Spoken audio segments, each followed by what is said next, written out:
Thursday, 11/02, 12/22, 2022. Three angles to wit's end. A digital collectible drama. A boycott of socialist puzzles. That was fun. All right, everybody, I'm live streaming. Look at me. Thursday, 11/02. That's not good. 12/22. Amateur hour. 2022. Three angles. Let me fix that. To wit's end. A digital. At least I know it's working. Alrighty. So, let's talk about it. Oh, I actually need that open. Welcome to our, if we have any live viewers, and it looks like we might, thank you for joining us. A lo-fi trolls triumph over history. Hi, my name's Kamani Okira. I'm a photojournalist, a filmmaker, and a cognitive linguist out of Sacramento, California. And I guess in that order, but ancestrally I consider myself a griot, which is a person who's meant to carry a living history with them at all times in the most authentic of ways. So I try to carry that as a baseline ethos in my work, and in order to do that in this society, I find that the whole prescriptive marketing approach to storytelling and towards the delivery of meaning is actually incredibly harmful. And it's a result of the commercialization of almost everything. And anyway, let's talk about it. So I'm the founder of Let Me Out Productions, a studio here in Sacramento, California. We actually got our start in 2007. I was making music videos at the time, punk rock music videos, through original and found footage, and one of them went crazy viral. It's actually, I'll post a link to it. We're not going to watch it. I don't want to get DMCA or whatever. But here's a link to it in chat. And this is one of the first things I made. It was probably the third or fourth. What? Okay. Interesting. Oh, I get it. I'll just do it over here. There we go. It's in chat, everybody. This video's in chat, and you can see has 1.8 million views, and that's because NoFX has used this as their de facto video ever since. And I thank you, Fat Mike. You guys are one of my favorite bands. I grew up with y'all, and it just means the world to have really gotten my start in production this way. So, like I said, y'all can watch it on stream. And this is like a lo-fi. Here, we'll everything. Like I got my start doing lo-fi, found footage / original footage work. I made probably 4 or 5 of these music videos, and some of them did pretty well. The one I made for NoFX has almost 2 million views, and it's probably made them a couple of cents here and there. And the one I did for The Unseen almost has 20,000 views, and they're a very obscure band. So, shout out to Mark Unseen. I can't say your real name, brother. You got some Long Island-ass name. It's like Civitarese or something. I don't even know. I'm not even going to... Actually, I think I did a pretty good job. Okay, golf clap. So, lo-fi trolls triumph over history. This is how I got my start doing music videos like this. And for the last 15 years, my career's been all over the place in showbiz. From that, I got a chance to do some commercials and some sizzle reel stuff in New York City. I took a flyer and moved to New York City, where I met some of my best friends in the world. And that was 2011, I think. I went to Buenos Aires, Argentina first. I'll get into my actual deep cut history later on stream, but in my professional history, I went music videos, then I went to community college, then I went to Buenos Aires, Argentina, where I actually did make probably the first short film I directed called Lapidas. Let's see if I don't even know if this one's public. We can Oh, again, it just has got music in it that I can't stream. Oh, our original entry. I love it. Woo! So this, we filmed this in the cemetery where Eva Perón is buried. My friends and I down in Argentina. Felicidades a la... Oh my god, I can't say championship. How do you say championship? Sometimes my Spanish vocabulary blanks out and it's very embarrassing. But yeah, this is a film we made in La Cemeteria. Is it El Cemeterio or La Cemeteria? I'm terrible at conjugation. The Cemetery Recoleta, where Eva Perón is buried. And that's my friend Sophie. That's my friend Joaquin. El Chapo. Come on, Ferfa. Where are you, Ferfa? Ferfa! My favorite. Oh, man. Well, I don't mean my favorite. He's my favorite in this film. Like, everybody down there is my favorite. So, this is the film that I directed with my friend Santiago, who is a fantastic author and poet, one of the best in the world. Can't wait for him to get the spotlight he deserves on an international level. Okay, I gotta point this out. That right there is the script.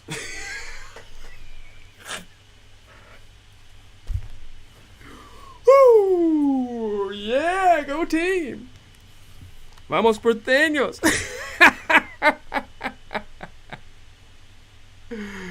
Oh wow, we made a great soap opera. So is the full... I don't... If you get a company ownership token, you can watch this film. We'll do it that way. Let me close that. So from there, I that was my first short, my first official short, and I actually failed a class in undergrad because a professor said I plagiarized my own work by repurposing the parts that I directed into a different still film, and I used bits of the soundtrack to piece it together. And that's because the project she ordered was complete bullshit, and I didn't want to go shoot something original.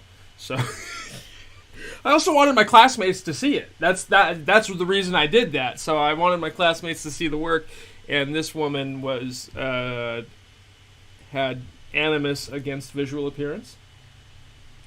We'll call her Lyrene Ustig. And yeah, she failed me, and I had to waste a quarter taking a whole other set of courses because that woman was on a vendetta against me for literally turning in work that had never been turned in for any other assignment ever. So it was completely fine to use in the classroom setting. I had just made it probably a year earlier. So the project, they didn't say anything about shooting originals. They said something about piecing together stills into a story, so that's what I did. And they tried to get me expelled over it. It was absolutely ridiculous.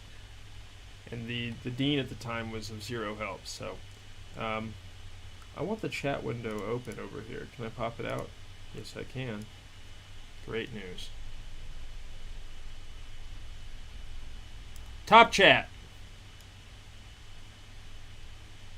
Alright, so I'm new at streaming. I started really in June, and I was inspired to do so by watching years of Hasan, Osman, Maya, Pokimane sometimes. Ludwig is awesome. Steven, the Coffeezilla, he's cool. Occasionally I'll catch a Mr. Beast video, but it just makes me want money from him. So I don't watch those. Oh man, I get mad FOMO, and I am now streaming. I'm now trying to reach an audience through streaming. So thanks to you guys, and I know it's tough out here. I'm not going to be all that consistent, but I will try to produce good content. So let's talk about the lo-fi trolls' triumph over history. Once I got into my undergrad at UC Santa Cruz, shout out Ethan Klein, slug love, buddy. Teddy Fresh out there, slug love. He also went to UC Santa Cruz. Oaks. I went to UC Santa Cruz, where I got a Bachelor's of Art in Film Production. It was like a weird title. Film Digital Media, Production. I think that was exactly it. So that was the Bachelor's. And then I was pursuing another degree in Linguistics and Phonetic Analysis, but I was only able to achieve the minor requirements. So, but from there I was able to build a nice career doing research in phonetics, and that led me into the cognition of meaning and how language is a tool for that. And I've been building 3 original theses to present to a program in Scotland. And before I entered the digital collectible world, that's exactly what I was working on. And don't worry, my folks up on the frozen shores, I'll be up there quite soon.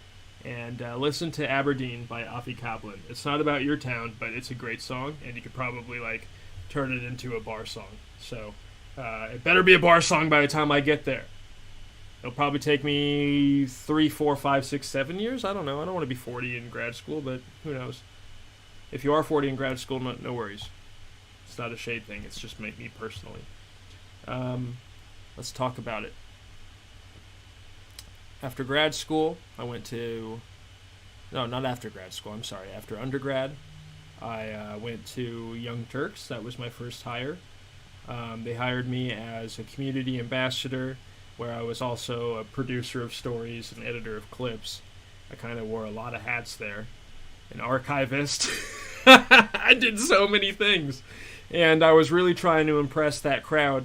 Now, I'll get to the deep cuts later, like I said, but this is a little teaser. At the time, I had been probably 3 years removed from being kicked out of the foster care system. I grew up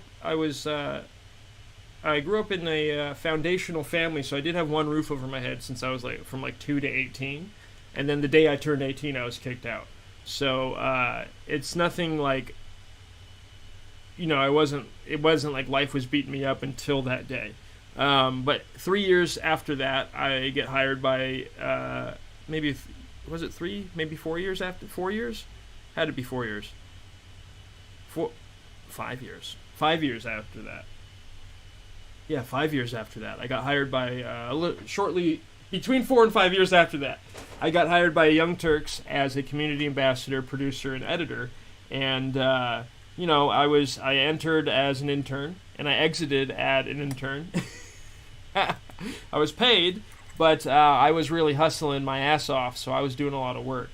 And by the time I was hired in July, and by the time November rolled around, I was working 60-hour weeks. I was doing a little bit of everything. I was really trying to prove myself.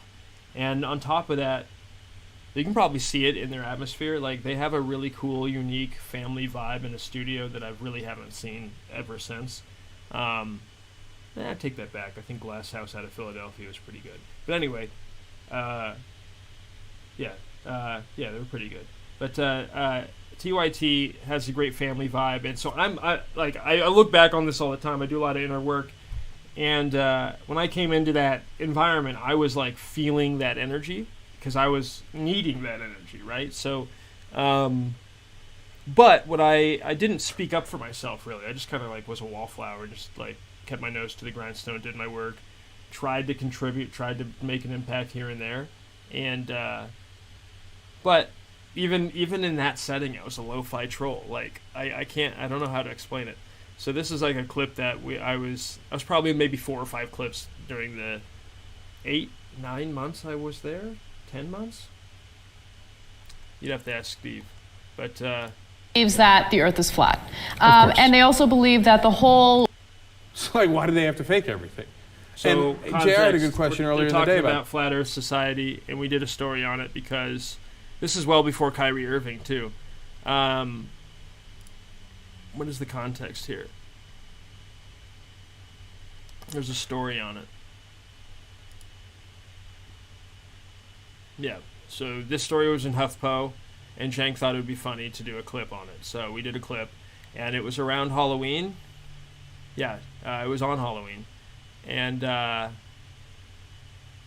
I showed up to studio and a what are they called? Dothraki costume that day. And so we put together a little green screen bit that I absolutely have a great time with. So we'll let Jank do the intro. This is young Jank. This is great at basketball Jank. Like, super surprisingly good at basketball Jank. I don't think people would ever anticipate it, but yeah. Energy forces us up rather than down. By the way, this is when Tim Pool and Dave Rubin were liberals. I worked with Tim Pool on a couple stories, and Dave was around. Like, we played basketball and all that other stuff. Like, wow, you know, like, hey, I guess, like, I'm black too, so if I turned into the grift, wow, I would have, oh man. But I just, like, it's so, the thought of it. Oh my god, how could you, like, oh man, it just, like, hurts my chest to even think about doing that. So Dave and Tim and all the other folks that use this TYT as your platform to grift and basically, you don't believe in anything. Like, obviously. I mean, come on now. Come on.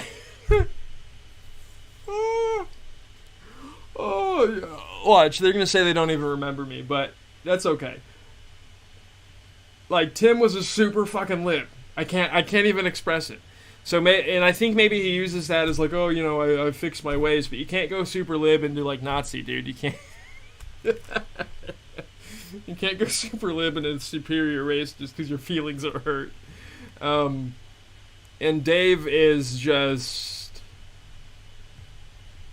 I don't know what his deal is, man. I honestly think I think it's super, super sad. Like, Tim is, I don't know Tim and I don't know Dave, like, intrinsically as friends or anything. I probably met them each, like, I didn't meet Tim. That was, like, calls and emails, and then Dave probably just basketball stuff, right? So, no, he would come. He had a show by then, I think. I don't remember. Not this early, but I think Dave is like. It makes me sad because he had what he was looking for. He had. And he just had to give it a chance. Just like I think that they should have given me a better chance. But I also was bad at the community ambassador thing. So, let's talk. Totally flat. Now, it seems like they don't have a very good point. The flip side is, we have a correspondent at the edge of the Earth. And so let's just check in with him and see if, in fact, the globe is a sphere or if there is a wall to be protected. It's not the wall, it's not the stars, it's the Dothrakis! It is known that the Earth is flat. So what's behind you? Behind me, there is a wall of ice that goes up to space. But why would there be a wall of ice if you're in Dothraki and you're in a Dothraki field? I am near the Dothraki Sea. Oh, is that right? Okay. Yes. Are you a Khal? My name is Kalmani. Khal Kamani, it was a great pleasure. No, you got it wrong. Thank you for immediately saving us from falling off the Earth. The pleasure is mine. Immediately. By the way, Jank is one of the most principled and like the kindest people you'll ever meet, and I think that people completely don't know who they're. Yeah, I mean, that's what it is. Like, we're all human beings. So, there I am. That's my first career position. Already a lo-fi troll. Part of the lore of this great grassroots progressive news organization. Now, I was 4.5 years removed from the foster system, and I was fired after maybe 7 or 8 or 9 months because I was told I got an edit wrong where one of the anchors, not going to say who, got a story wrong, and they presented the facts like in a reverse format. And I had edited the clip that went on YouTube. Now, the clip that went on YouTube was fine. I edited around it. We'd done a reshoot, and I put the reshoot in, and it was fine. the Jezebel platform wrote a hit piece on this anchor and used footage from that story. Now their footage was not from the YouTube clip. It was recorded from the live stream, but I got fired for it. So I ended up not taking it personal because I was like, after about a month, I got an invite from the managing editor of a website up here in Sacramento to come cover the NBA as a producer and a photographer. Now, to take that job, I had to work for free because this was a grassroots platform in its very infancy. And but I would own all the rights to all my photography and all the footage I shot, really. But the footage is not exactly useful to me. But so that was my start, and I did that in the David Stern era, where they still really allowed photographers to do that. Now they consider that escaped product. So here I am, Lo-Fi Troll, contributing already to the lore of this great platform. And is that where it is? Yeah. Oh no, that's the. Oh, I messed that up.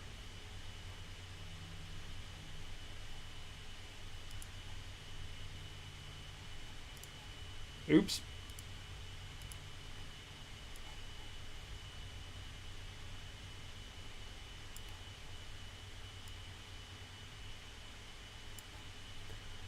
I'll put this in here for y'all too.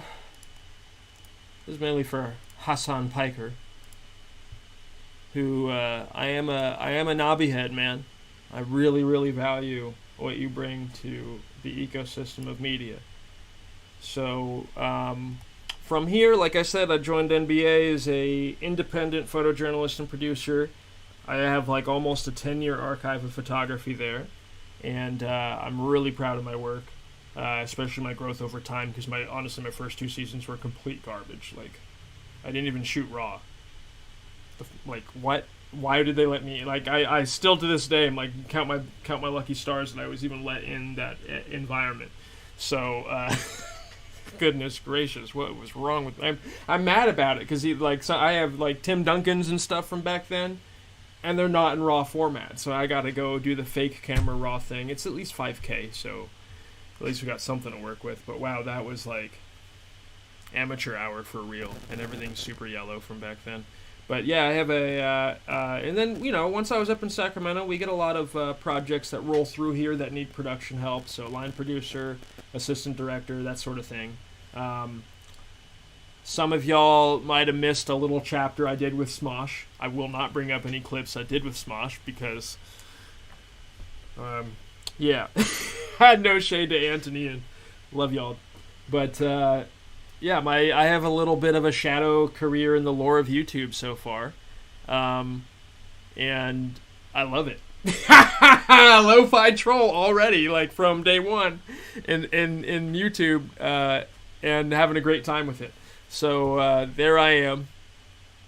This was a horrible, like, pop-up Halloween store Native American costume, and I am part Kaw Nation from that's like the central area of America, and then our cousins say that we're part Cherokee too, but I think a lot of black folks say that. So my biological grandmother specifically told me Kaw Nation, but that was probably like 3 years ago when we were having this conversation. And her grandmother on one of her parents' side, I forget, was full-blooded Kaw Nation from, and they're called the People of the South Wind. So, People of the South Wind, yeah. Anyway, I've always thought it was really funny to dress. Well, I used this as a basis for the Dothraki costume. It's not too bad, but as a native costume, like, this is just not good. That's as a Dothraki costume, sure. Great job. But that's not what it said on the package. It didn't say, medieval horse rider. So, shout out to my roommates, Gianna and Shade. Sorry, I almost called you Veronica. Why would I say that? They helped me with the body paint. So, There you go. 10 years ago. Over 10 years ago now. Been trolling. That brought me to the combination of production work and sports media work, brought me into all sorts of cool jobs and opportunities. Like I got to have a nice, really long conversation with Steve Kerr one time when I was working for Tom Brady's production company, and I'll never forget that. That guy's like the nicest guy. And so every time they win a championship, every time the Warriors are doing well, I'm like, that couldn't happen to like a nicer person.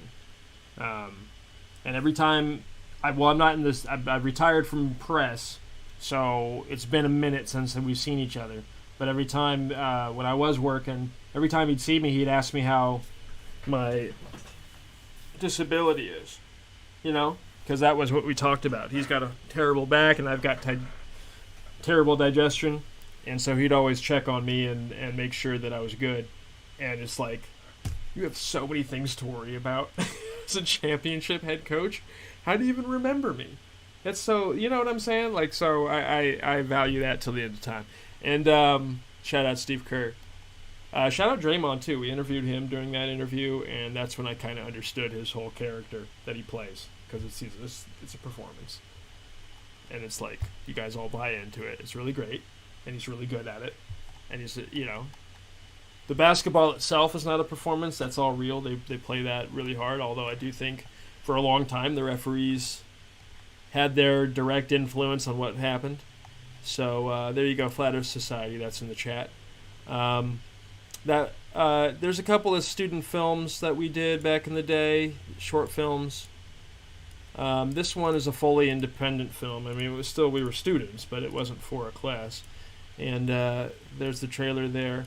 And then we have The Devil You Don't, an Oscar Michaud homage. I almost said massage, because Michaud homage. That I did as my senior thesis in undergrad. So, I don't know why this trailer has 18,000 views. Like, when I first did the film, I didn't think I did a good job. And then now I watch it back, and it's freaking amazing. I think young me is like, we're different people. I'm 33 now, so when we flash back to when I was 20, 21 making this, like, the fact I even knew about Oscar Michaud, because basically my grandmother told me that her uncle is Robert Earl Jones. Like, her direct uncle is Robert Earl Jones. So that means her cousin is James Earl Jones. And so that's why my side of the family calls him granduncle. I guess technically he's like, I don't know, grandma's cousin, so I don't know what he makes that to me, but we call him granduncle. And I don't know, I look a lot like the man. It's crazy. It's absolutely crazy. And keep a picture up here to remind myself, because I grew up in a situation where I didn't look like anybody. You know what I'm saying? Like, that freaks me out, dude. Like, what the hell? Anyway. Yeah, granduncle James, he's 91. I don't bother him at all. I don't know him. I do talk to people from that side of the family. And my grandmother's brother, RL, he's 87 years old, and they talk every week. RL's hella funny. Calls him Famous James. And I'm like trying to imagine like being like Darth Vader's cousin, you know what I'm saying? But and being like the same age, like 4 years younger, and just like seeing that the whole time, and then also like at one point Uncle Robert was a big deal. He was a much bigger deal than James ever was, right? So he got blacklisted from Hollywood, joined Broadway, kept the family kind of going through Broadway, although they weren't getting paid jack shit in the 50s, and that had a huge impact on what happened. So because Robert had set out to take care of everybody, and so he had joined Oscar Michaud's theater troupe in the 30s. He did 2 films with Michaud, and the Negro Actors Guild and a few members of the Negro Actors Guild got blacklisted in 1939 by the House for Un-American Activities Committee. And Robert's answer was to go into Broadway, where he was there for 14 years and did a number of plays. And then he was finally back into the pictures in the 50s. So that's what this country did to Hollywood pioneer just for being black in the 30s and forming a guild. Like, And that guild's still here today. It's called the Black Actors Guild, and I can't wait to work with them. So here's an Oscar Micheaux homage. The full film is 15 minutes. And just like an Oscar Micheaux film, there's a random song that breaks out right in the middle of the plot. And I'm the one singing it. So if we're able to generate some sort of momentum on this stream today, you guys will hear that song. I'll do it live. I don't know how to look at the views, though. Oops.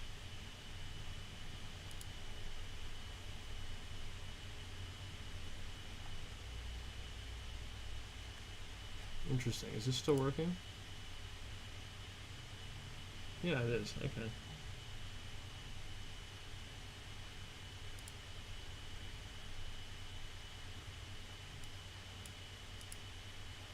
Okay, well, we'll see.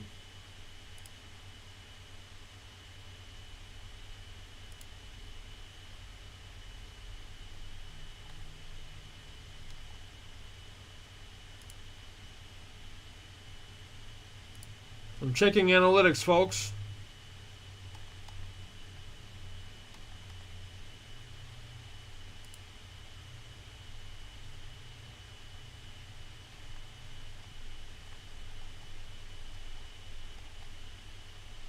Oh, I guess I got no views. Okay, I'm used to it now. So yeah, you can check out those old trailers and films if you want. The films are gated behind a company ownership token. Those are reserved. That content access is reserved for our company owners. And then anybody who worked on the project can see them at any time. Just ask. We'll get into this in a little bit. So, okay. Let's fast forward to 2015.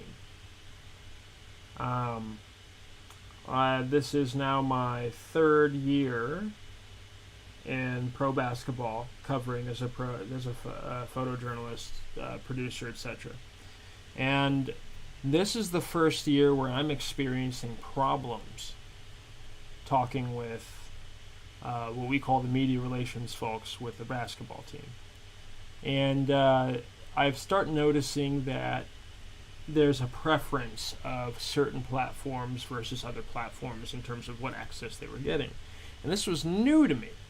This wasn't happening in my mind when I first started, because I was working with a well-respected editor, and then when he sold the website, which was, when was that? That was 2015, yeah. When he sold the website, I supported the new website owner for a short time. And it was maybe 3 weeks. And the new website owner, he's a little younger than me. And he made some really key mistakes. He hired a guy to work a game in Vegas who reported a nationally trending story on a Rajon Rondo troll. And somehow I got imparted with the blame in that situation, which is like, I'm a photographer, what are you talking about? But, I think what was expected of me was to, like, guide the process. And I'm like, well, shit, no shade to anybody, but I wasn't getting paid over this whole time now, and I'm not able to really, I'm not making nobody wants to buy the shots because the team wins 20 games a year. So, it is what it is. So we went through that. We went through a couple other hiccups where there was another, I think, bad headline that drew a lot of attention. And again, it was like I got a text and I got a call, like, why did this happen? And I'm like, guys, can I just take my photos? And then finally we had a preseason game where we were interviewing players, and this is a hilarious story that I can't wait to make fun of in our sitcom. But we have a player in the background of a shot who drops trowel, drops his shorts, because that's what they do in the locker room after a game. And the camera angle has this man's full ass in the shot. And that was posted to YouTube, not by me. But I was blamed for it because I was holding the camera. Now, when I tell you that happens all the time, And what the editor is expected to do is edit out that footage or put a picture over it or something like that. That's what's expected. The editor did not do that, but I was blamed. So I was like, okay, that's enough of that. I've had more problems in the past 3 weeks than I've had in the past 3 years at this point. And I got painted into a sort of a bad light in that situation, but I reached out to a different platform and I asked, okay, can I switch my credentials to you guys and continue doing what I'm doing? And I did. Now, that platform was one of the largest fan engagement communities around the team, and they wrote some hard-hitting shit sometimes. You know, they didn't hold back. And because my photos were exquisite, and they were on these headlines that didn't hold back, I started being seen as part of the problem of not only are the photos escaped product, but the headlines are disparaging in the team's eyes to what the franchise is doing. So I'm now one of the there's two people from the platforms that were at the games full time. It was myself and one of the writers, at least in that season. And so that season was 2015, and that's when we started, at least I started noticing the access was changing. And my access specifically started being dwindled while others' access was maintained. So that was 2015 when this started, okay? And I was not trolling, I was trying my best, I was dressing nice, you know what I'm saying? And at this point I was maybe a year, 2015? That would have been a year after a really life-changing surgery in 2014. So by then I was having a hard time walking. I showed you all this. You know, I'm all caught up here. Oops. I'm all caught up here. And I'll show you what it looks like inside. Trigger warning, of course. This is what my intestines look inside me. They've done 6 surgeries to try to fix it, and I don't want them to do any more surgeries because they just keep fucking me over more. And the last surgery is 2014, where I ended up in the emergency room with a bowel blockage, and then a year and a half later, somebody kicked me 3 times in my side right here.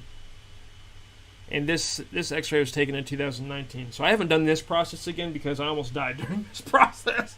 They basically flip you upside down and put a bunch of chalky liquid up your butt, and they let it fill you up, and then they take the x-ray. And when I tell you my heart was beating, I was sweating, I was like almost screaming, it was not good. Yeah, so I don't like anything having to do with things going that way. You know what I'm saying? Like, and it's no shade to anybody who does. It's just for me, that's not. This is a no. It's a no-go area. So I'm barely surviving this as is, and this condition is what has me in poverty actively right now. Not like global depth of poverty. You see my green screen behind me. You know, you see things that I have, but in terms of like access to income, that's been extremely low to the point where I was navigating an unsheltered lifestyle for 3 years. Not like to the point that my brother did, but it was still harrowing and not fun and something I don't wish on anybody ever. I think people should have a dignified and stabilized platform at life. So that's what I'm going through actively at all times. And if I die from this, which could happen any time, if I take a bad step in this area, like twist or something, then I'm going to get sepsis. And when I get sepsis, what'll happen is, well, it depends on where it happens and what and how it interacts with my body. But if I get a rupture or a twist or something, and anything that's supposed to be in here leaks into my body and into my blood, it can cause a brain swell and kill you in like 15 minutes.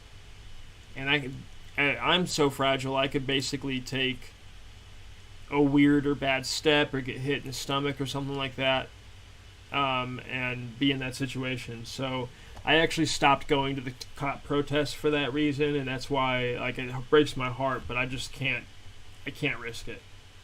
And I'm, so it's, and I don't think you guys want me to.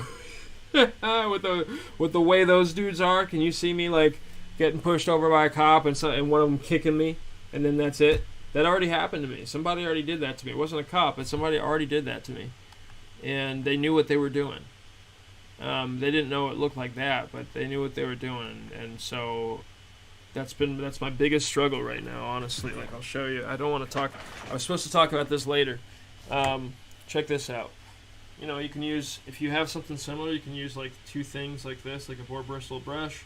I also have this pad I made out of like push pins, and you can grab the area, right? You can open it up. For me, there's like a 7 out of 10 pain in here at all times, and when I open it up, it's like a really nice relief from that pain. And for a long time, that pain made me into an incredible asshole. Like, I just could not stand other people. I couldn't stand that if other people didn't understand me, understand what I was going through.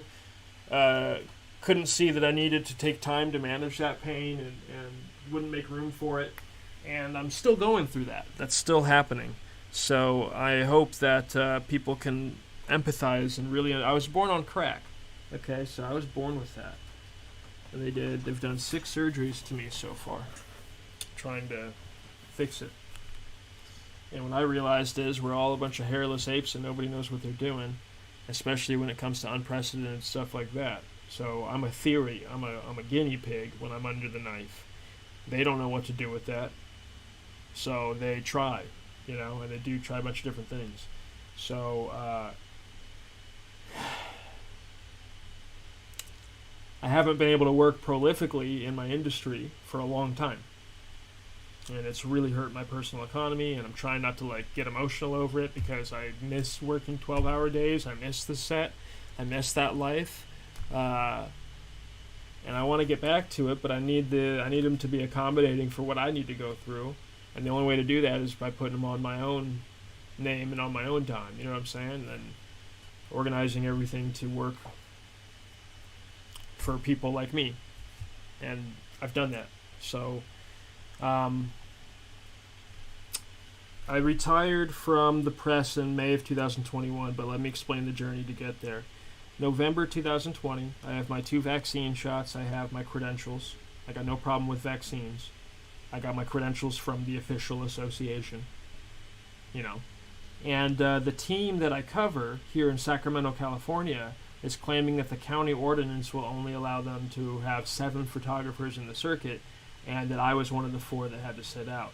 Now, for 4 years now, since 2000, well, no, it's what, 6 years now, 5.5 years since the I call it the stack of turtles started, where they put people at the bottom of the stack and they put people at the top of the stack in terms of access and prestige. That wasn't there when I started. You know, I think we had a little bit of that internally, but like it wasn't enforced by a team dynamic. It wasn't enforced by the professional body, which is illegal, by the way. You can't do that, but hey, they do it anyway.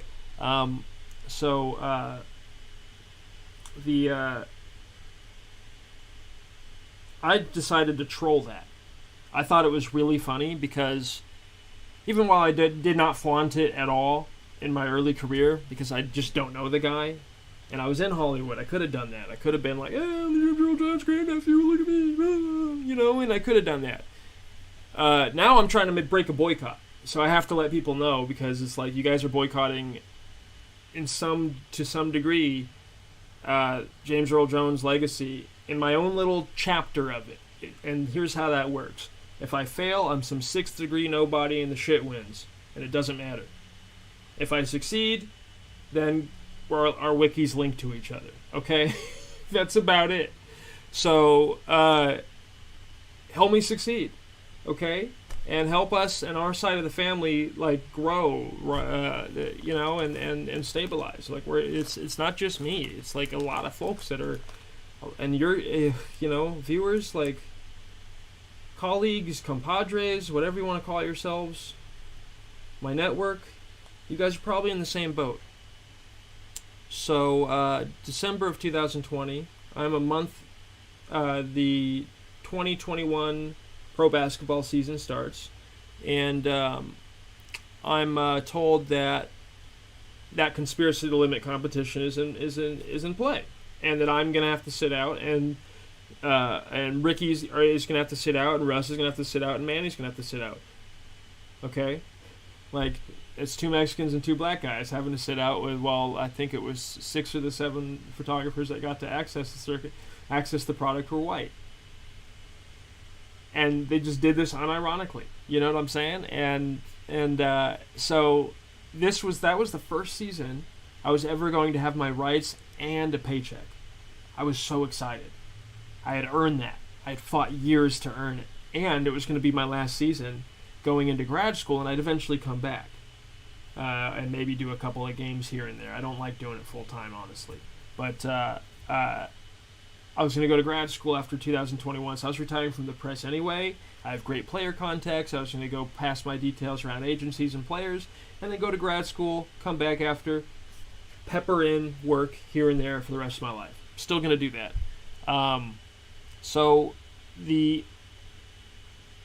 When I got to December 2020, there was 2 issues. My brother was officially missing, and not too many people were active and caring, and I didn't know that his sister was looking just as hard as I was, Dominique.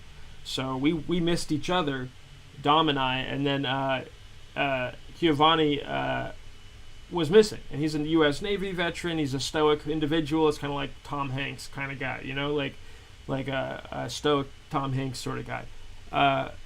So November, by the end of November, we know he's missing. Middle of December, I'm like desperate to get into the circuit because now I'm no longer excited about my contract. I need the money. I need to fix my car. I know he's somewhere in East Bay. His friend told me he's like, the last time I saw him, it was, you know, Alameda or whatever, and you know, he was down bad. And I'm like, well, shit, if he's out on the streets, then maybe I can go find him. And he was out on the streets, and I needed to fix my car. My car was it still is. Nothing has changed since then because of this dumbass market boycott, which I'll get into. Like, not a damn thing's changed. It's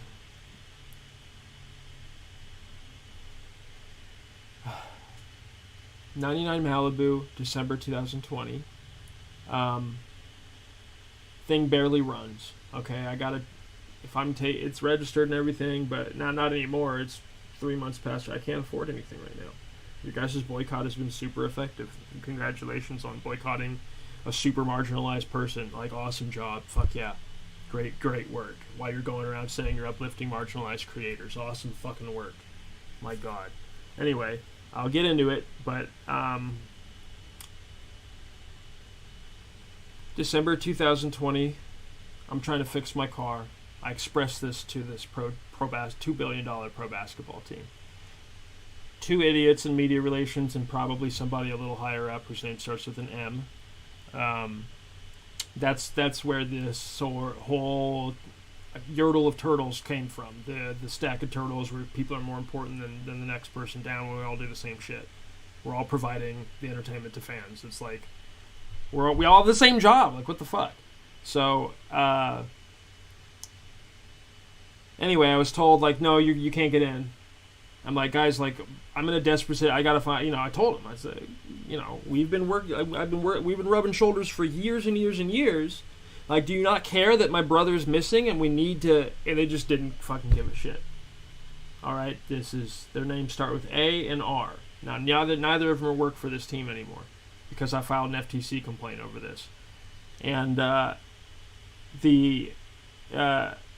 so that went on. That kept on going. I emailed him again late December, again in January. My cat died on January 8th. My poor cat Kebab. He got some sort of sickness and died. He was fine on Sunday, dead on Tuesday. And the vets wouldn't take him because of COVID. So that was a traumatizing experience watching my cat go out like that. And nobody would take him. And it wasn't COVID. It was a belly issue, and I didn't know how to fix it. And my only friend who's a vet is in Florida, so it was a rough go. So rest in power, Kebab. He was a really smart kitty. January 8th is when that happened, and I email him back probably a week later saying, hey guys, like, things are going bad. Not only did the vets weren't open, but I didn't have any income to bring them to a vet anyway. Where was I going to get $5,000 at that time? You know what I'm saying? Like, meanwhile, I got a $2 billion basketball team starving me out, starving 4 guys out of an 11-person full-time photography circuit, man. Like, it's a 22,000 seat building. You can't find places for us to sit. They didn't want to. They used the pandemic as an excuse to feed us this bullshit and control who got access to the product. And so, now mind you, I've been trolling this for 5 years at this point with my show Lens Face. I wasn't trolling it. It's a family-friendly show, but I became a self-important asshole, like most sports media people are, and produced content that sort of like made fun of how bad the team was through how bad the content was, and everything's a choice. Like every edit, like every sound spike, the fuzz, everything in there is a choice. And every time I watch it back, it makes me laugh my ass off. So I produced this show for about 5 years. There's 118 episodes on YouTube. The clip in the show is in Press Pass Season 1 is the episode, I guess, number 119. And then I have like 20 something episodes from the pandemic season I've never edited and put together. So I'll get that to you guys once the boycott ends and life is stable.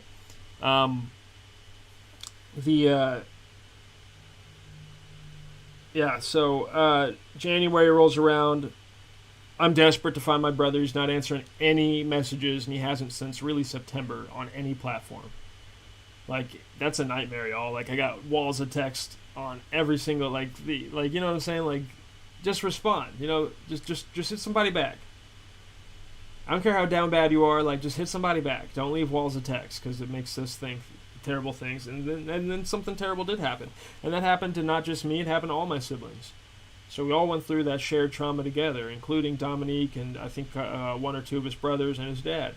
So all of us went through the shared trauma of trying to reach out to this man and not hearing back because he was a U.S. Navy veteran and they fucking taught him, you know, you got to take everything yourself and be a man and all this. So when he lost his job during the pandemic, what did he do? He just took everything like a man, went out on the street instead of asking anybody for help. Got caught up with the wrong people, and he's dead 9 months later in a tent. In April 10th, 2021. The team I covered lost to the Utah professional basketball team that night, and I was on a Zoom call when my brother's dying in a tent. And I'm asking millionaires, you know, like, it's just, it doesn't matter. It just doesn't matter. We got 60,000 people sleeping outside every night in Sacramento right now, in this cold. 60,000 people that stare up at that ridiculous fucking purple light every night. Man, it's like our society, we're living in silly society. I don't know what's going on. Like, light the beam, I get it. You know, long-suffering fan culture, I get it. But frankly, guys, you know, what happened to me was generated by people that aren't fucking from here. They're not from Sacramento. I'm from Forest Hill, California. I'm from up the way. Okay, I'm from an hour north. That's where I grew up, and I've been living here for 10 years. So I'm from here too. So, like, I'm your person. I'm a local, and the team that you love, God bless them. Most of the people running that team are not fucking from here.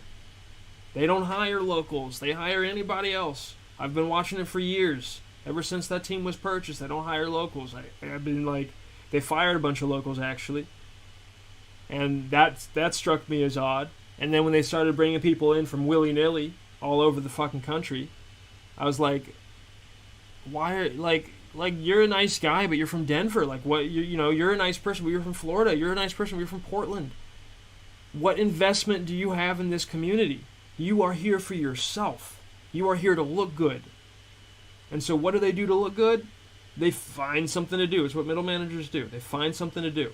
And so when the pandemic hits, they need to look like they got some kind of plan. They got to do something. So, hey, for you 11 photographers, you got to sit out. Now, this is after 2015, 2016. These idiots started trying to restrict my access to 2 quarters a game, dude. I could shoot half the games while the other photographers could shoot the full games. Now, mind you, we only ever shoot really 3/4 anyway. We shoot the first half. We go in at halftime. We process halftime selects, which usually takes about 6 to 7 to 9 minutes out of the third quarter. And then we're back out there towards the end of the third quarter, maybe with 6 minutes on the clock if we're lucky. So we're shooting 3.5 quarters anyway. And so they literally hired 2 people to follow me and a couple other photographers around to try to make sure we were only shooting 2 quarters a game. And so I'm punk rock, man. I was like, fuck you. I just went to the bathroom. There were 2 women. I went to the bathroom, took too long, and then went and found an open seat in the crowd. So those years, my angles are all over the place, baby. I love it. It's so cool. It was like really like. So Lens Face was real. Like Lens Face was literally using the entire arena as my canvas, as my photography canvas. I was just aloof and like a goofy little dumbass as a character, and I loved doing it. It made me so happy to bring that to life and have a body of work behind it. So I thought the team was going to get in on it at some point. I thought they'd finally get it and like understand and like, well, yeah, Lens Face, And then I'd tell them about the James Earl Jones thing, and then we'd do the whole Imperial March on the Jumbotron and bring it all together. That was the whole, I guess, long-term vibe of it. I wanted to get that done before grad school. And I reached out to key people a couple of times. Some of those guys are locals, like I said. No shade to them. So I reached out to key people a couple of times, and I never heard back or anything. So it is what it is. But yeah, so after a season of Zoom calls, right? My brother dies in a tent. I'm withheld from earning a paycheck needlessly. It was completely bullshit. They were letting fans in and still told me I couldn't come to the games.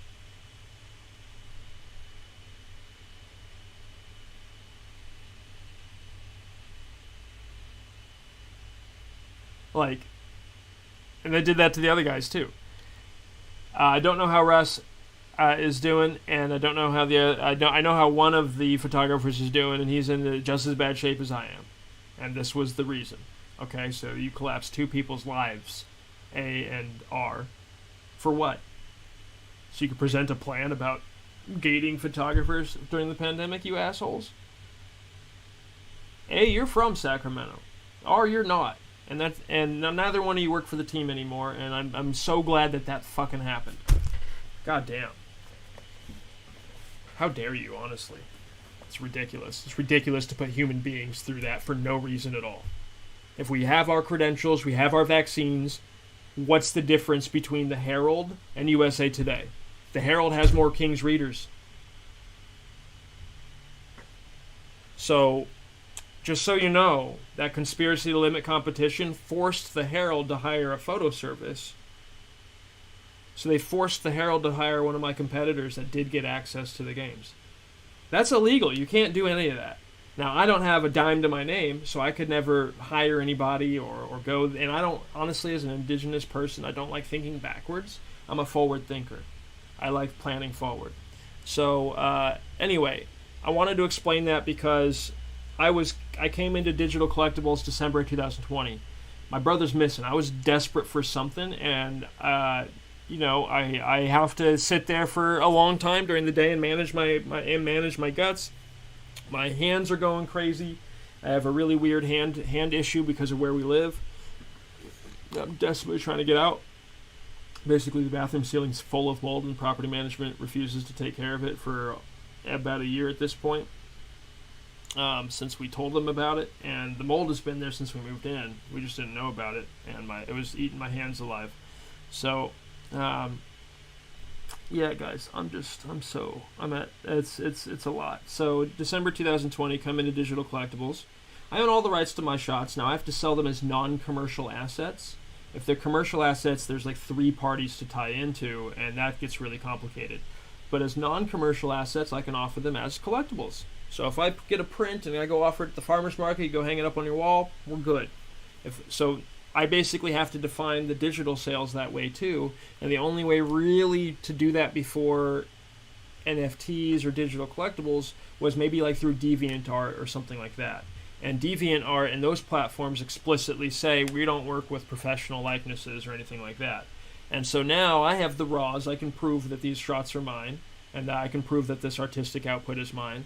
and I can define the assets as non-commercial. So I came in December 2020. I put it out on Twitter, like, guys, like, I'm being starved out. Like, this sucks. Like, I need to make money. I need to, like, there's real issues that we're facing, and I believe it was Skid Row Crypto who pointed me into NFTs. Now, he says it wasn't, but I remember on, like, just, it was 2 years ago at this point where I was putting out that flyer for help, and I believe somebody told me, and I can't find it. I can't find that. Maybe it was John, like Hatterson. Maybe it was Skid Row Crypto, but it was one of you guys. And you told me about NFTs, so I went and did my research. I started doing my research. Now, it was hard. I knew what blockchain was. I had bought some crypto since like 2017, but it wasn't a lot. It was like $20 worth, and it never blew up. It was just, sitting there, $20, $10 some days. You know what I'm saying? It was never gonna.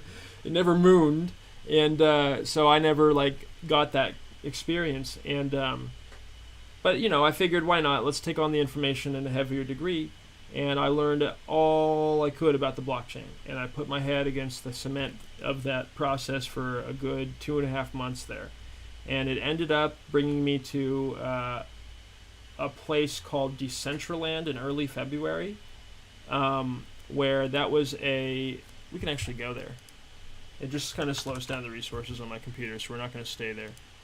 But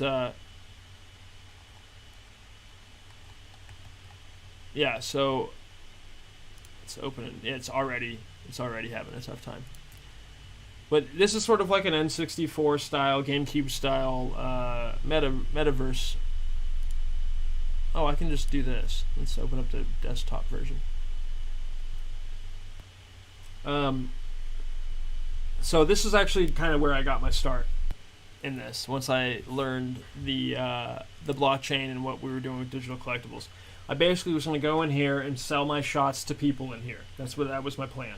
And so I was in here early February, and what do we got here? Do I have to scan it? Oh, I don't want to do all this right now. Never mind. We're not going to do that right now. So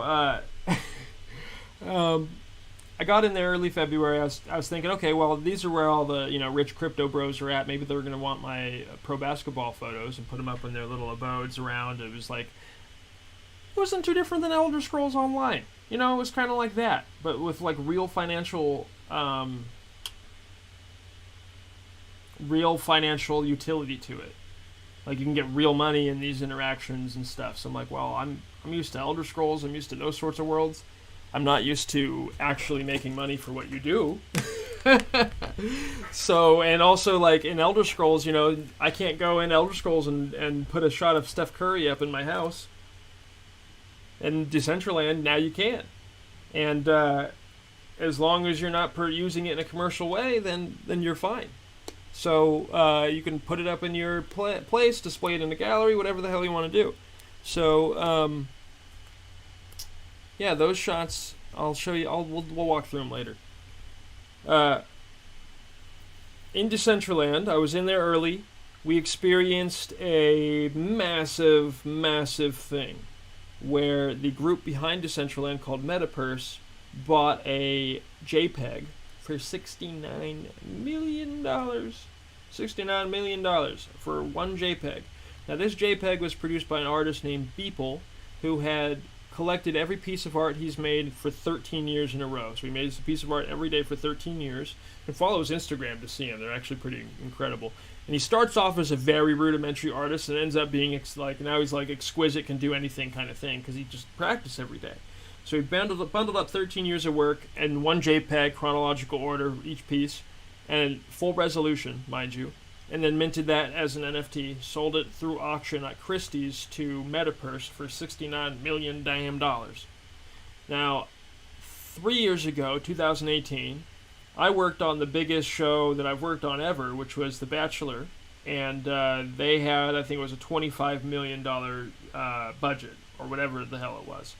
And it was massive, right? So I was line producing, I was working with managing like small groups of people, that sort of thing. And they had 5 units. I was in the Rose Room unit. Okay, so Bachelor, wild stories there. And frankly, I'd probably work that job again. I didn't think I'd like it, but I had a blast. I had a great time. I think the people behind the scenes there are really good people. And we all know exactly the kind of smut we're making. Anyway, so once I experienced this $69 million sale, I was like, wait a minute. That's 3 seasons of this Bachelor, this 5-unit show, this massive union compliant project, basically.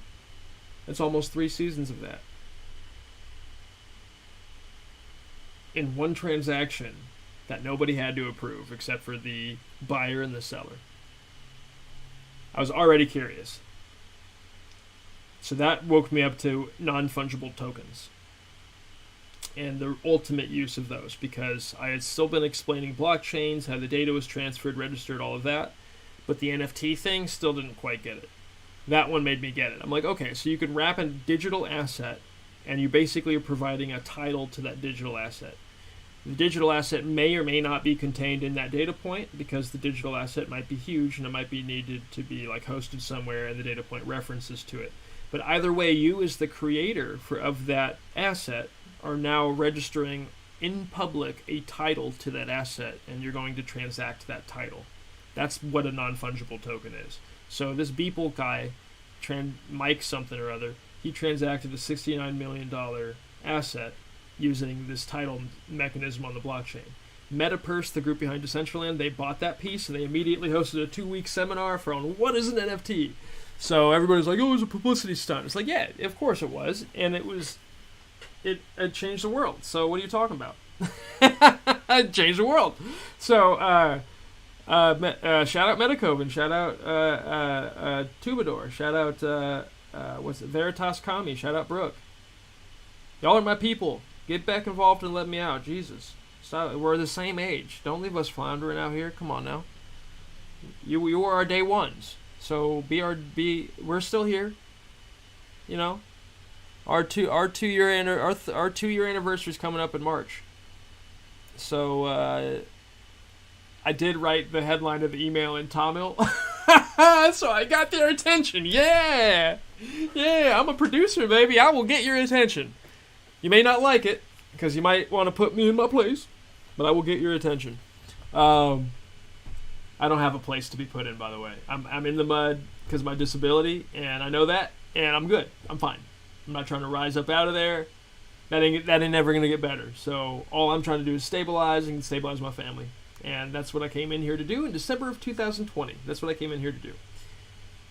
To this date, I have not done it. So I'm a failure. I'm a market rejection. I think there's 3 angles to a boycott here that I'm going to explain. After that 2-week seminar, I really fundamentally understood what NFTs could be, which is really, guys, they could be anything. Any sort of digital relationship you can imagine within market compliance, and even without market compliance, like you can imagine all sorts of harebrained stuff. But we do have market rules, and after studying this stuff intrinsically and reading a lot of court cases, frankly, the market rules make a ton of sense. And I'm pretty libertarian when it comes to like rules on the economy, simply because of my Afro-Indigenous background, and I think a lot of the rules that were put in place without certain opinions that needed to be considered, and we're still just blindly maintaining those rules today without even thinking about that, which is absolutely ridiculous. And that's the problem with almost every governmental system, right then and there. We are like, you guys want to fix those things? Like, we need to fundamentally not tear down, but review them. Fundamentally review them and review the purpose of some of the things that we do as a society. Because I can tell you some of these things are very nefarious minded. Especially what I went through as a baby. And we'll get to that. I was put in foster care at 6 months old, y'all. 6 months old! They tried to charge my Auntie Brenda, like 20 grand to get me out? The state? So they take a baby from the mother's arms and then go charge the sister 20 grand? What does that sound like to you? If a cartel did that, okay. But no, this is the state of California. Your tax dollars paying these people $250,000 every time they do that. on average. That's the judge, the lawyers, the CPS people, the foster families. Every time they take a child out of the home, it's $250,000 here in California, which is why it happens twice as much as any other state. It is state-sponsored human trafficking. I went through it myself. It needs to stop today. If you take a child out of the home, you should find a biological relative that has stability, that is willing to take that child. Now, I don't know. Maybe, okay, my cousin Flynn, that's James's son. Maybe I would have grown up on a Tennessee ranch. Or whatever they live, Arkansas or whatever the hell. All right? Thinking, oh, yeah, wait, that's a dream, right? Wasn't my reality. I grew up in a foundational family in Forest Hill, California, where I had very loving parents and very loving sisters. And quite unfortunately, even though I was a really good kid, 3.6 GPA, 3 sports, Eagle Scout, seriously, I got my Eagle Scout. This guy. Yeah. I got kicked out the day I turned 18 at 3 in the morning. So that really opened my eyes up to what foster care is and does and really truly is, and it's a contract. And when we have, God bless those folks, we're talking about people that have volunteered to raise children that aren't their own. And I think oftentimes those people idealize the situation. And they don't realize what it's actually going to take. And then years into it, they're mad that the situation is not what they idealized. And they take that anger out on that little kid. So that's basically the reality that I live. And so the day I turned 18, I was one of the problems, and because I questioned things. Not out of rebellion, sometimes maybe, but I was mainly just curious. I have an inquisitive mind. And sometimes people can't explain things to you, or sometimes you're challenging their belief system. And, so I had I call it the Truman Show moment. The day I turned 18, 3 in the morning, the sky fell off the scaffolding, and I realized that was all an assignment. It was all a result of a program. And I love those people. I love everybody who I met through that process, and I don't view them as responsible or part of that trauma. I do view them as fundamentally unable to understand it, for sure, but I don't view them as part of it. So there's a duality to it, you know what I'm saying? You can be grateful and you can criticize in the same sentence. It's absolutely fine. The society we're building is trying to get people not to do that, and I kind of don't understand. So anyway, I reach out to MetaPurse after that seminar. I'm excited.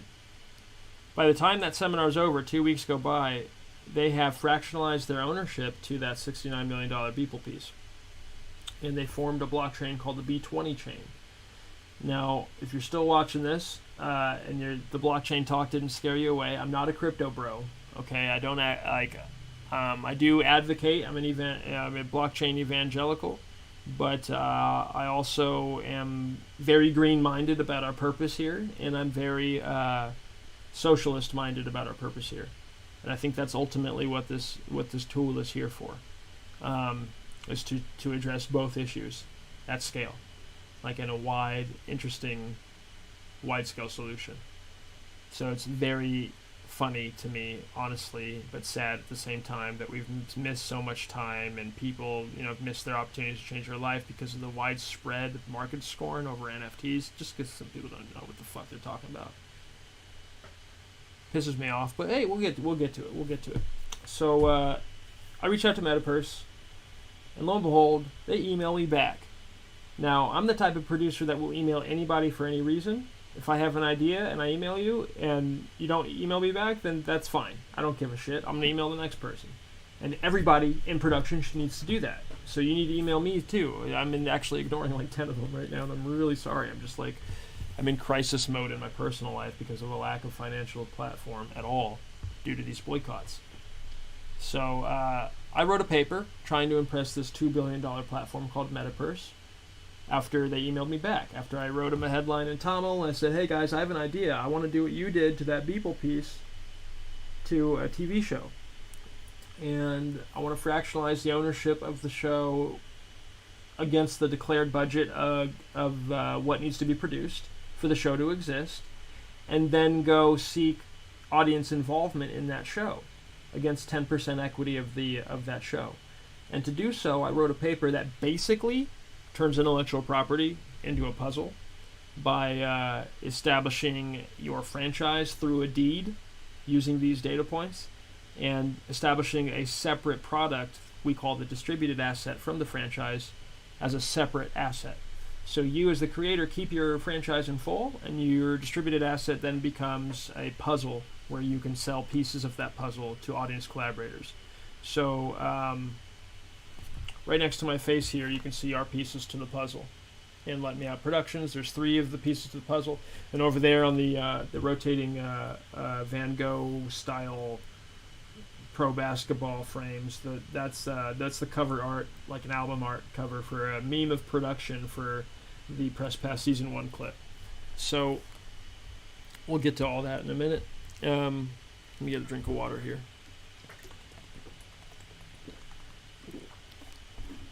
All right.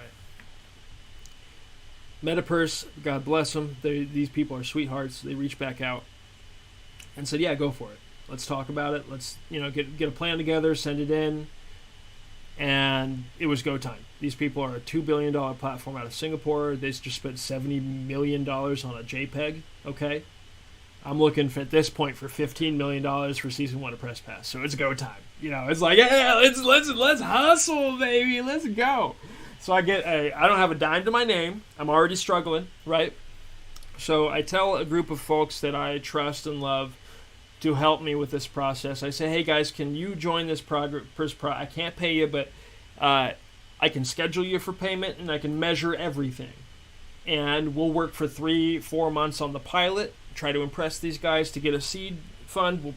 We'll do back pay, and then we'll be off to the races, baby. So we had our first writers' room meeting on March 13th, 2021. We have it on Zoom. March 13th, I'm sorry. Oh, I'm so sorry. Aaron Apodaca, our supervising producer and a co-founder of Let Me Out Productions, after I got the confirmation from Metapurse it was go time, this was early March. No, that was late February.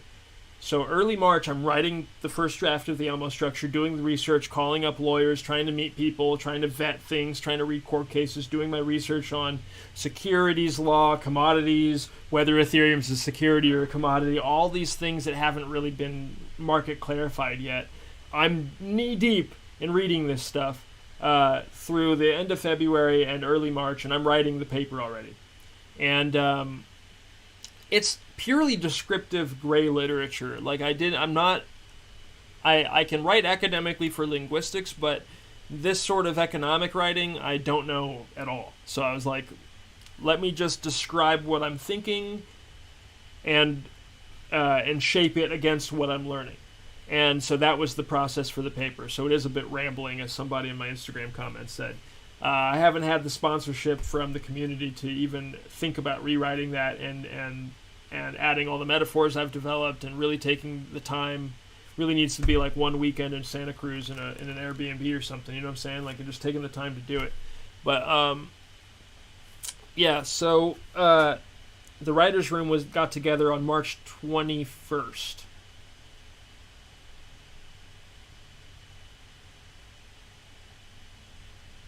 I believe it was March 21st. We have it recorded. It might have been March 18th, though. I published the paper on March 21st, the first draft, the 20-pager, and then we minted the first company ownership token on March 24th once I knew how the minting process sort of worked. And I even, that, it still makes me laugh. But so the very first company ownership token and the first few were minted all by the end of March. I think we had the first 10 or 15 or 20 of them up by the end of March. And the company ownership tokens are puzzle pieces to our platform. So what the pitch was to Metapurse was, let's create intellectual property by declaring the franchise as a separate asset from each story that exists in the franchise. That's already market precedent. But on the blockchain, with NFTs, I can go write a deed to a deed, like an old-timey deed to the franchise, and claim my intellectual property that way, and mint it as an NFT. You don't have to sell it; you just mint it. Now it's public, and you have proof of origin.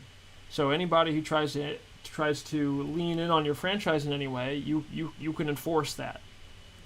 And you can use that data point that you filed on the blockchain to file your eventual copyright when you can afford it. You know, sometimes it's $25, sometimes it's $300 per filing, but that's really cost prohibitive for people like me that don't have a dime to their name. So, and want to work in intellectual property and want to grow from the grassroots. There's folks that have their prescriptive formats for how to do that, and I'm telling you, I've been in those formats for 15 years, and you're exploiting us for you. That's what that is. I've lived it. I've lived it for 15 years. So we're not going to do that anymore. We're doing direct impact. And I know what that is because I've lived the previous systems for 15 years. They don't work for people. People die on the streets. That's what happens. While you guys lie and you say you're uplifting marginalized creators, and then you use that attention to further crush us. It's absolutely fucking disgusting, honestly. Wow. But, anyway, wrote the paper, published it March 21st via Google Drive. I've since removed that publication and have moved it twice to 2 different other documents because that first one was our basic white paper, and that's expanded in its own way on the back end, and the public version of the paper is a different document than what we have on the back end now. So, but the original publication date was March 21st, 2021.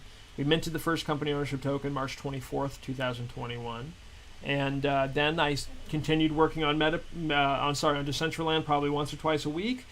Tried to get the writer's room focused on what we're doing for the pilot, which, again, nobody was getting paid, so it was kind of a tough go after about 3 months there.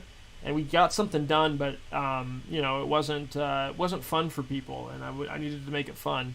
But my brother died, so there's also that. So, give me some grace here. But we had a deadline with MetaPurse to get the pilot script in on May 15th. And we're on the portion of the itinerary here. The Triumph Over History. So I wrote the paper. The paper essentially, it's called The Almost Structure for Tokenomics. Let me post it in chat here.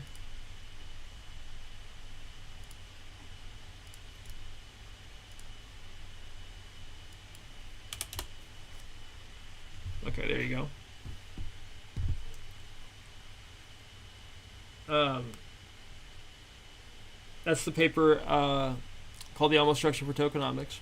And this was published March 21st. Now it's, depending on your browser size, I think the printout paper is 41 pages. And I'll just read this because I get fatigued because of my digestive condition. And so you might see me have to take a break, and I'll put on an old short film or something while I go get a bite to eat. The introductory paper was originally published March 21st of 2021 by me, the founder of Let Me Out Productions, and it provides a detailed strategy for implementing a non-fungible token system for internal platform utility, providing direct pathways to creator equity, crowdfunding, rights management, and among other use cases. So that might sound super technical, but basically, guys, it turns your stories into a puzzle with a hard cap of pieces, just like a real puzzle.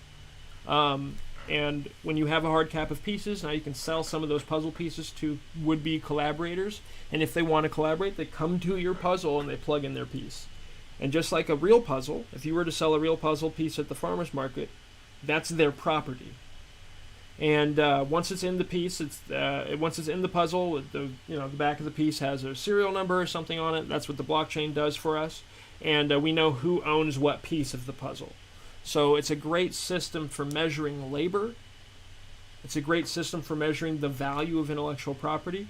It's a great system for audience collaboration. It's a great system for hired collaboration. It's a great system for OG creator merit. And it's a great system to sustain any creative platform.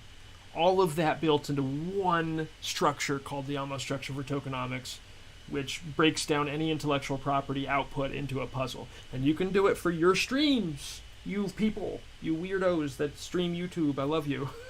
I watch you more than I watch shows. You could do it on a quarterly output. And the way that you do that is you'd make your hard cap 100,000 tokens per year, and your year would be your season.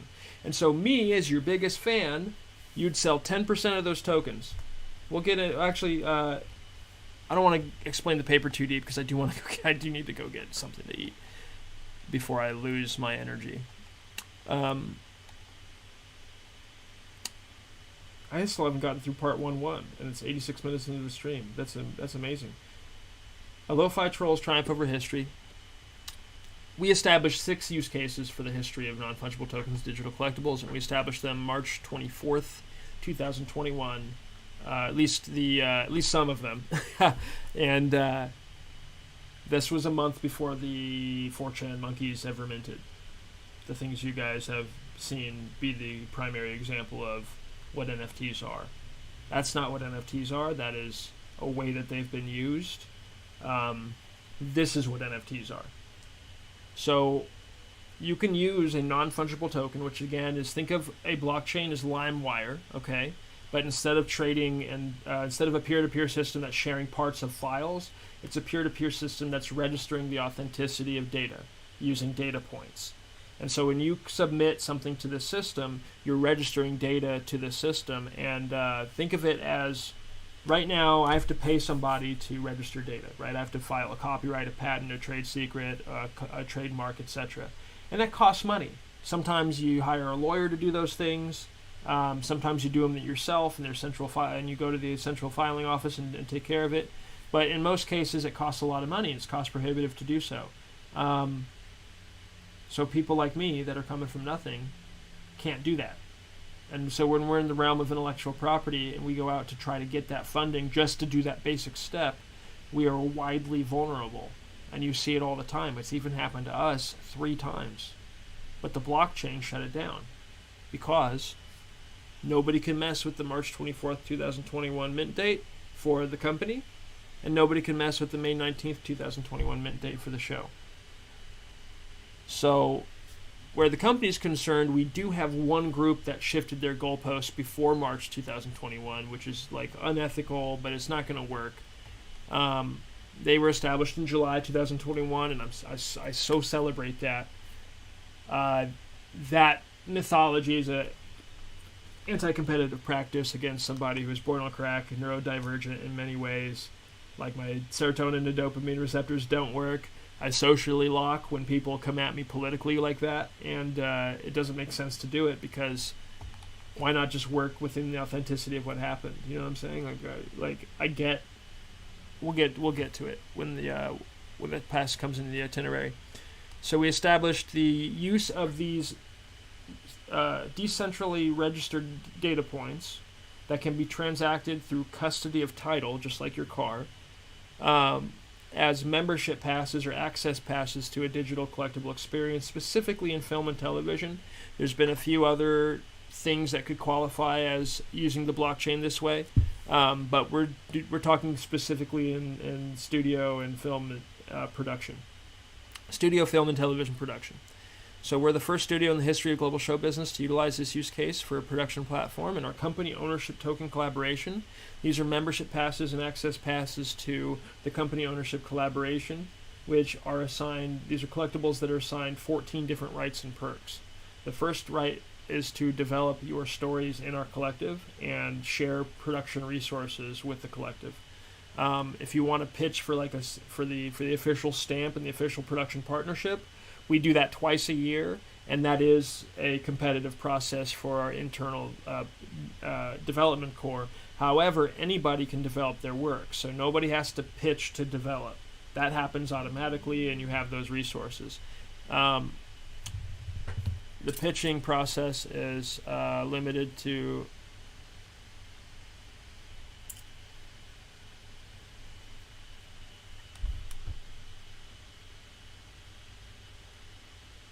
hold on, I got a text real quick.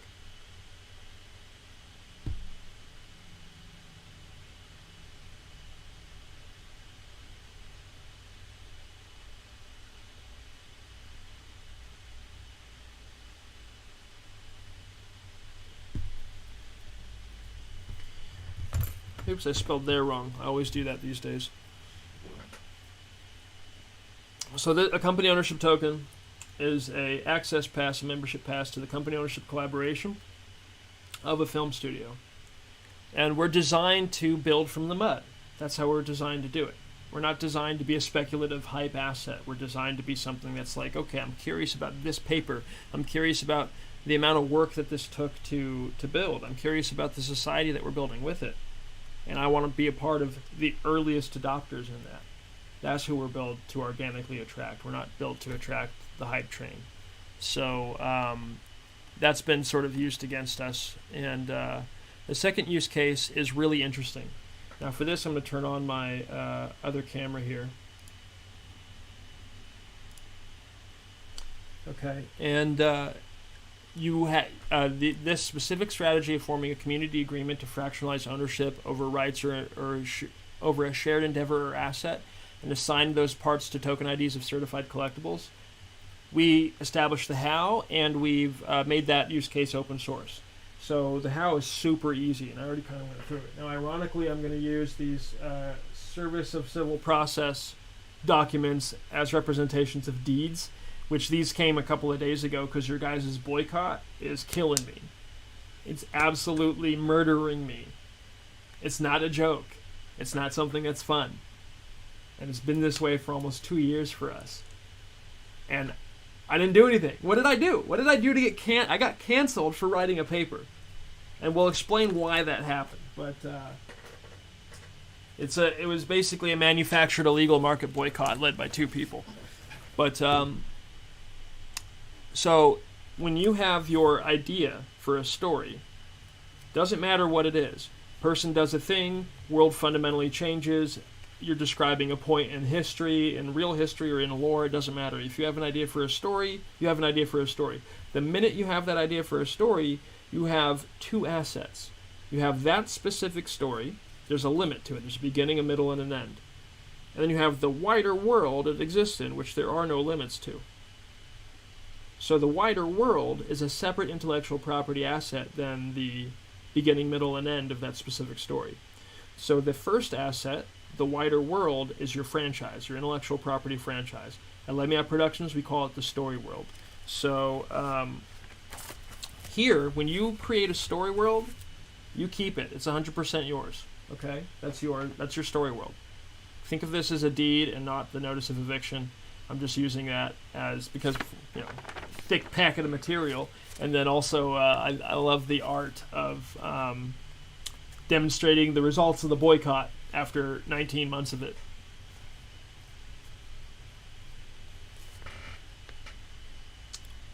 My team doesn't deserve this, by the way. 250 people don't deserve this. You can see them on our Discord if you want. Anyway, when you create a franchise here at Let Me Out Productions, that asset is always yours. We will never take any percentage points from the franchise. That's yours, it's yours, it's yours. If it's completely fictional, awesome. You've created a fictional story world with its own lore, its own characters, its own rich history, like Game of Thrones style stuff. If it's non-fiction or documentary, it's still a franchise. What you've created is not a fictional world with lore, but what you've created is a specific lens of observation, a specific point of view. Even if you're saying, oh, I'm an objective storyteller here. No, you're not. There's no such thing. You're providing a specific point of view. And when you do that, you've created a franchise. So your specific point of view on this historical event is going to be different than mine. And we can both make content around the same thing within the same kind of non-fiction format. We're going to be making different work. And honestly, that sort of work is super fun to compare, is it not? Like, I personally have a blast doing that. So when you have your franchise, doesn't matter if you're working in fiction or non-fiction, documentary, doesn't matter, you have your franchise, it's here. Now, going back to the beginning, the middle, the end, you write a separate deed. Okay, now you have a deed to your franchise and a deed to your story. The story's the product. It's a limited product, a beginning, a middle, and end. If you have an unlimited product, like if you're a streamer, you do this in quarterly you do this. You do a deed for every season of your content, and then you do the breakdowns on a quarterly distribution. That's what helps keep everything sustainable and address the changes in the team over time. So your stories are limited product, and this is the distributed asset that comes out of the franchise. So right now you have two different deeds, all right? In the franchise deed, umbrellas the distributed asset deed. This is 100% yours. You're going to negotiate the market with this. You're not going to negotiate the market with this. Right now, the market wants us to negotiate this. In fact, it's the only option. So we're going to take our franchises off the table. And we are forming a distributed asset for the market to interact with. This is a limited product. That way you have creative control over your franchise until you no longer want it anymore, if that should ever take place. And that way you can choose your production partners as needed. If your production partner is not creatively mutual with what your vision is for your franchise, you can exit that relationship because they are working on the limited product. They're working on the distributed asset, that one season, that one film. If you like them, guess what? Come back to them again, including us. If you don't like them, including us, take it to somebody else. Bet on yourself always. You're sovereign, and even if you have a company ownership token here, you don't have to ever work with us. You can use our development systems, which produce these for you. Once you have to collaborate with the system. It's not like you can just go put in an idea and then this is what comes out. It's a process. It's a professional process. It's 56 benchmarks of quality attention to detail that will produce a deed to your limited product or to your franchise. So once again, these are not deeds. These are notices of eviction that are active that I received on the 19th. And I'll get into that later, but there you go. So you have your deed, and then in this deed, your distributed asset, this is where we literally define the property itself as a puzzle. There's no other paradigm here. This limited product is a puzzle with a fixed amount of pieces. Okay? Now on our platform level, it's the same thing. We have defined the platform as which you can do at the franchise level too. You can define that property as a puzzle with a limited amount of pieces. Now the really cool thing about these non-fungible tokens is that they are technically immovable. So in order to claim property in the United States, a point must be measurable and immovable. That's what you need to claim property. I'm indigenous, I'm telling you, that shit's weird. It's weird to claim property at all. It's always been weird to say, I own land. It's fucking stupid, okay? It's European feudalism, and you guys imported that into the Americas and don't even question it at all. Like, zero question. And now you don't allow us to go out into the forest and measure and claim points of land anymore because the government has claimed it all. That's what we saw. That's fundamentally colonization. It's fundamentally not questioned, right? So I'm not saying tear everything. I'm not saying burn it all to the ground. I'm saying let's work with what we know and what we know. All right, but getting back to the way the U.S. government defines claiming property. If the point is immovable and measurable, you can define property. Data points on the blockchain are immovable and measurable. And they're publicly transparent forever. So you can define your intellectual property literally as claimed land. Let your head wrap around that. Okay? You're claiming land now in your IP. So when you claim the property, you have to define the exact property you're claiming, especially an intellectual property, because you're defining something from the abstract. That's why we have the Voyage of Legacy at Let Me Out Productions, where you do a 56 benchmark process that helps you get from that abstract story idea to a well-defined claimed property in your limited asset. So when you define that property, it does not exist unless that property is literally a puzzle. Let me just say it again.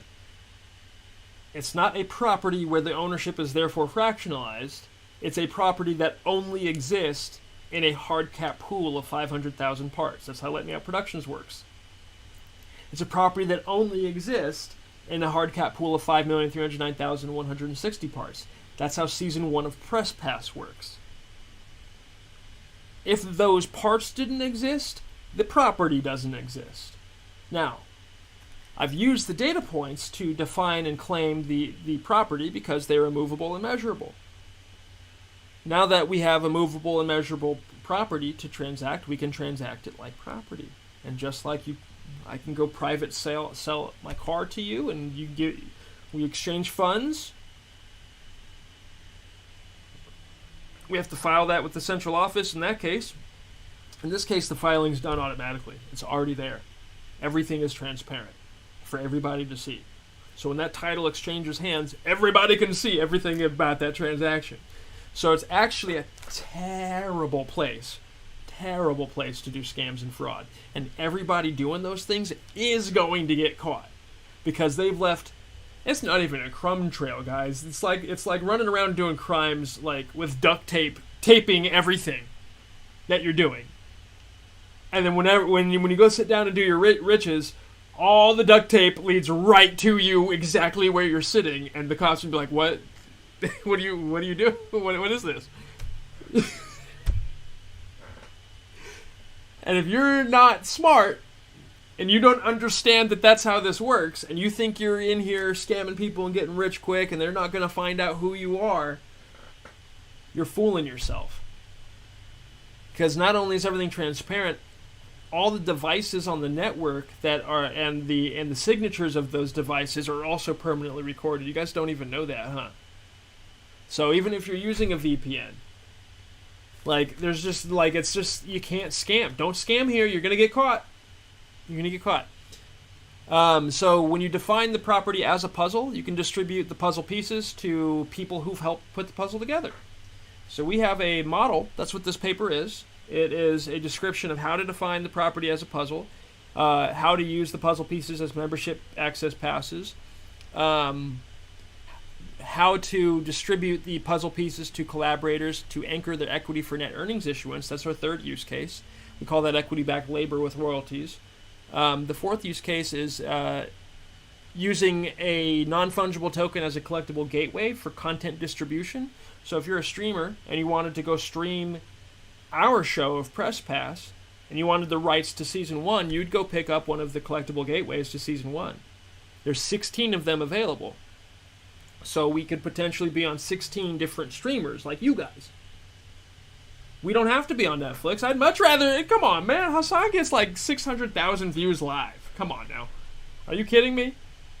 Like, that's our audience. That's who the show's for anyway. So, we've established that idea. Where the fifth use case is forming basically a decentralized autonomous organization, which is a community-run organization, to run a department of Let Me Out Productions. So we sign this organization to a contract that pays them a 7% net earnings issuance against the platform's success, and up to, I think, 16% at sellout.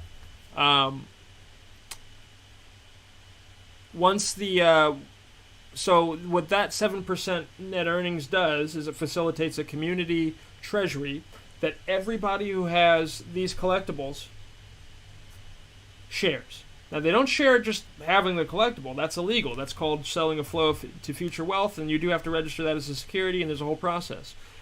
If you're selling access passes to a collaboration system where there's bounties across from tasks and bounties across from hourly coverages, and you have a certain amount of these puzzle pieces, so you have a certain amount of that bounty that's going to be paid to you, that's how this works. So we hire an organization to run that rather than the company running it itself, which just helps with transactional layers of protection, and also everything that DAO does is transparent for the community to look at and hyper-analyze and get involved with. So as long as Let Me Out Productions is fulfilling our obligations to the DAO and they're fulfilling their obligations to Let Me Out Productions, it's going to be a seamless interaction, and that's how the company ownership collaboration works.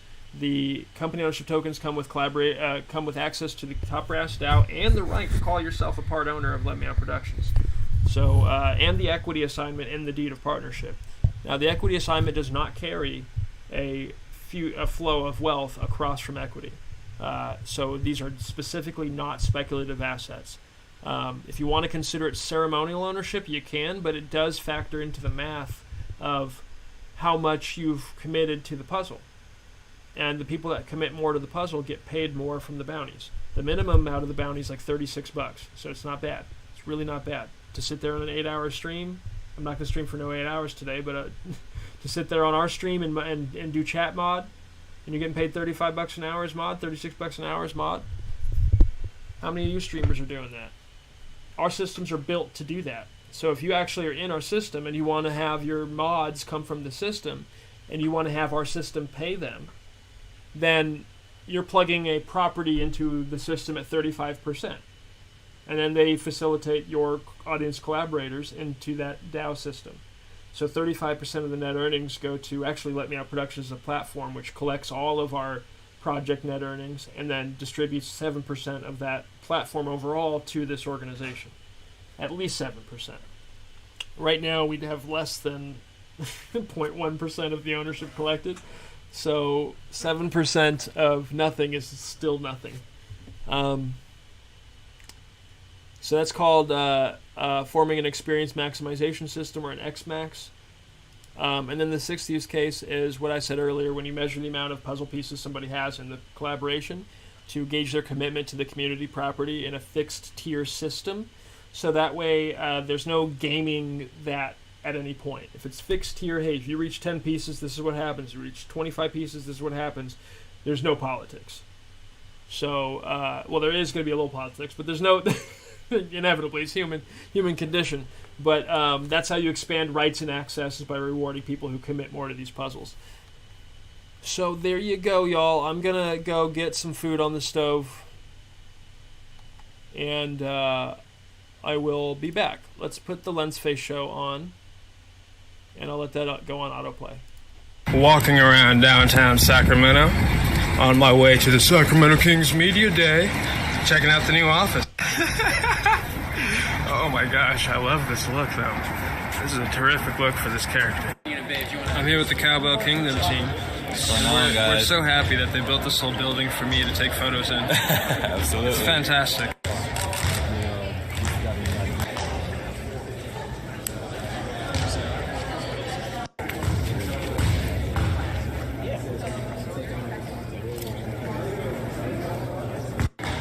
See that photographer's technique? Modeling the players, making sure that the moment is right. Do it. Don't be nervous.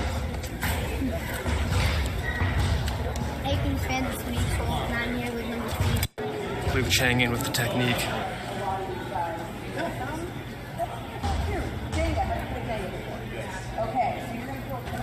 He's doing an interview right now and he's not paying me any attention. And Rudy's just getting ready on my set. Make sure you pose correctly, Rudy. Yeah, this is good stuff. I'm a reggae redneck.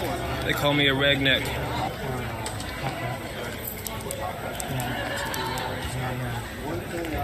Oh, and actually...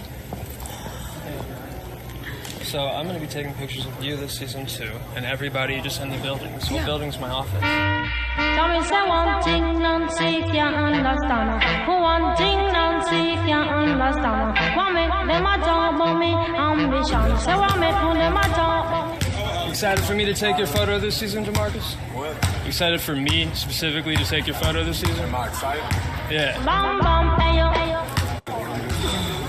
See, Brian May could have been a photojournalist, but he chose to be a sportscaster instead. Brian May shoots more than you realize. Dang it, he's got me beat.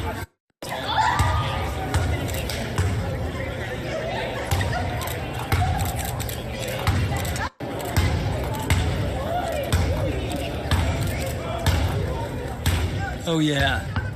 Oh yeah. Do it again.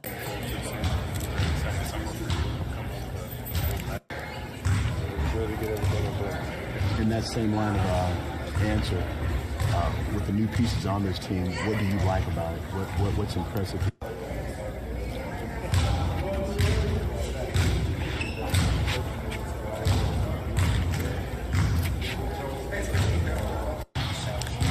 photography is all about stamps and ladders.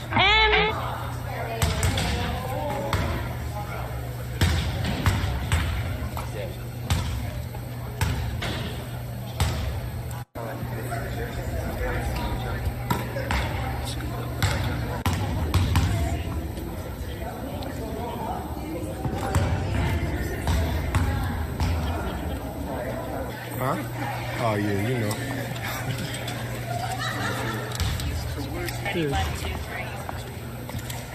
Yeah. Thank you. You're welcome. Here you go.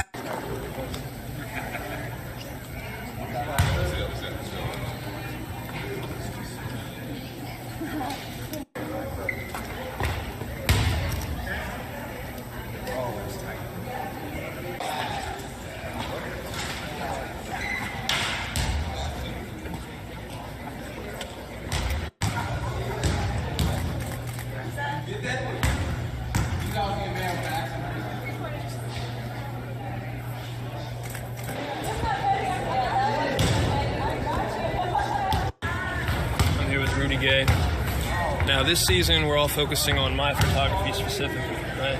So if you need a redone, a shot or something like that. This season, you're gonna be the cameraman and I'm gonna play. I'll be the small forward. Okay, my bad. Hold on. I'm just learning. You gotta teach me. From the mind and eyes of Rudy Gay.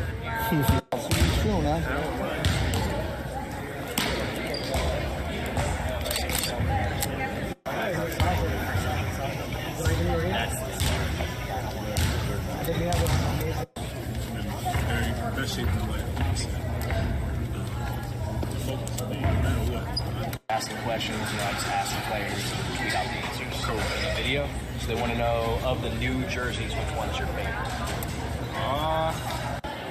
So how does it feel to have your photo taken with a player by such a good photographer? It feels great. It feels pretty solid.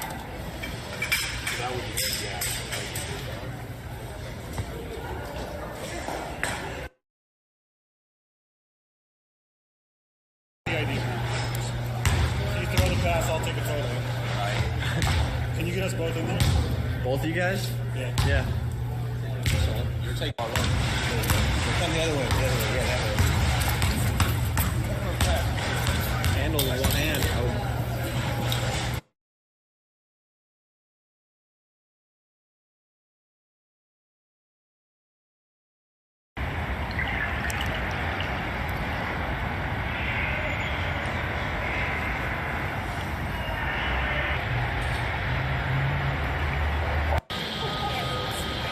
Golden One Center for the first time, Media Day Part 2, Lens Face, let's go.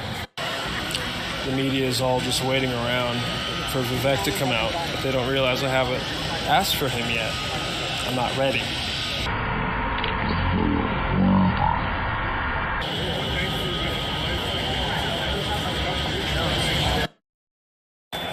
I can tell you right now already that the lighting in here is so much better than Sleep Train Arena / Arco Arena was. I can't wait. You guys have had this hour-and-a-half long tour, walking through buildings, just quick half-through. Yeah, the question was, have any other organizations come to see the building? And we're well over 50 different teams from different sports, whether they're NBA teams or off of one another. Secondly, it's the first 4K board in the United States for a sports venue, which we're really proud of as well. So the resolution is ready for business, certainly by the time we stand here next year at this time. Hotel will happen soon, as we talked about that right now.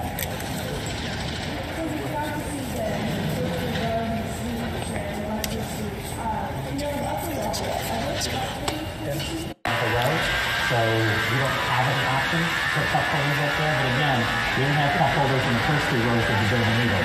So this is not an upper bowl, lower bowl thing. The building, when those windows are open and that wall's open, it's hard to control the entire room. Order chairman, Zachary King, Direct Ryan D-Way, back in station. Blake showed up at my invite. Where we can put even more cables in. So even though we have 200 gig pipes coming in, and even though we have a lot of sensors, we have the city of the future. Yeah, on a personal level, where did you find the inspiration to approach this from a place of imagination? And Thanks for Vivek for kind of introducing and welcome to the Golden One Center today. They did this for my birthday. You know that hand? It's my birthday on Friday, so they set this lunch up for me. All for your.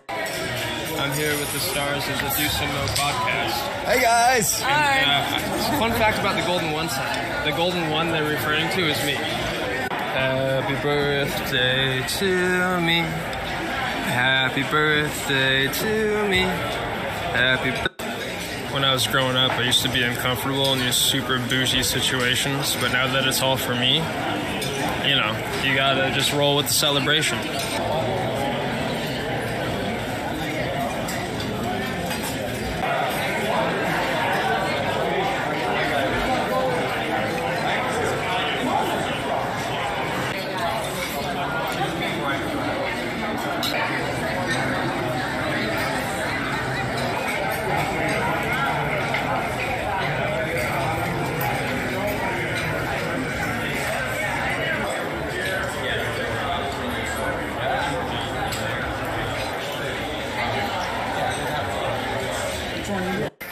All right, we're about to get a tour of my new office.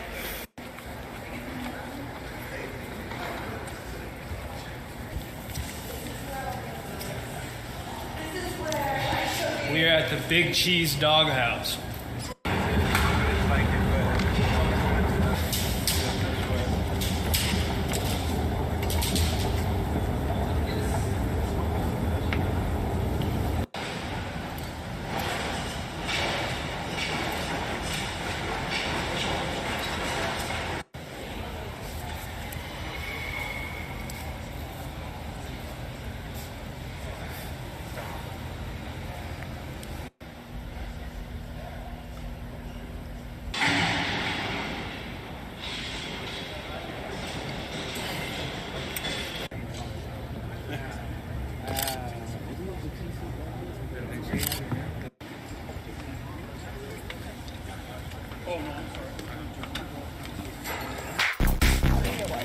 I gotta grab my laptop. Go around. Wait. We have to take a picture. St. Francis, Jesuit, and Christian both.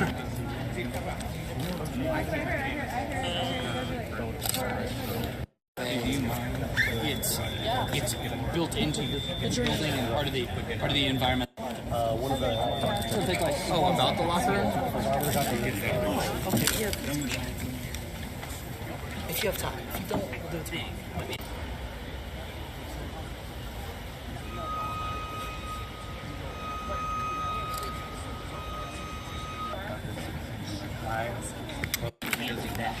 That's not enough for you. So, given the geometry of the bowl, you can't put colors. How do I get rid of that? It's like it's snowing in here. All right, I'm back. All right, here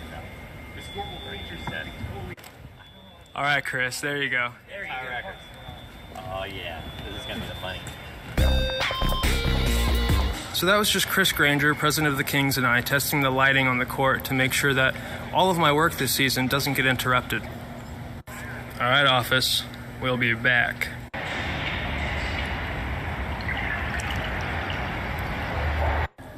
I left my monopod in the arena. Shame on me.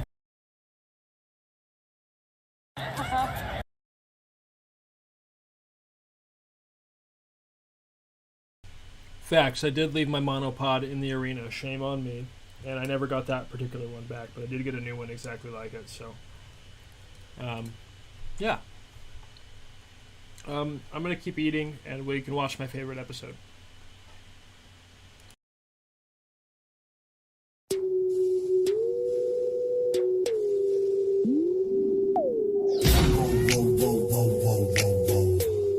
The 27th of December. Welcome to Wednesday.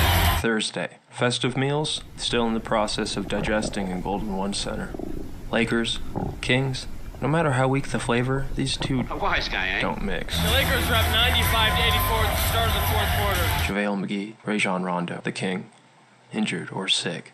two young squads squared off to a dramatic end. Dread it, run from it, destiny arrives all the same. It was a beautiful play. Bielitsa looking. Bogdanovich, 3 seconds. Bogey for the win! Bogdanovich! Bogdanovich! Game-winning three-pointer as time expires. Kings win 117 to 116. Wow, look at this place. Golden One Center is live. Everybody's going crazy right now. Woo! What a game! What a game! Having De'Aaron Fox dive off the Willie Cauley-Stein screen to the corner threw off the Lakers' spacing intentions. The Kings have run that play before. Previously, Fox went on a back cut once he got to the screen for a failed attempt at a lob from Iman Shumpert to win the game. It was the same set in this play, with the taller Nemanja Bjelica inbounding. Instead of hitting the back cut, Fox went over the screen and drifted to the corner, which caused Tyson Chandler to back off of pressuring the screener. This allowed for the decoy screen from Bogdan Bogdanovich, played poorly by Kentavious Caldwell-Pope. By hugging up on the screener, Caldwell-Pope puts himself in a rough position to move with the cutter. Now, this is where we could debate coaching versus player intuition. The way Bogdanovich makes the cut off Cauley-Stein's screen almost looks designed. Bogey cuts inside KCP, forcing him to switch to Cauley-Stein and drawing the Tyson Chandler matchup. Had he curled over top of the screen, he still would have had the shot, but KCP would be in a position to potentially block it. It's worth noting that Cauley-Stein ends up wide open under the basket, regardless of how Bogey makes the cut, which is just good play design. Bogdanovich drew Tyson Chandler, power dribbled him into a bad left step, and then pulled up before Tyson could recover enough to affect his focus. Bogdanovich, 3 seconds. Bogey for the win! Bogdanovich!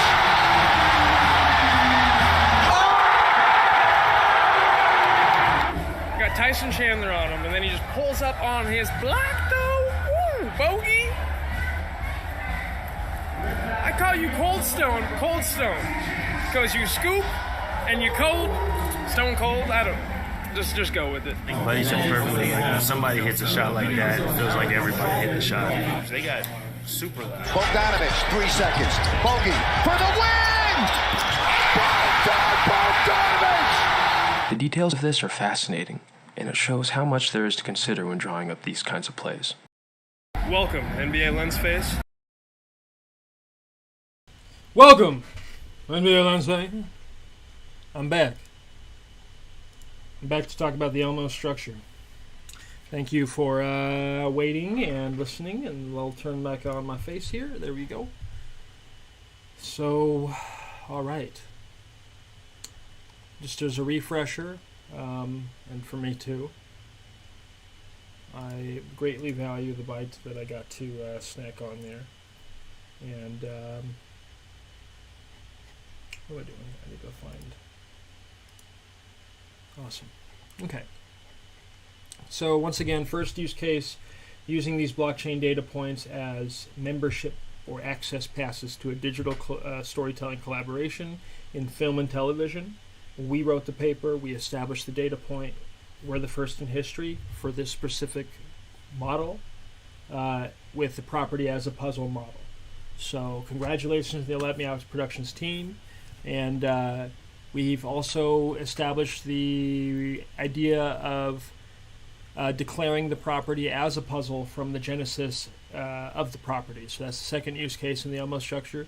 The third use case is distributing those puzzle pieces to laborers at a rate of 20% of the puzzle to provide equity-backed labor with royalties, because those puzzle pieces can pay royalties against the collective success of that work perpetually. The fourth use case is using the data point, the non-fungible token, as collectible gateways for content distribution and rights enforcement, and that's open source. Really easy to do. You just make the NFTs, and you can use them as content gating keys for other. You can use an independent distributor like Beam.xyz, and you could token gate your content there. I encourage you to reach out with them and figure out something, because you're using their service. They haven't. They provide that token gating for free at this point. But if you, as a YouTuber or a Twitch streamer or somebody who wanted to start doing this and you could afford it, you could buy the distribution rights to Season 1 of Press Pass, for example. host the content on your stream within our stipulations in the token, and the token would that data point would provide you that content access. If we syndicated it every week, then that token would provide you that syndicated content access within the window that you're supposed to stream it. Now, you know, with our schedule, with our schedules, I'm a streamer now. With our schedules, the window would have to be pretty wide. It'd be like an 8-hour window on a Thursday or something like that, or maybe an 8-hour window on Wednesday and Thursday. And then you could like build your content streams around including a 30-minute episode of Press Pass. You take that time off. Put it up. We don't. Sorry for the first airing. We don't want your face or your commentary, but you could go back through it as many times as you want. That's the beauty of having the rights to do that. For as much content down the line that you want, within the rights of the within the rights that you've collected. The fifth use case is the sub DAO to run a department of the platform to facilitate a collaborative community wealth system, and that's open source. We've branded this as an experience maximization system, or an XMax. And then the sixth use case is the collection benchmark achievement system, or the CBA. So all of those are in the Elmo structure. They're not exact. I mean, we have an index here, so you can look here and you can find them. So distributions toward the bottom. You could do intellectual property, shared profit equals creator equity. That's the puzzle piece model. Well, it's the first three use cases in that section. We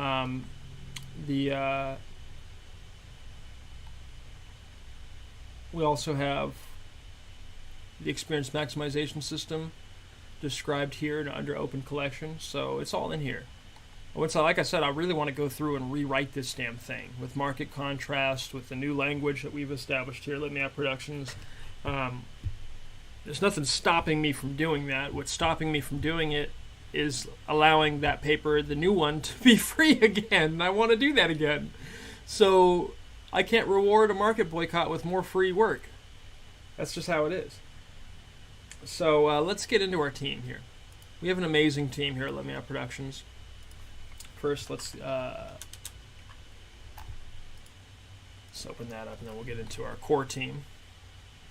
There's me. I'm the founder and chief executive officer, although I don't want to be CEO. It's just the responsibility I have in the immediate. So in the future, we may hire somebody to do that. But Aaron is our co-founder and chief operating officer, and Nick Oniket is our co-founder and chief financial officer. So I'm a 15-year producer in this industry. Aaron has been for about the same time. I want to say like 13 years. She got her start up in Chico State. And then Nick doesn't work in the film industry at all. He's a project manager in large-scale construction. And so we, you know, as a numbers guy and as a guy who knows the importance of compliance, he's well-suited for that role. So that's our core team of founders. We also have our creative board members. We have Crystal, Lisa, Lenz, Benjamina, Luke, Elisa, William, Star, and you guys, the top brass staff. So Crystal is a high-level professional that works out of, I'm not going to dox where they actually work or live, actually. But Crystal works in data, I want to say. I think that's the right way to sum it up. Lisa is an executive producer in our industry, and you would recognize her name from the Biggie movie about 10 years ago. Lenz is a graphic artist and a physical artist out of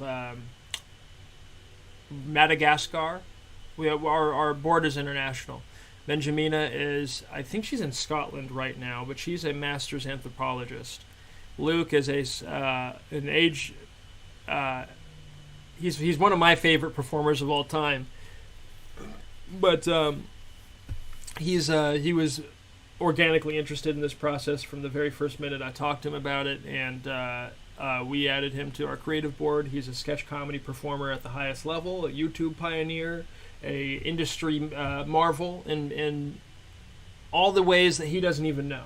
So there's Luke there. We have Elisa on our creative board. She's out of China, but she is in the States right now, and she herself is a really talented and really thoughtful artist who also understands the depth and value of making accommodations for disabled people. She shares a lot of that reality with me.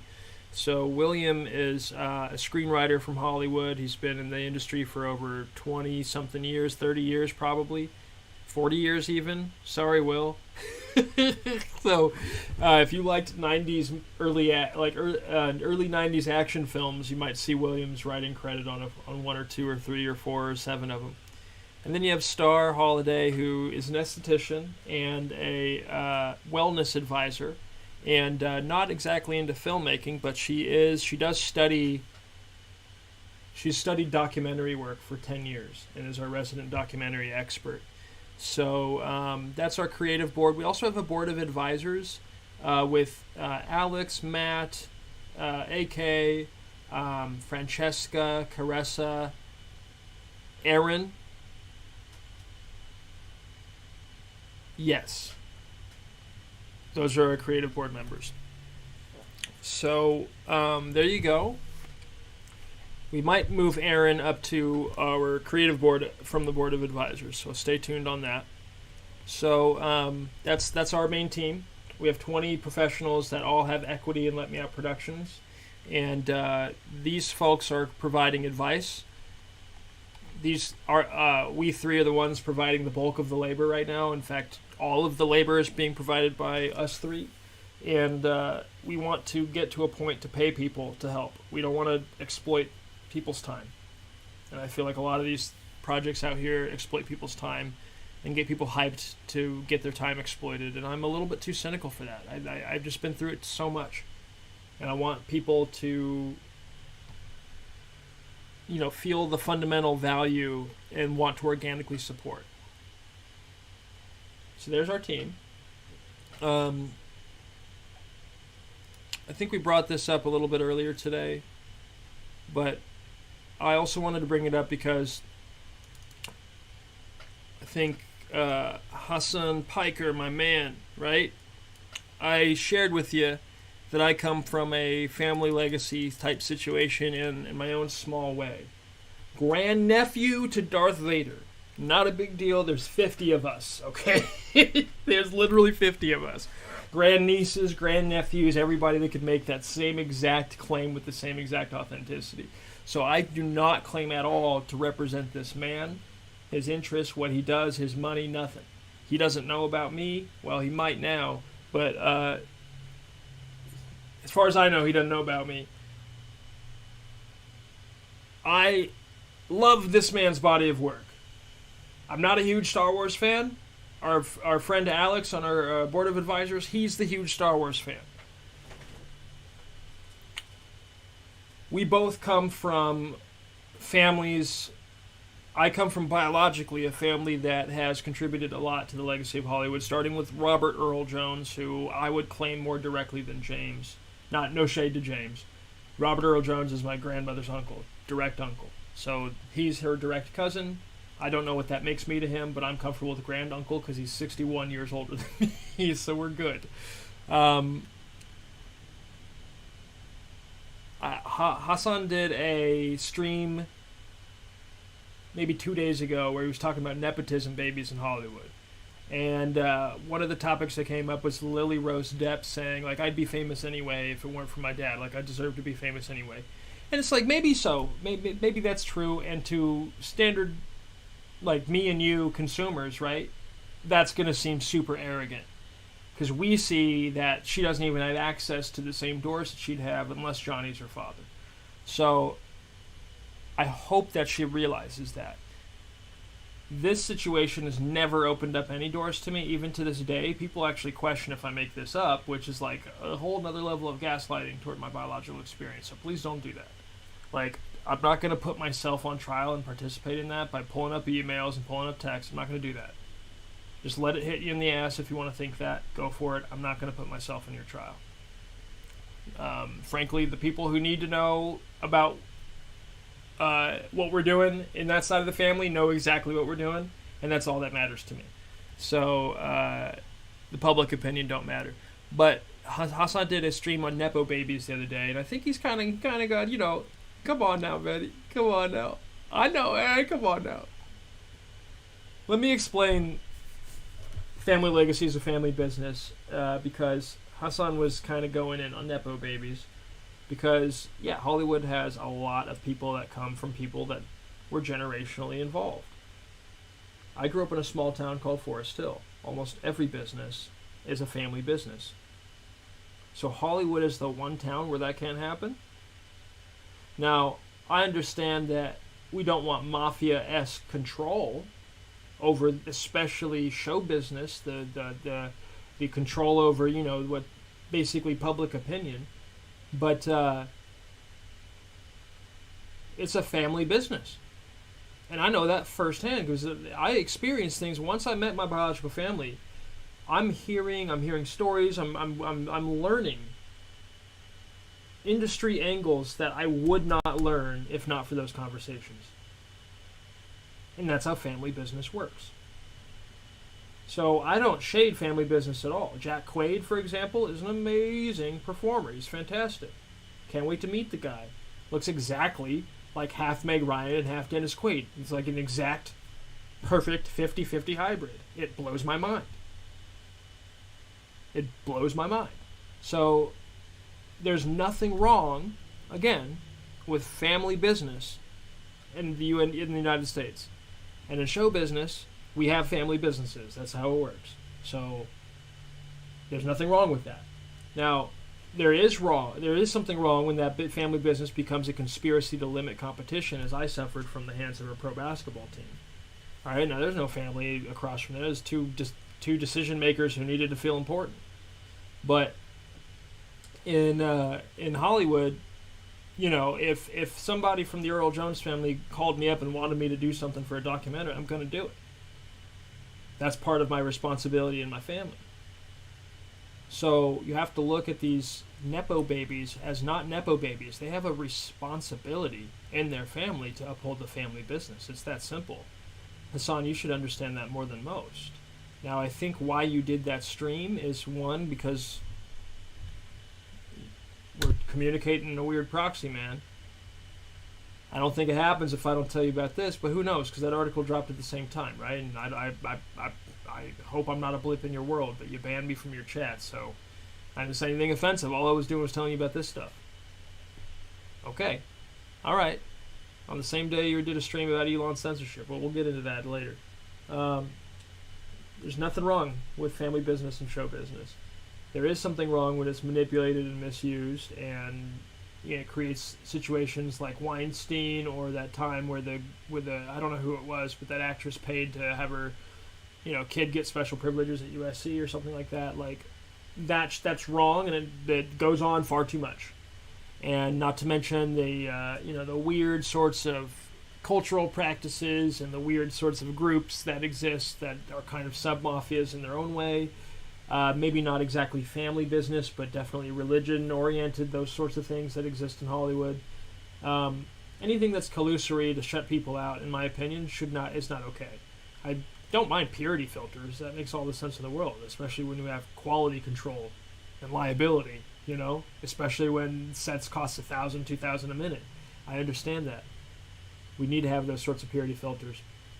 But let's not continue let's just nip it in the bud. It's absolutely okay for every family in showbiz to run their business as a family business. It's absolutely okay. There's nothing wrong with it. And if somebody gets uplifted from that, great for them, because their family did a good job. That's what that means. So John David Washington, son of Denzel Washington, right? They're both kick-ass performers. Would John David have had the access to the training, to the stability, to the lifestyle, to the resources that he received to become the great actor that he is, if not for Denzel's success? Of course not. But guess what? That's exactly how a family business works. So let's just nip it in the bud. Don't be ashamed of it. Okay? When I worked at TYT, Jank was talking about hiring you when you were a junior at Rutgers. I believe you went to Rutgers, right? So that was when Jank was talking about how you were a junior. I didn't have a single fucking problem with it. I had zero issue with it. I wasn't like, oh, he needs to prove himself. I was like, I was looking forward to meeting you. And I was excited. I was like, Jank's a nephew? What does he look like? Now, Jank looks like a Turkish Mr. Potato Head. No shade to Jank, but he does. So I always thought you'd be looking exactly like him. You know what I'm saying? But you don't. So it is what it is. Anyway, what you've built is what you've built, and that's organic. That you deserve that. That's something that you've built. That's your platform. And I'll get to it a little bit later, but I think you have way more power than you think you do. Because I've been watching your streams over the past few days and weeks, like more intrinsically, and there's a lot of limited belief coming in yourself. Okay, so one of those limited beliefs is coming from, do I deserve to be here? Do I deserve to put myself on stream and get 600,000 viewers? And then when you come against a guy like me, it's got nothing and nobody, right? Then I look like what you could be if you didn't have the right people. I have the right people, dude. I just didn't flaunt it around, and I didn't go into Hollywood at 19 saying this shit. If I did, I was 21, I'm sorry, 20. I didn't go to Hollywood at 20, wait. No, I was 21. I didn't go to Hollywood at 21 saying this shit. Your uncle looked out for you because he's a kind, intelligent, and smart and resourceful man. He looked out for you specifically. You have other family members. He looked out for you specifically. And the reason he looked out for you specifically because he knew when you were a junior at Rutgers that you were a genius. He knew it. We had these conversations, dude. You're fine. Stop feeling imposter syndrome. You've earned it. You're like literally a king of the world, and these idiots in the chat got you feeling bad about yourself. I don't understand. Well, I do understand it actually because I did the same thing for Young Turks for a little bit less than a year there, right? Like 8-9 months, something like that. 7, 8, 9 months. It blurs. I remember the first time a chatter told me to go kill myself. It was Young Turks. It was like two months into the job. Turbo something. Right? His name was Turbo something. I remember like Turbo was in the guy's tag. And not only did he tell me to kill myself, he was relentlessly coming for me the entire time I worked at TYT. He would be sending Steve messages. He'd be sending people messages around the platform about my performance. That one chatter had me feeling super paranoid just about me being there because his entry point to me was go kill yourself. And then he went for my job behind the scenes. I didn't know this person. No idea who this person was. 2012. My first job out of college. So I was paranoid, and I actually think that chatter did affect some impressions of me in some way because they were determined to do it. And they didn't know about this. This doesn't make me important at all, guys. It's just like the reason I bring it up is because family business is show business is family business. That's simple. It's not hard to understand. It's no big deal. And Hasan, you might think that you benefited from it. I don't think it's a benefit. I think you're living up to your responsibility, and you've done an amazing job. And you've taken your uncle's faith, and you've maximized it beyond his own imagination. Are you kidding me? Look at where you're at. So don't look at me and think that I'd be where you're at if I stayed at Young Turks, because I just would not. That's not... Come on, dude. I'm not charismatic. Everything I say ends in a downward tone. Even if I did start streaming, I would have stopped after like 3 weeks. It would never have happened. Don't compare yourself to me, and I'm not going to compare myself to you because I enjoyed 10 years in professional basketball. Probably in some ways it would make you jealous, right? So it's just like, I don't know. I shouldn't say that. Not jealous. That was a horrible thing to say. Probably in some ways that would impress you. Just like the things that you've done have impressed the hell out of me because I know fundamentally, Hasan, I would not be where you're at today. And I had the same exact platform. So stop feeling bad. Stop feeling like an imposter. You've taken your uncle's great faith and you've maximized it to an incredible degree. Don't be Elon Musk and ban people the way you do in chat, because you got me. You got me, dude. I'm trying to describe pocket socialism and you got me. For a month? I can't talk about pocket socialism in your chat for a month? Okay, Elon. So family legacy is family business. You have zero reason to feel bad about yourself. I will celebrate your origins till the end of time. And you might say, oh, I walked into a door that nobody else had opened for them. No, you didn't. You walked into the door that Jank opened for you. And he's the one who took the brunt and did that work. And because he did the brunt and did that, and he took the brunt and did that work, he has every fucking right to open that door for whoever the fuck he wants to. And he opened the door for me too, man. That gave me my legitimacy to get to pro basketball. So I didn't need to tell them about this. Well, I don't know where it happened. I didn't tell Jank and Steve about James Earl Jones. They didn't care. They cared about me as a person. Now, they didn't give me enough of a chance. Okay? And I think that's why nobody from there even wants to talk to me about it, because they all feel bad. They know what side of the story they're on, and it was wrong. But I don't live backwards. I don't want to litigate that. I love you guys. I love Young Turks. I love Anna. I love Jank. I love Steve. I love JR. JR's my homie till the day I die, man. That guy looked out for me when I had nothing.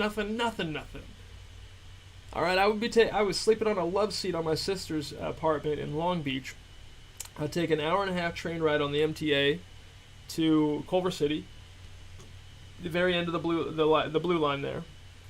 And JR would be sitting there in his car, willing to drive me the extra 20 minutes, so I wouldn't have to keep. He'd pick me up every day when I lived in Long Beach from the MTA, and so I wouldn't have to walk. I wouldn't have to ride my bike. Didn't have to bring my bike on the train, and you know, like. So I really kind of got sucked into like this is my family kind of feel, because I was actually reeling, and you know, I wasn't good at the job. I know that. So you were good at the job, and look what you've done. That's. There's no. You're not the person who's on the bad side of my scales. You're not that person.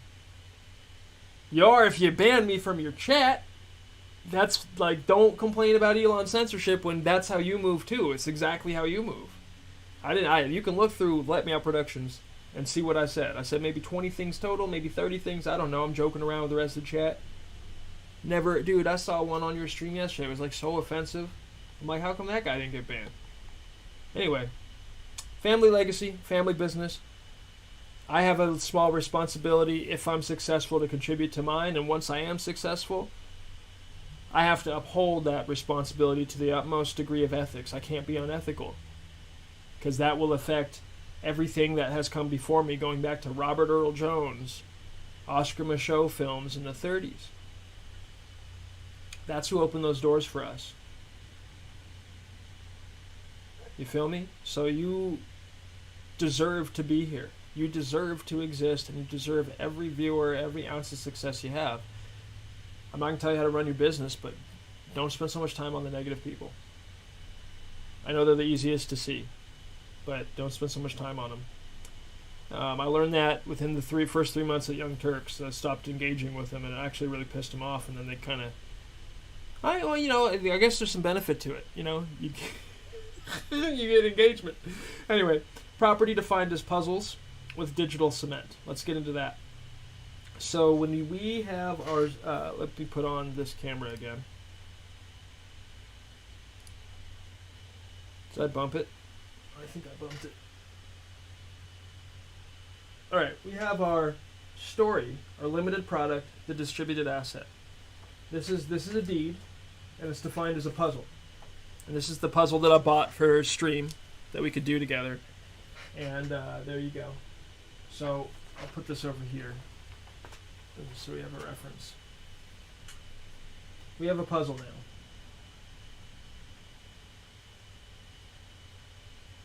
So let's talk about what we do with the pieces in the puzzle. 35% of the puzzle belong to Let Me Out Productions, or in your case, the primary production platform, the platform with full liability, governance, admin over that story, over the production of that story. So they flat 35% ownership over. They have 35% of the puzzle. That's a governance hold. It allows them to navigate property as it needs to be navigated, and they're liable for the quality and the outcome. So you want to partner with a platform to make your story into reality, and it can be your own platform. This incorruptible 35% flat industry pavement, okay? The original creator. You have the idea. 30%. Okay, so you have 30% of the puzzle going to the original creator. 30% of the net earnings that the puzzle produces go to the creator. 35% of the net goes to the platform. Now, if you're in the industry and that sounds super harebrained to you, and you're like, why would this not be like 5% and this be 55%? We have a chance to finally reflect the merit of people's original intellectual property. I've done the scales. This is sustainable on $500,000 works. It's sustainable on $300 million works. So this works. These numbers work. This means that creators will make what they want to make and get the hell out of the industry. We need this. I'm telling you, we need this. We can't have people continue to take up director spots and opportunities from creatives that are original thinkers just because they need to work. So when we have original creators rewarded with 30% of their output from any distributed asset, they can retire after a few projects. And they don't need to work. They can pick and choose their spots as time goes on when they have a story to tell. They don't need to have a deadline of getting something out in 2 or 3 years, 1 year, because they need to eat. They'll have their residuals coming in from any zeitgeist capturing success, and zeitgeist capturing successes should produce for about 3 years. Some of them go for 20. Some of them go for 20. Y'all know that. So right now, 65% of the puzzle is between the platform and the creator. 20% is reserved for your hired collaborators on the team. 10% is available to the audience to buy, so they can have a piece of the puzzle and collaborate with the result.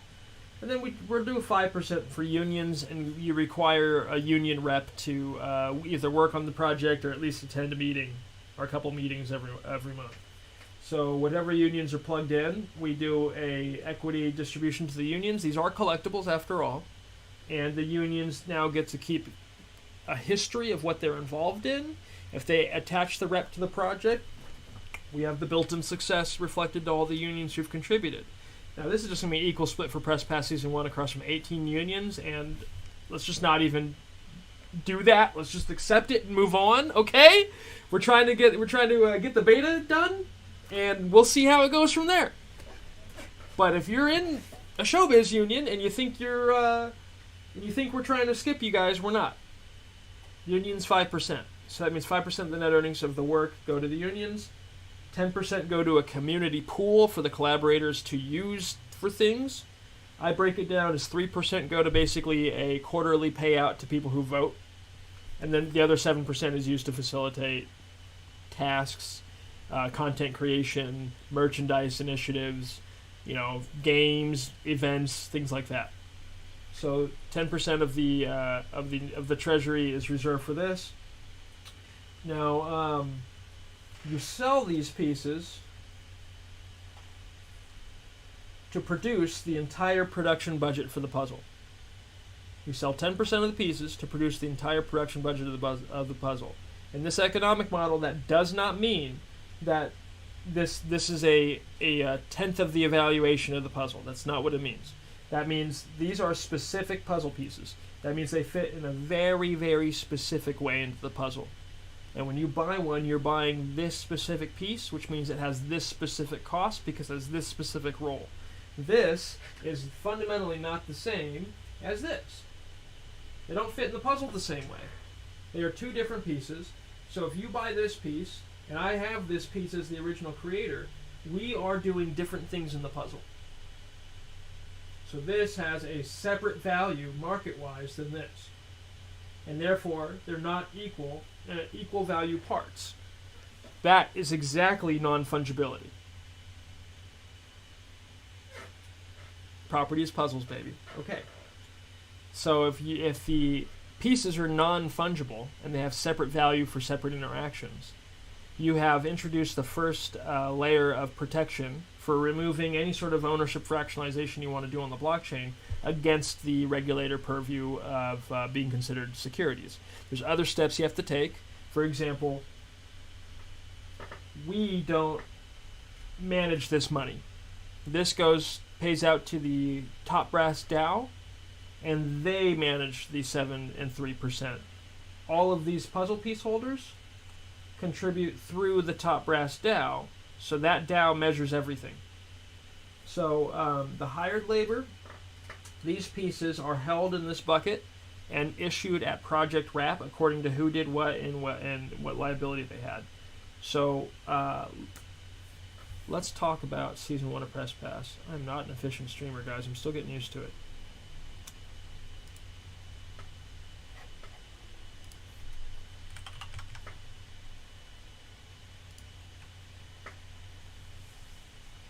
In fact, let me do that real quick.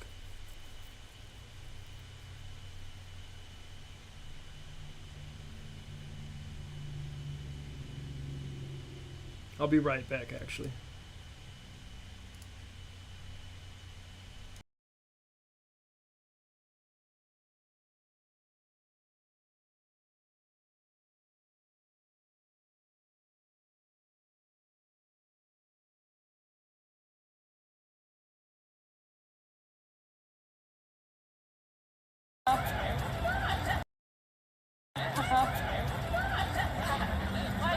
Lens Face, finally here at FanFest. Or should I say Lens Fest.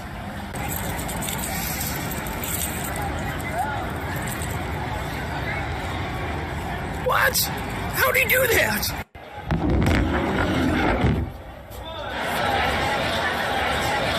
This is so cool. All these people walking around in the building. Yeah, I mean, it's great to experience.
I told the coach that practice was getting boring and I asked him to scrimmage so I can actually get some real work done, and he obliged. So, here we go.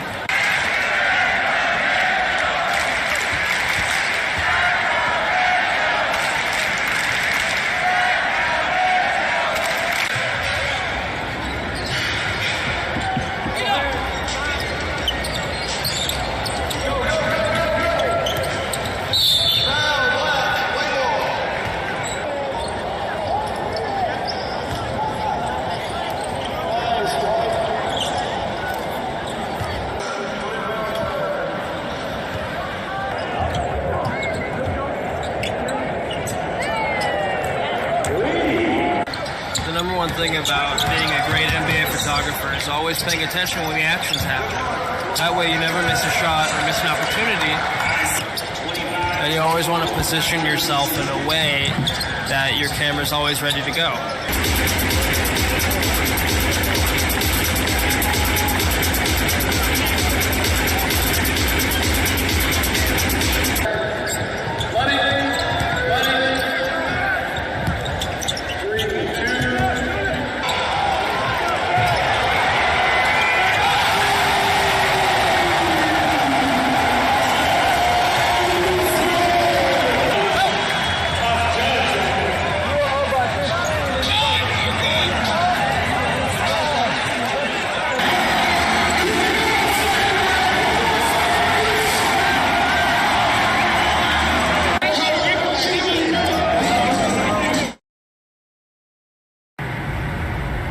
Lens Face rides again.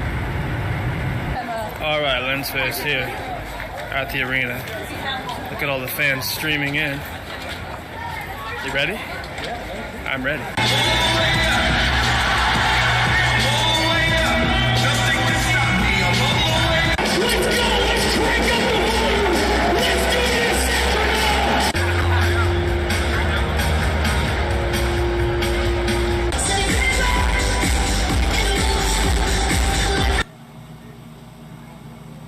It's interesting from shooting at the suite level of this arena. I've never actually done that before, but I like the angles I'm getting. The players take up the full frame. I'll show you in a second. I'll see if I can get a good shot of the Kings players coming down the next break.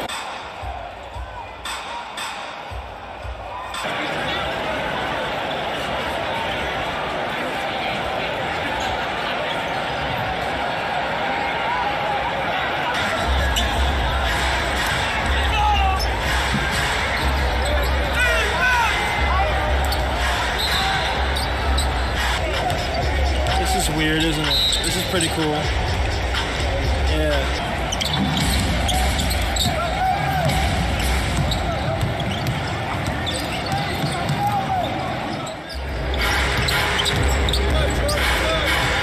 All right, well, the Kings scored a lot of points, 135, and Maccabi scored 96.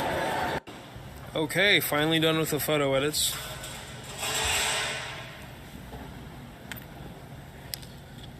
You can check them out.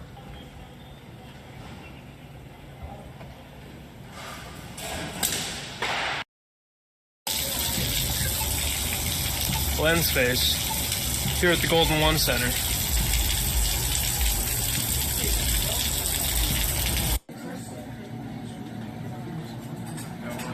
My hair leveled up. When the Kings first moved to Sacramento, a lot of the fans went to the first game wearing tuxedos because they wanted to celebrate such a big thing happening.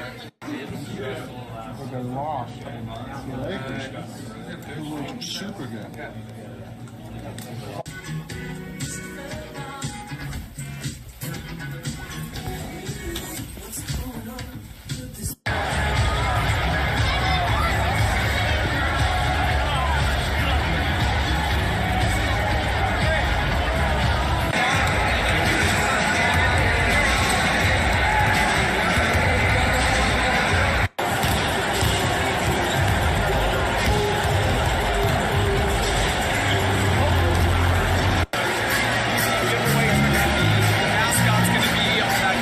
Center is packed.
Great time. We have performing summer.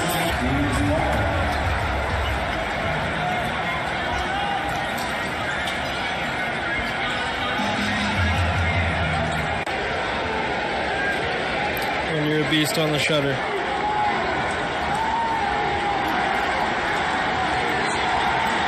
Ladies and gentlemen, the second guest continue here tonight. Please welcome.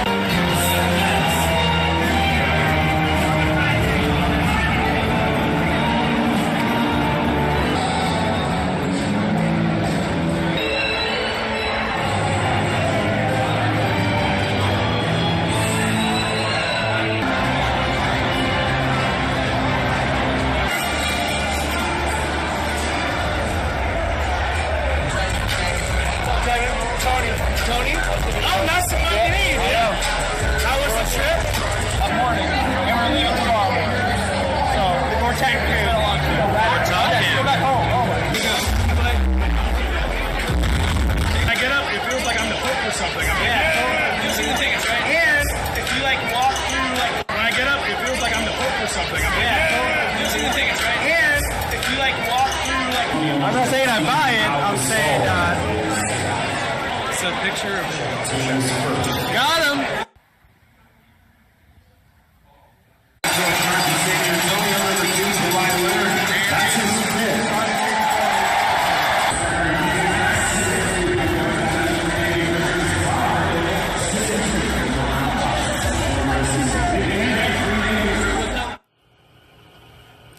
Just dressing up the Raws. Not bad for the home opener. Too bad they lost.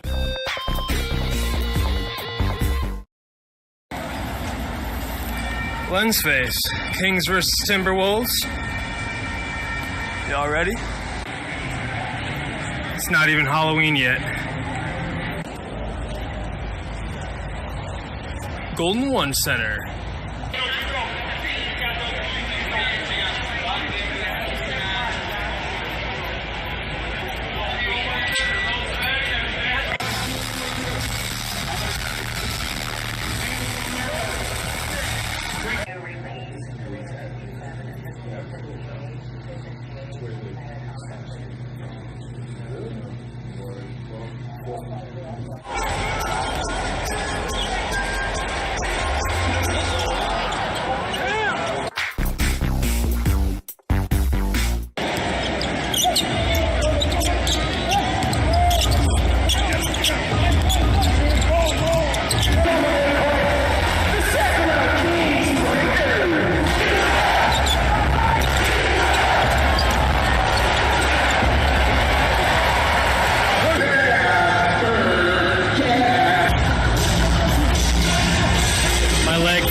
It's halftime, so I'm just going to go through a couple of selects and get some in the folder for the Sacktown crew so they have stuff for post-game.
Oh, that was the whole question? Yeah.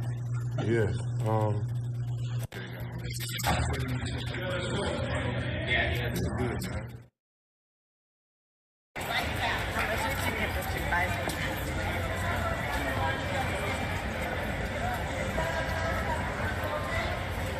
Alright, here you are guys, we're gonna pause over here.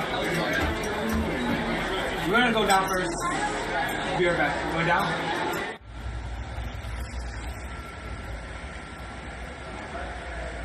They really need to put some art up on the walls down here.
Lensface signing off.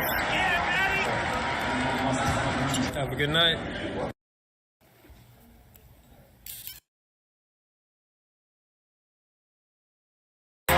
What do you think mainstream America feels more comfortable with? A black man in a fedora or a black man in animal cosplay? Definitely a black man in animal cosplay.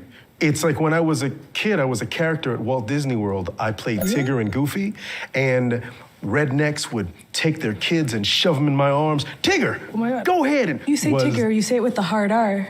Yeah, Tigger. Tigger, because if they knew that Tigger was a Tigger. Oh my God. Yeah. So you won the Masked Singer as the Fox in 2019. What do you think mainstream America... What if I don't...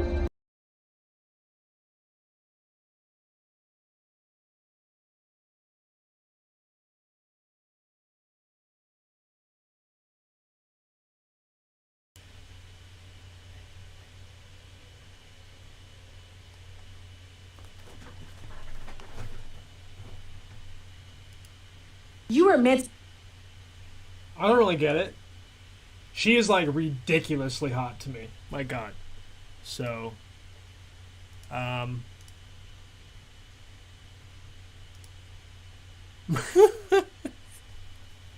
it's because she's hilarious, dude. She's like truly just. She's a get you streamers on the show. She wants hits, but truly hilarious. Z-Way, you're awesome. You see what I'm talking about? It's time to play.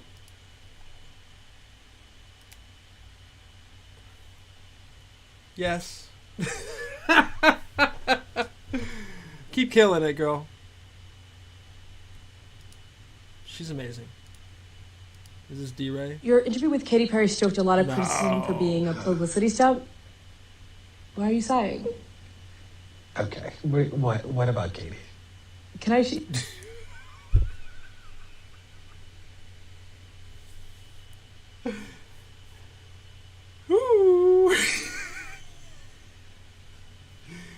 D-Ray and I followed each other on Twitter for a time. I don't know what happened. I don't know if he's still on Twitter. Even show you the question. It says, how did you book her? Zoom in on that.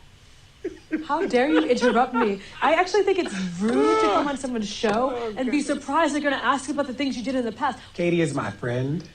I'm on the board of Katie's foundation, the Firework Foundation, and we run a summer camp. And Katie and I are both camp counselors at the summer camp. We have one coming up in September. You are camp counselors at the summer camp? Yeah, Katie's like a legitimate counselor. She's not like a just there. And what do you and Katy Perry do at this camp? We're not the only counselors. There's like a whole set of Well, I don't mean it in a creepy way. I mean, what do you and the multiple counselors, plus the very famous celebrity, Katy Perry, do at the camp? We've done go-kart. They design a shoe for Katy Perry's collection. Are you and Katy Perry involved in a content firm?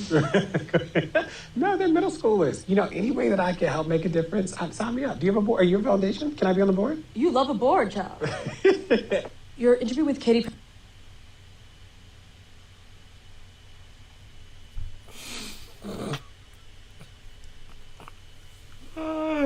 The choice to wear the vest is exactly right.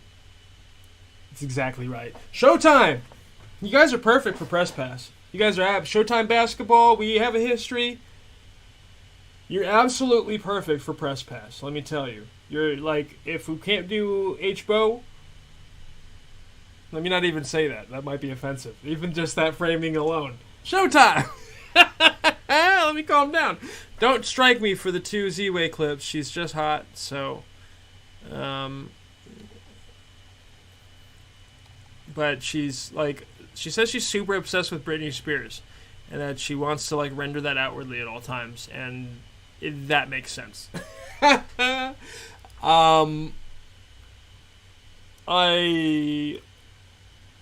ain't gonna pursue no male gaze aesthetic towards Z-Way. I find her super hilarious and funny and, like, just, she's the it girl. I mean, look at her. Don't sleep on Z-Way. She's gonna rule the world. Okay, so Press Pass. Let's talk about Press Pass. Press Pass, Vision Map, Standard Operating Procedure.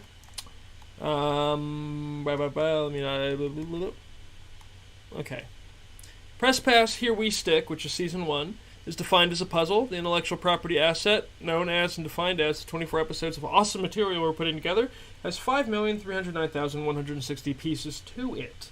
These pieces are non-fungible tokens. Each non-fungible token is a digital collectible with a permanent and immutable serial number on the blockchain. The pieces form the totality of the puzzle, representing and defining the totality of the intellectual property. So 10% is available. I'll put back up my puzzle cam.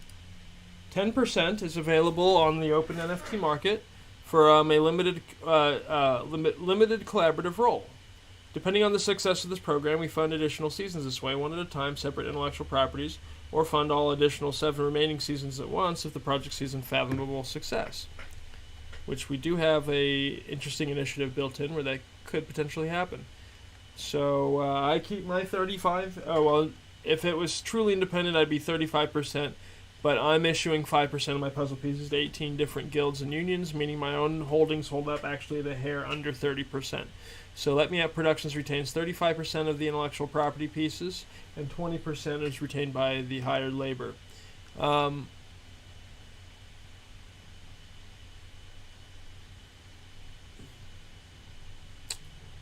We changed it from yearly payouts to quarterly payouts for residuals.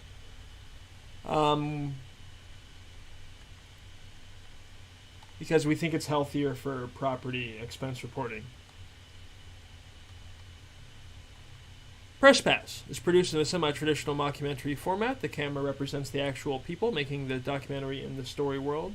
Our cameras are physically present and interactive with characters to help build the authentic sense of this exclusive media space, but non-verbal for 99% of the time.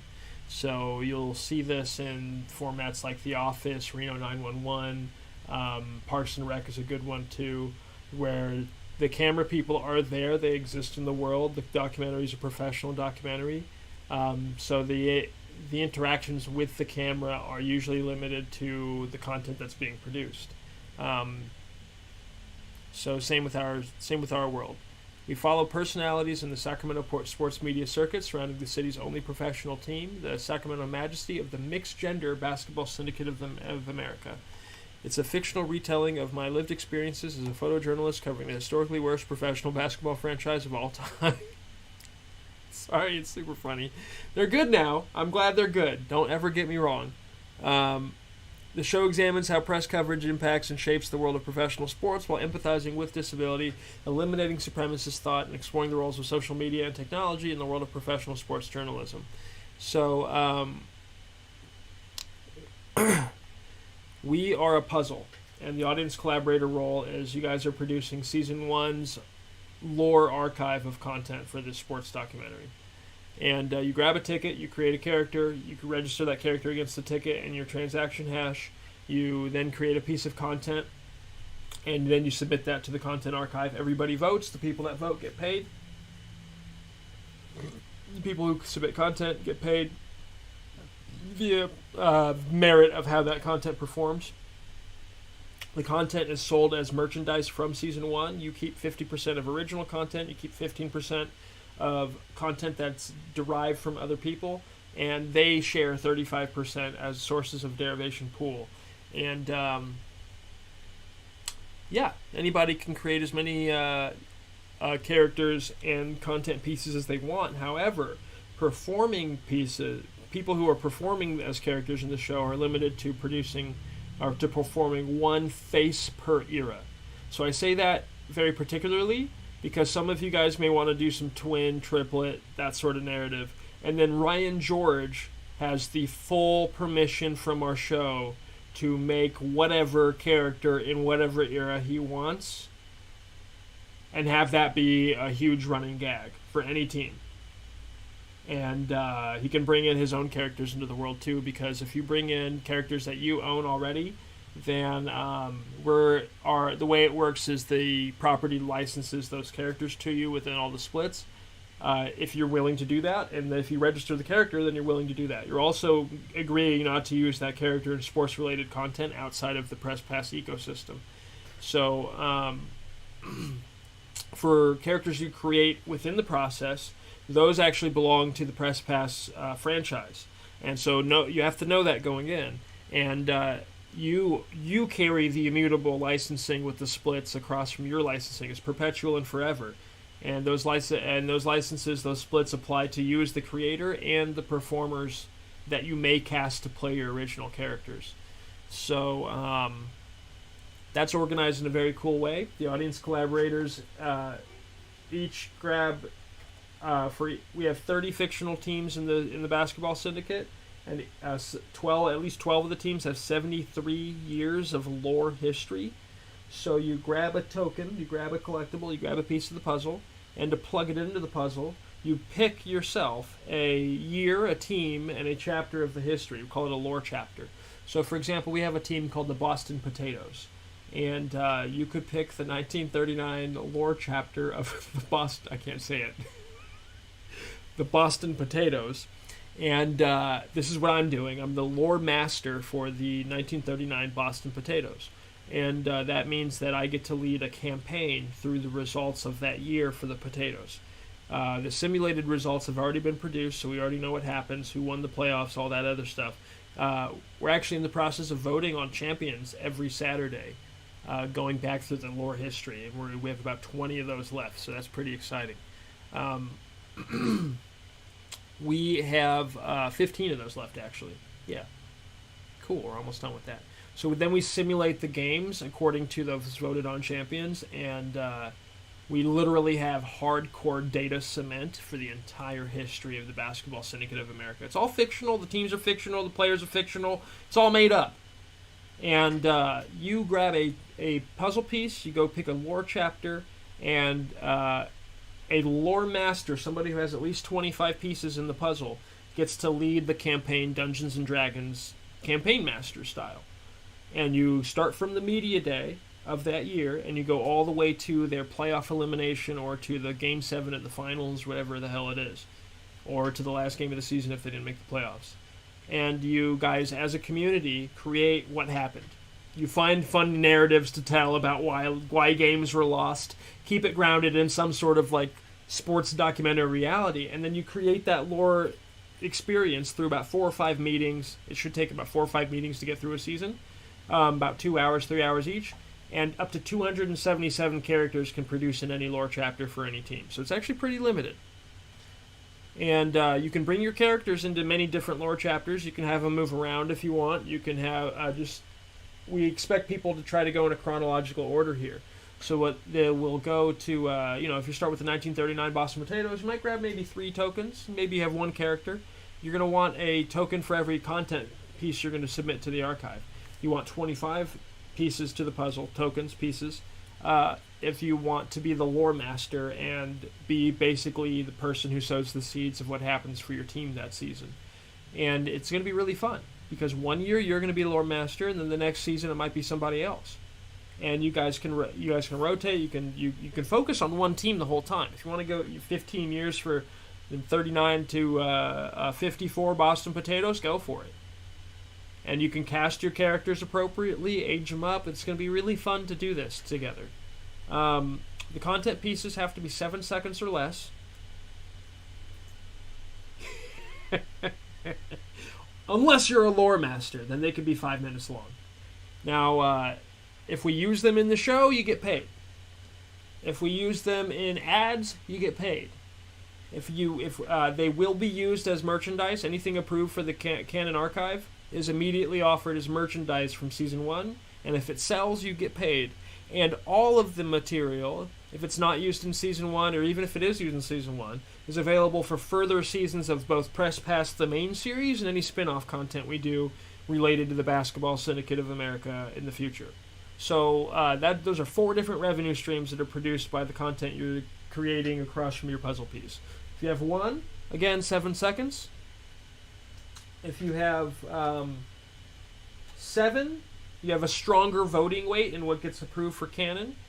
And if you have 25, you get to lead the generation of lore campaigns, and you can submit 5-minute pieces. And then if you want to keep increasing your voting weight on what's canon, then you keep on grabbing more pieces. It goes all the way up to 10,000, where you will be a co-producer of Season 1 of Press Pass.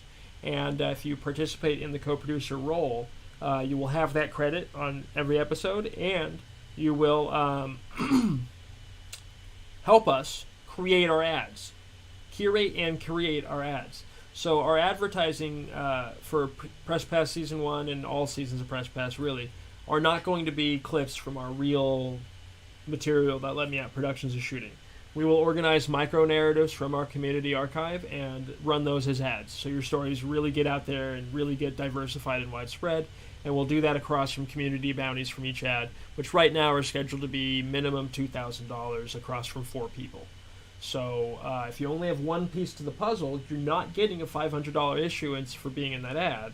You're getting a $36 issuance for being in that ad. So you have to be more committed to the puzzle to get the $500 issuance or even anything close to that. So that's how the collection benchmark achievement system works. It rewards people that have a higher commitment to the puzzle, and even a minimum commitment to the puzzle has a reward for collaboration that's very fair for just having a piece that you bought for $10 for this puzzle, and then you get $36 for making your content and selling it. Oh, I'm sorry, you get $36 for making your content if it makes an ad. That 7-second clip can be used in an Instagram ad, TikTok ad, Twitter ad, whatever have you. And we will see what the lore produces. I'm so excited. Our main series works no matter what because our sports media team is covering a bad basketball team in whatever world they all create. And Sacramento fans, don't be sensitive. Like, have fun with me. We live this together. Like, that's what I you know, some of the boycotts coming from people thinking I have bad intentions in Sacramento, and we'll get to that. Now it's finally time to talk about those things. Where am I here? There we go.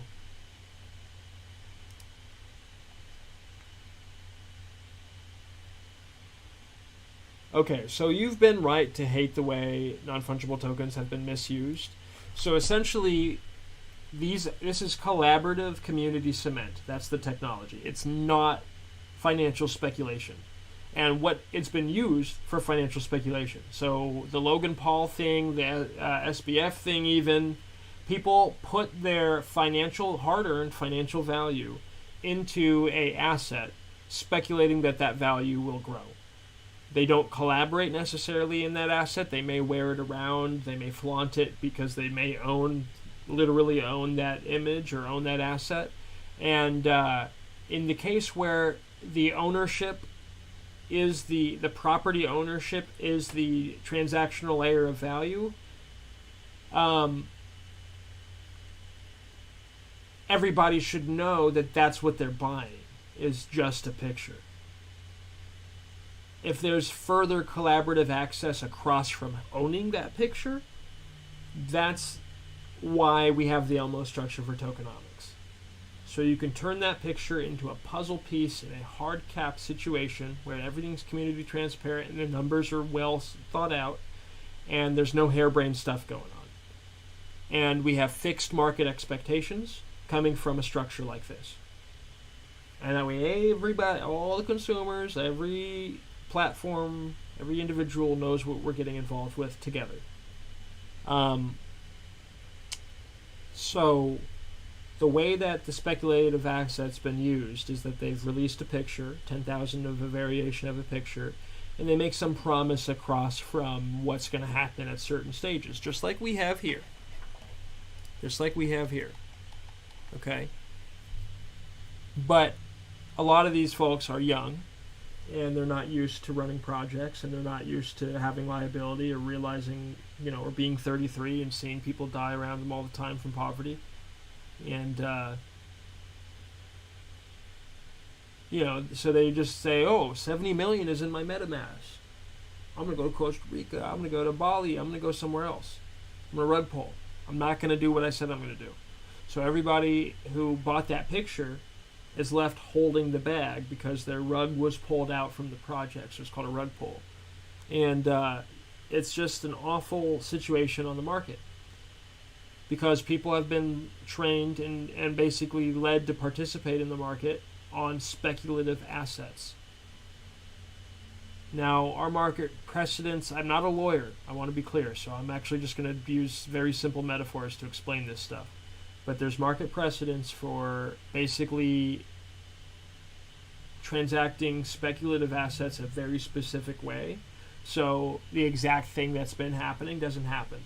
Now, even so, the stuff that has been happened, all those people are liable for fraud, even in the immediate. If they made a promise across from an asset and they didn't follow through on that promise, that's fraud.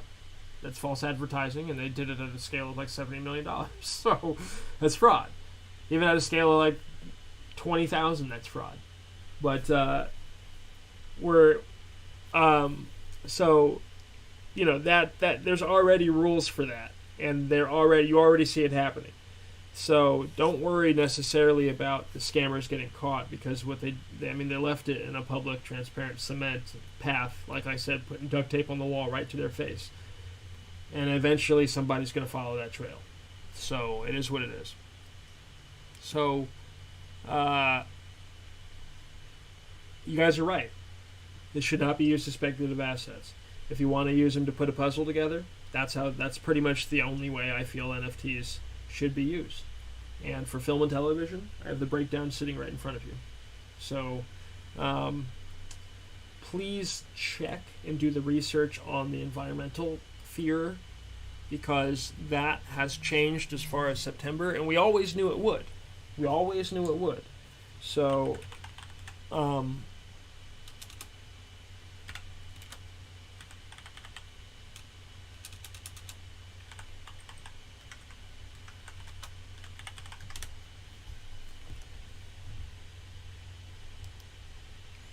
a terawatt, so before we get into this, a terawatt hour is a unit of energy that is equal to 10 raised to the power of 12 watt hours. And I can't even explain what a watt hour is, so. Electricity consumption in the United States was said to reach a total of 3,802 terawatt hours in the year 2020. So that's a great litmus test for where we start for this measurement. 10,000 watt hours, I don't even know how to say that number.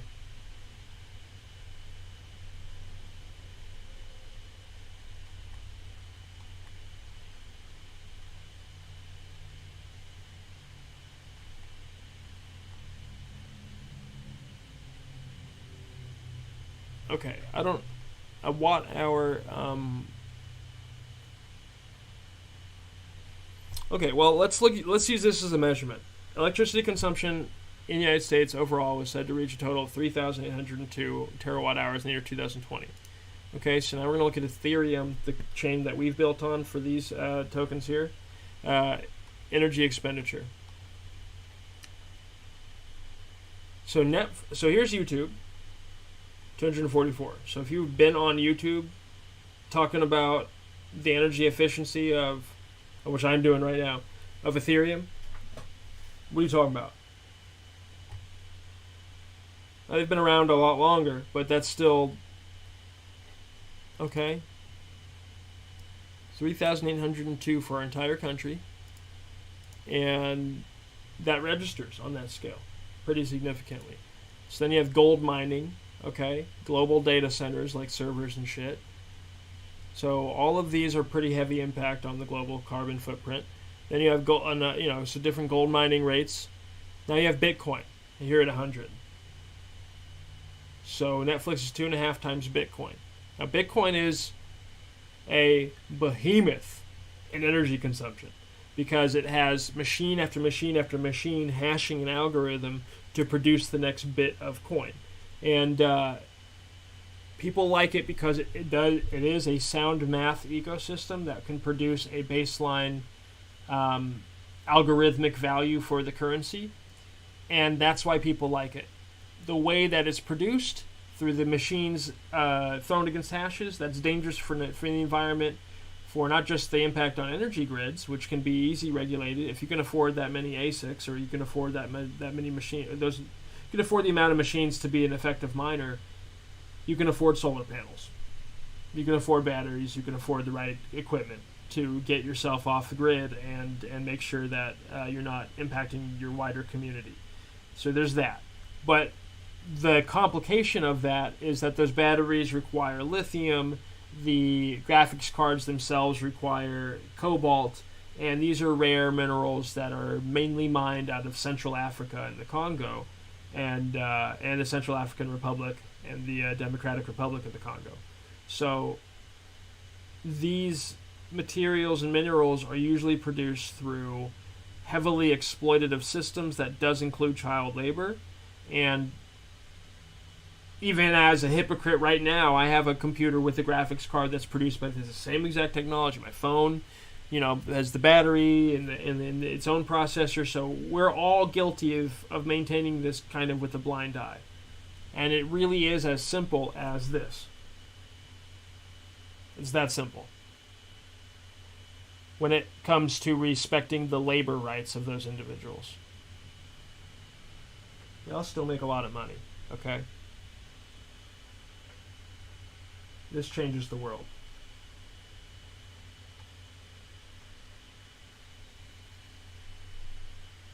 Getting off lithium, getting off cobalt, I don't know how possible that is, because it seems to me like, it's science, right? So, however, we are making advances. I don't know shit about this, so don't quote me on this. But we are making advances in synthetics and other learning about other things. And as that weird Don't Look Up movie suggested in a way, that there are minerals out there in space that if you could just harness something, maybe get a big chunk of asteroid coming down here, you might have an incredible, almost, unendable amount of cobalt or lithium or both or whatever the hell. There might be something that might work better for what we need. So, I'm not a space colonist myself. I think the Earth is a natural biological organism in and of itself, and we're only going to be able to get so far away from that. Now, if we're truly destined to, then we can spread this organism to the next planet. Which is wild, right? That's a wild dream, and I think that's what Musk is trying to reach. So, when I started building on Ethereum, this is where they were at. 78 terawatt hours against the entire, and this is a global internet network against 3,802 terawatt hours in the USA. So, about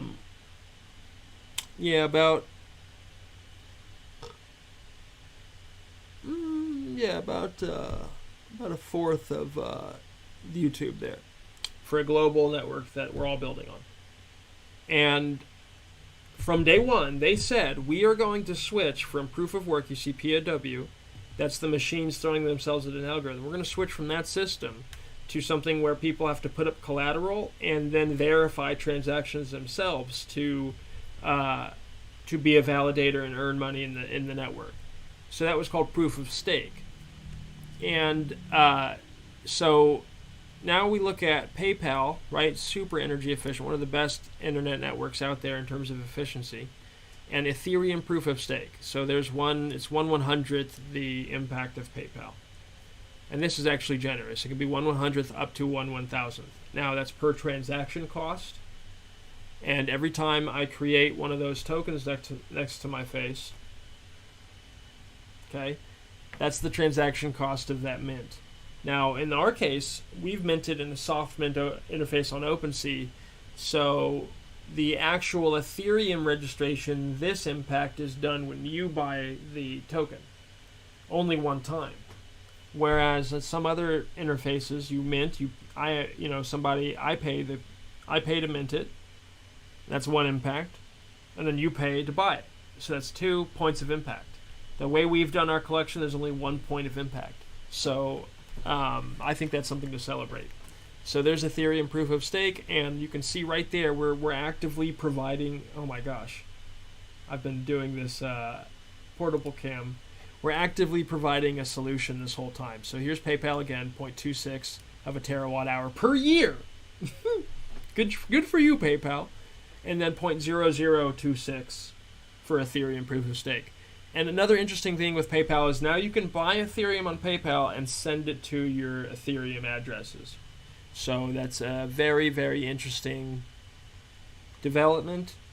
And if you're moving ethically, there's no reason to be afraid of that, because they'll know who you are now, by doing that. So PayPal knows who you are. So don't move unethically. It's that simple.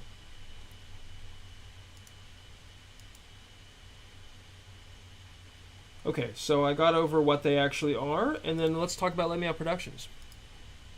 Let Me Out Productions. Authenticity upheld, opportunity uplifted. We are a professional resource collective establishing a new standard for creator equity. So we offer company ownership collaboration right in the studio itself. So when you collect a piece of the puzzle to Let Me Out Productions, it's actually a different breakdown where the audience collaboration number is actually 16% rather than 10%. You've collected at least one piece of the puzzle with 500,000 total pieces. You own this puzzle piece, and you now own 0.0002% of Let Me Out Productions as your property. And you have the right to contribute to the results we're collectively working towards. This token provides access to the Voyage of Legacy and the Top Brass DAO. If you're a media production professional, you're used to coming on set, plugging into your role, and contributing to the team goal. Even if you're not in the business of media production, you're more than welcome to tell your story and start your voyage. So basically, a puzzle in this model needs a collaborative audience experience. It needs organized departments. It needs a production shooting schedule for the content. It needs a budget for the content. It needs a organization built to support your creative vision in full.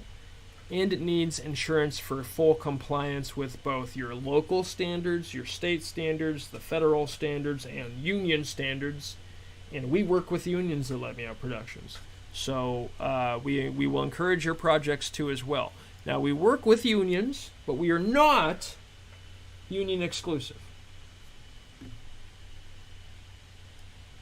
And on season 1 of Press Pass, we are onboarding a lot more non-union than union, because people need a bite to eat up here in Sacramento in our creative economy after this pandemic, and nobody cares like I do, I guess. Because there's not projects coming up here, and there's nobody hiring in, and people are like, well, I came up here to grow. So Let Me Out Productions is that place. When you participate in the company ownership collaboration, the main thing is developing high-quality audience experiences as puzzles. If you develop one and you take it elsewhere, great. That's your prerogative. You're an owner. You don't have to work with us. You can use our systems and go elsewhere. It's one of the perks. You're part of the top brass. We're the first studio doing this. So you bring a story in, you plug it into the system. It is a system that you have to work on. It's not an AI system, although we are working on AI components that will augment the system and make it easier for you. So you come out of it with a deed to your franchise, and you come out of it with a deed to the limited product as well. The limited product will contain the audience experience across from the 10% collaboration. It'll contain a well-organized department and production layout, a fully developed production budget, a ready-to-launch production that is specifically and carefully designed to uplift and achieve the highest quality results of your creative vision. And we will help you work with the unions and establish everything you need for full compliance in the locality where you are creating your work. So you do want... I would encourage... Once we are at scale, we're going to commit to unions at a rate of 50% each project. So we'll have 50% union hire at least. Sometimes it'll be 100%, especially if we're shooting in LA. We're not even going to mess around, but we're not shooting in LA for a while, and we're up here in Sacramento.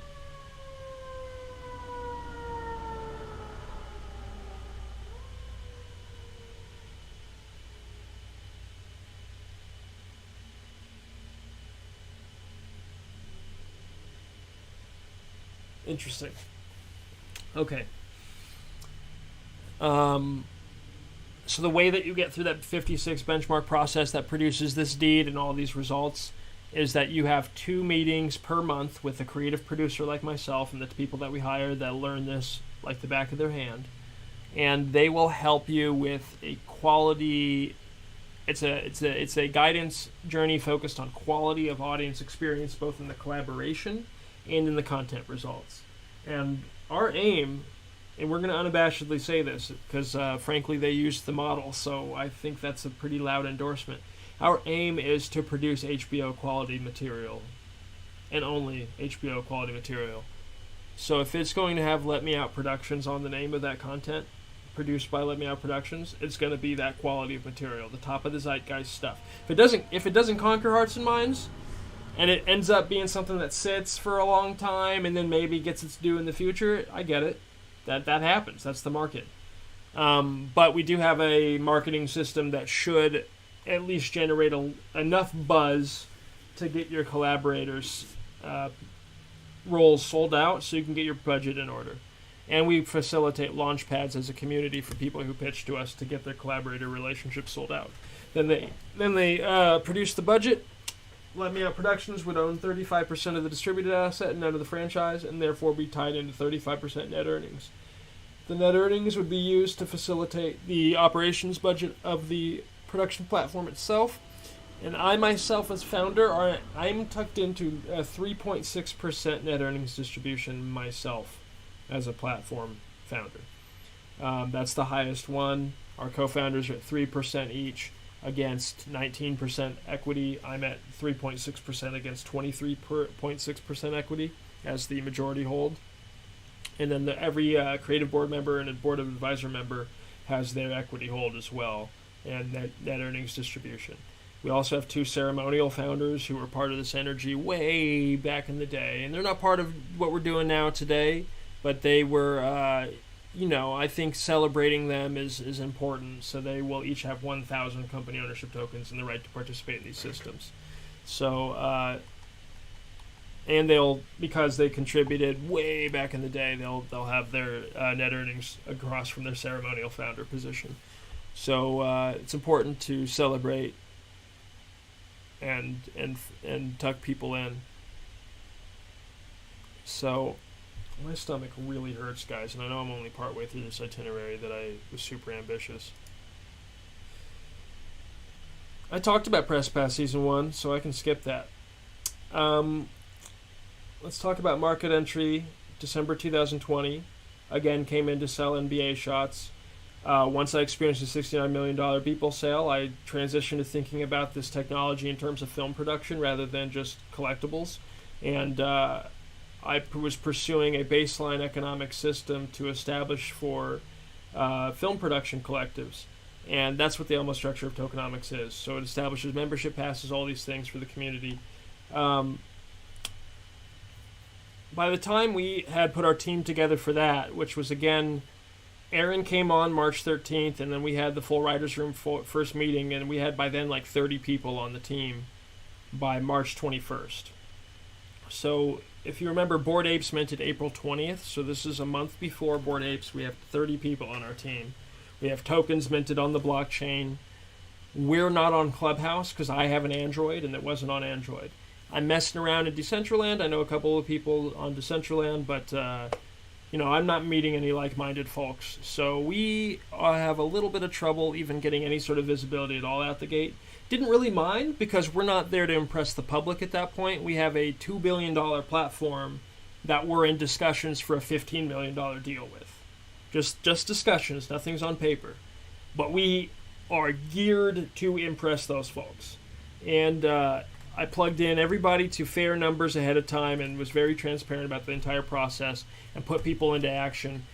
I don't believe in exploiting people, guys. I don't like people working for free. So even doing that with 30 people through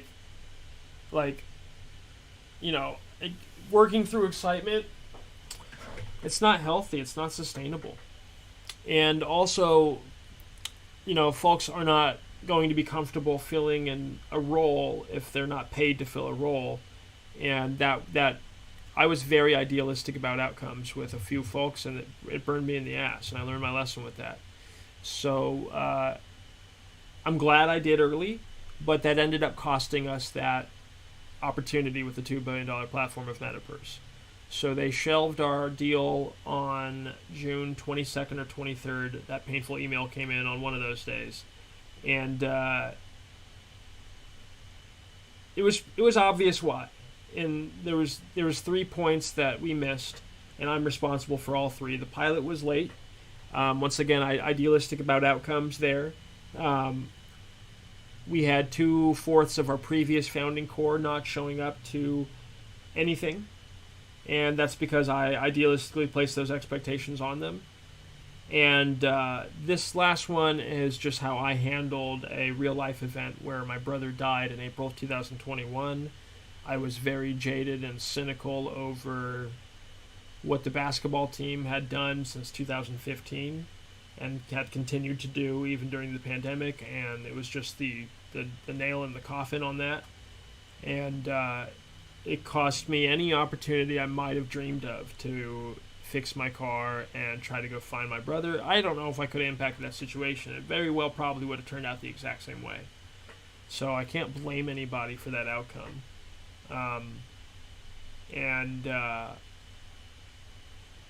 It did make me understand that organization does not mean what they say when they say Black Lives Matter and like that they have the community's best interests in mind. That was proven to me through direct lived experience to be a fraudulent performance, and I don't carry water for it. Now, that's not what my sitcom's about. I started writing Press Pass in 2016 around Lensface character, and it was all supposed to be funny stuff like that. And it still is. Like, it's still just it's the apple of my eye in terms of a season. In terms of, like, a really cool project, honestly. It's just so cool. So, March, April, I don't know my brother's struggling. I feel it, though. Super weird. For you guys that know what I'm talking about, you know what I'm saying? I feel what he's going through, and I know in the back of my mind it's something really fucked up, and there's like, I'm desperate to help him, and I feel it. And I'm working with the team. I'm working with the Elmo team. I'm working with the writers' room. I'm working on the back end, trying to get more people involved, trying to find some local finance too, just as a backup option here in Sacramento. So I started talking. I even tried to plug myself into the old owners of the pro team here, and I'm still trying to plug myself into the current owner of the pro team here. There's no reason they couldn't be involved. Probably right a lot of wrongs and ease a lot of ruffled feathers, I think. It's just people always are like Yertle the turtle putting people in the mud. And I don't cooperate with that. And I never will. I know I'm in the mud. And jumping on my back, that ain't going to work. We want to swim in the mud together, that's fine. You want to build something for yourself to get up out of the mud, do that. That's what I'm trying to do. Don't get up out the mud off other people's backs.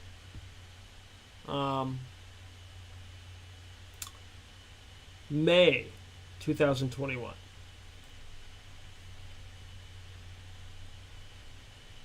I've taken responsibility for the initial rejection with Metapurse. That was my fault. I picked the wrong personnel. It's not even their fault. I just picked the wrong people. That's my fault. And I did not respond to my brother's death, which happened early. I found out early May is when I found out. And he had died a month earlier in April, but he was so messed up in his body and his face that he didn't recognize him. So I didn't find out till a month later, and mind you, now I'm 2 months into a relationship with Metapurse. My brother dies, my kid brother, 28 years old. Guy I play League with every day for like years. Play Elder Scrolls with, he lived with me for over a year. No, wait, no, that's not true. He lived with me for probably 6 months. But still, I felt really close to him, and I know he felt the same way, and I just needed to get to a platform where I could get to him, I could help him. I knew something was messed up as early as November 2021, because his birthday is November 4th, and we always talk on his birthday. So he never answered, never picked up. Phone's dead. Phone stayed dead for 2 months. Finally started ringing in January. Never picked up. Never answered any text message, Facebook, anything. He was embarrassed. He didn't want his problems to become my problems. I'm over here at the 2-bedroom apartment saying, like, dude, go clear out the office, put a bed in there for you, you'll be fine. But can't relieve the history. Any chance I had at fixing the car, which was the one drawback there, was gone. And keep in mind we're in the pandemic, so we're not really asking friends to drive us around and do things like that. Everybody's holed up and staying social distance and everything, so keep that in mind, please. And he ended up out on the streets and died in a tent. And I found out on May 8th. No, I found out May 12th. Was it May 12th? I think I found out May 9th is when I found out. So, angle 1, finally. Let's talk about the first angle of Boycott. Early adopter Boycott. Let's start with the Infiltrator. May 8th. A man named, I don't care about saying his name because he's a fraud and you guys need to know this. His name's Jacob Volksky. He's the founder of 0x and he sent me a Facebook message on I sent him a Facebook message on May 8th. We had gotten into a polite argument on a Sacramento filmmakers group where he was basically trying to gatekeep somebody out of their hopes and dreams. And I take offense to that. I don't like it. I don't like when industry professionals take that sort of air, because when you're across from it as a young filmmaker, that can have a lot of impact on how you see yourself. And if you're not going to be uplifting, then shut the fuck up. So this man was not being uplifting. He was trying to be like, oh, you shouldn't try. I forget what he was. The person was asking like if they should attempt to be a first-time director, and Jacob, not knowing this person, was telling him no. And so I asked Jacob in a DM, like, have you ever directed anything? And he said no. And I was like, okay. All right. I said, well, okay, well, I get it why you're expressing your pain this way and all that. So I explained to him our puzzle piece model very loosely, and he was super into it and looked up all the blockchain stuff, did his research, and then joined our early adopter collective via kind of a promise of labor. And he signed a 7-page non-disclosure, non-compete agreement for 7 years. And he signed that on, when was that? May 8th or May 12th, one of those 2 dates. So my brother just died. He signed it May 8th, and I let him know on May 12th that my brother died. By the end of May, this man that I did not know was calling himself a partner in Let Me Out Productions and trying to solicit business as a partner in Let Me Out Productions. And he ended up getting us a meeting, which we took, with a Binance chain built marketplace out of Turkey, which didn't have a single woman working for the platform. So I didn't know that going into the meeting, and I was doing the research the night before, and I was like, why is there not a single woman working for this platform? And it's Turkey, so it's Turkey. So that's not what we do here. That's just fundamentally not compatible with how we work with other platforms, and Jacob didn't know that. So we took the meeting, he scheduled the meeting, whatever, and that's when I found out he had been calling himself a partner since, like, knowing me for 2 weeks. So I chatted with him, and I said, we can't have that. Like, you need, like, I appreciate the enthusiasm. I know you've done a lot of work, and you're trying to, like, put yourself in the name yourself into the position, and I should honor that, but I don't know you, and I put a lot of work into this Elmo structure, because it's not just what the research I did to write the paper, guys. The idea goes back 15 years. The blockchain allows this. This idea goes back 15 years. The blockchain allows this. So, anyway, he joins. I call him the Infiltrator, because he joined May 8th. By middle of June, that's after we had the conversation of, like, you got to calm down a little bit, brother. I don't know you. I appreciate the eagerness, but we're building something truly, like, in a very specific way here, and it's got to be that way. It can't be the way that you think you need to do things. And he didn't like that. So he immediately started in public spaces in a very friendly voice questioning our compliance with securities regulations, because we're doing basically fractional ownership over property. And I was very happy to answer these questions because I don't mind the vetting for the community. I didn't understand what he was doing, though. He's a white man no shade to y'all. I shouldn't have to say that, but I will, because I don't want to be like, triggering people. He's a white man, who's a few years older than me. So, as a project team member, just by questioning compliance, he didn't even need to do anything else. Just by questioning, he did it 4 different times in public spaces. One of those rooms had 500 people. So by questioning compliance, he created a narrative in the market. This is back in, there's only a few thousand people in the June 2021 atmosphere talking about what we're talking about. Be it film, music, anything having to do with split royalties, that sort of work. So he keeps questioning, he did it 4 times, including our historic drop. And I'll show you. You can see I go here a lot. So sorry if your name's on this and you don't want it to be. I'll do this real quick. So middle of June, toward the end of June, and 2 public meetings and 1 private meeting, he keeps on questioning SEC compliance. And those first 3 conversations, I'm still teaching other people in our platform new things with these conversations. So it seems like it's useful. My brother just passed. I'm grieving hard. I took that very hard. I took it very personally. He's painting me as a non-compliant person out in the open market. He's doing it on our calls and then off our calls too.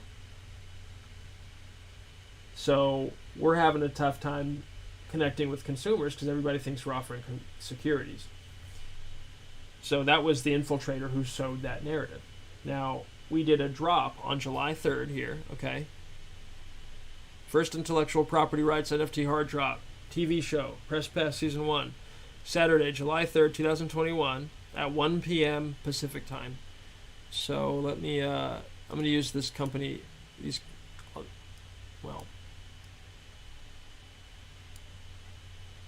I'm messing this up, aren't I? Come on now.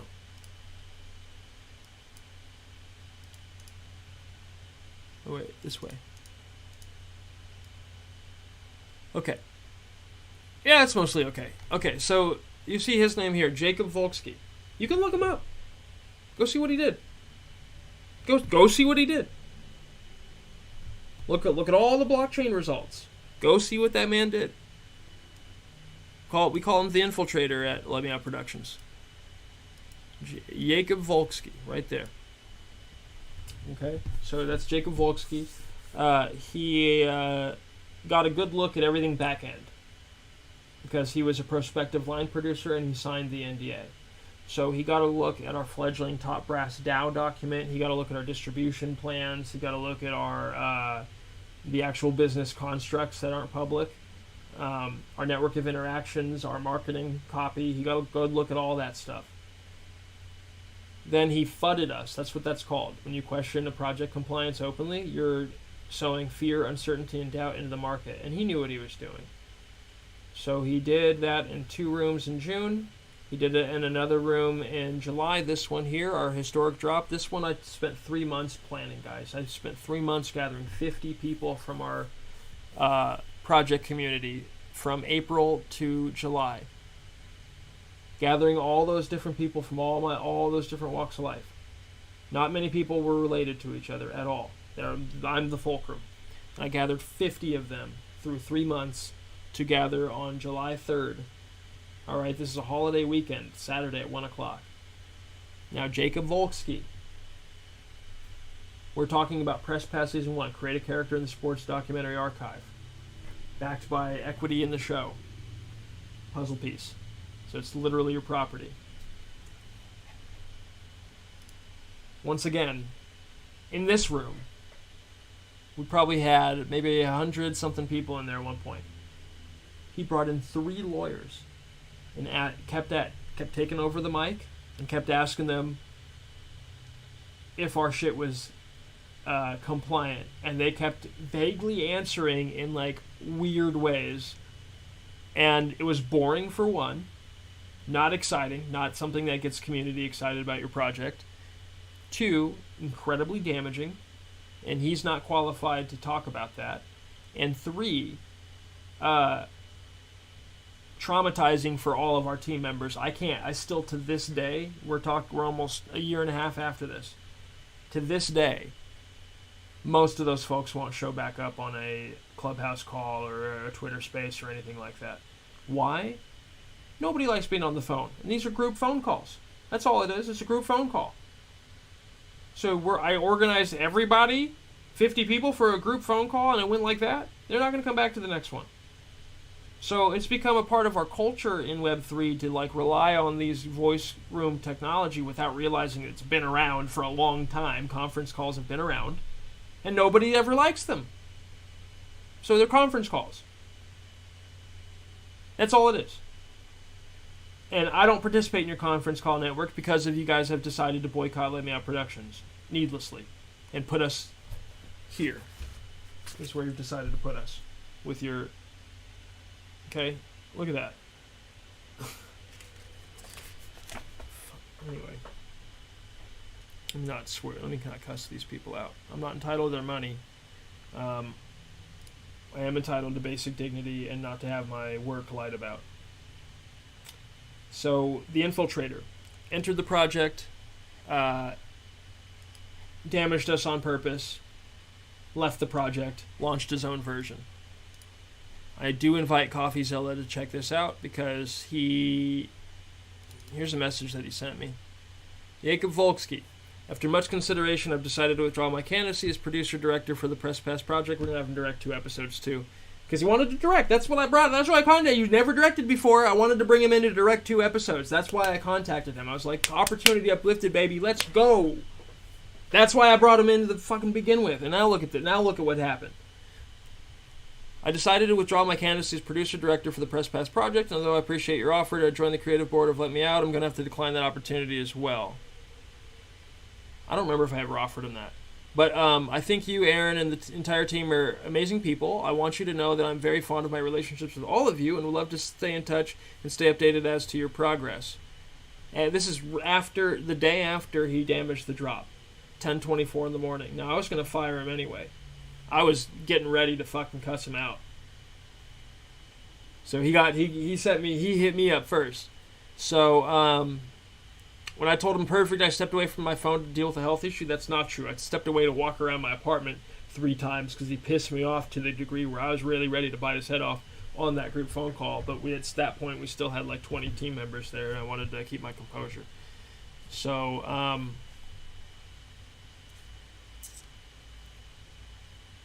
he says, there are no hard feelings. I don't give a shit. I don't care about that. So, because I do believe, you will ask anyway, my reason is multifaceted and also impacted by my own personal life, including an upcoming move that requires my time. No, what he did was he stole everything that we did, went and got his own investors during that time, and then fudded us once he knew he was shored up. For 3 weeks, he did that. The last 3 weeks, he fudded us openly, damaged our market position, incredibly so. When you're this early, it's incredibly damaging to experience this shit. And then stole everything. He didn't steal anything, actually. His impressions of what I wrote and what I created are absolutely fucking harebrained and crazy. So he didn't steal a damn thing. He thought he stole it. He thought he knew what he was talking about. And he thought he went and did something and then did nothing. Except for steal about $500,000 from people. So... it's not SBF fraud, but it is fraud. So, he says, I believe you are indeed aware of... this is his gaslighting. There are flaws within the structure of your plan, which I believe you are indeed aware of. I'm a cognitive linguist, dude. Don't fucking talk like this shit. You don't tell me what I think, okay? That's fundamental of gaslighting right there. He wants me to think that and there's flaws within the structure of my plan. Not only that, he told thousands of people this as a fucking project team member, and that's not where I wanted to go. It just pisses me off to such a degree. So he is element 1 in the early market boycott that took place against Let Me Out Productions. This is element 1, Jacob Volksky. He's done a lengthy review. Again, this guy's some shit to the wind. He has less experience than I do in the industry, and he's 5 years older than me. So he's got zero. He's not an arbiter of jack shit. He says, regarding definitions, securities, fractionalization, different types of properties, I've done a lengthy review and referred confidentially with trusted people I have close relationships to. You can't do that. You signed an NDA. That stays here, you dumbass. So you just admitted it right there. We have 7 years to get to him. So I know he wash-sailed his... Let me shut up. I have done a lengthy review and have referred confidentially and with trusted people I have close relationships to a number of great legal minds, including judges, as to the difficulties you may or may not face. We're not going to face any difficulties, you dumbass. Just you. With the pursuit of your platform and IPs, it's complex, but what I've learned is it has me of the opinion that I have to respectfully step back and observe what transpires. I'm curious to how this will transpire back to a human perspective. Fuck the government. Fuck your ideas of what is and isn't ours to decide. Well, you can't steal my IP, but you didn't because you didn't know what I was talking about, and you thought you knew, and you went and did what you thought you knew. And the whole thing is just like, okay. Can't even sue you because you didn't even make any real money. You just washed your investor money through your project and collapsed your floor 10 times.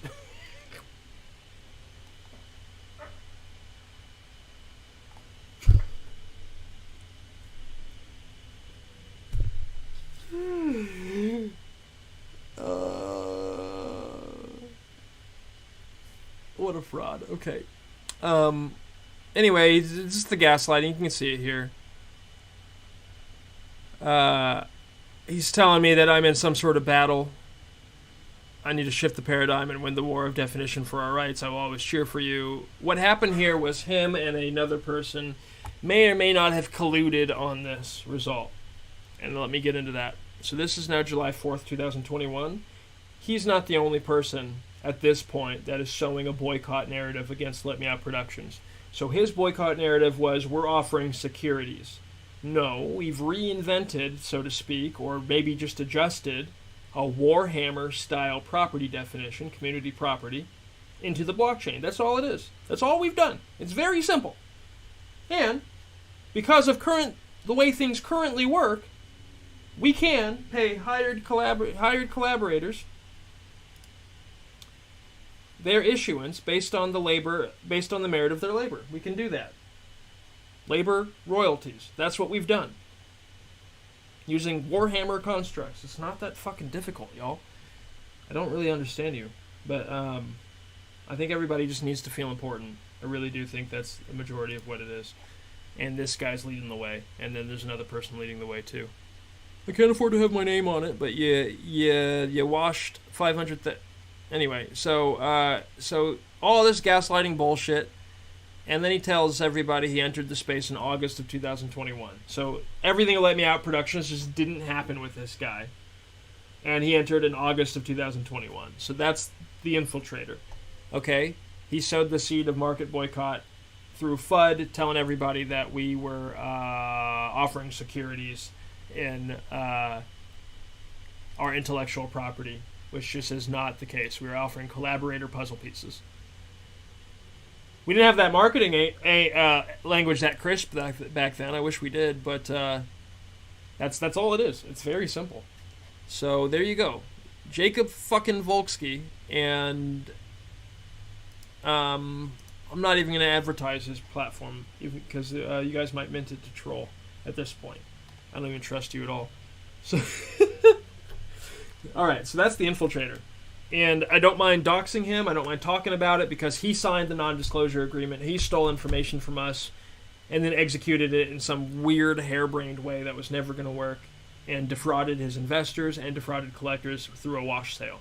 And you could look at that wash sale on-chain. It's actually quite bizarre. It's really kind of fun and a great example of what a wash sale is. So that's Jacob Volsky. There's another person who I'm going to give a little bit more grace to than Jacob Volsky, okay? So let me get into it. Because I've been pretty hard on this person. Oh, dry eye. So the next person is, this chapter is called The Architecture of FUD. It's part of Angle 1, the early adopter boycott. So I'm going to describe what I've heard of a story of another early adopter in what's called Film 3. So again, my story, I come in December 2020 to sell basketball photos as digital collectibles, not for film production. I transfer to film production as my main goal mid-February 2021. I get everything published and on chain late March, and I get into a professional development relationship in late February with a $2 billion platform that fell apart in late June. That's my journey. We're still here. We're still fighting for our day.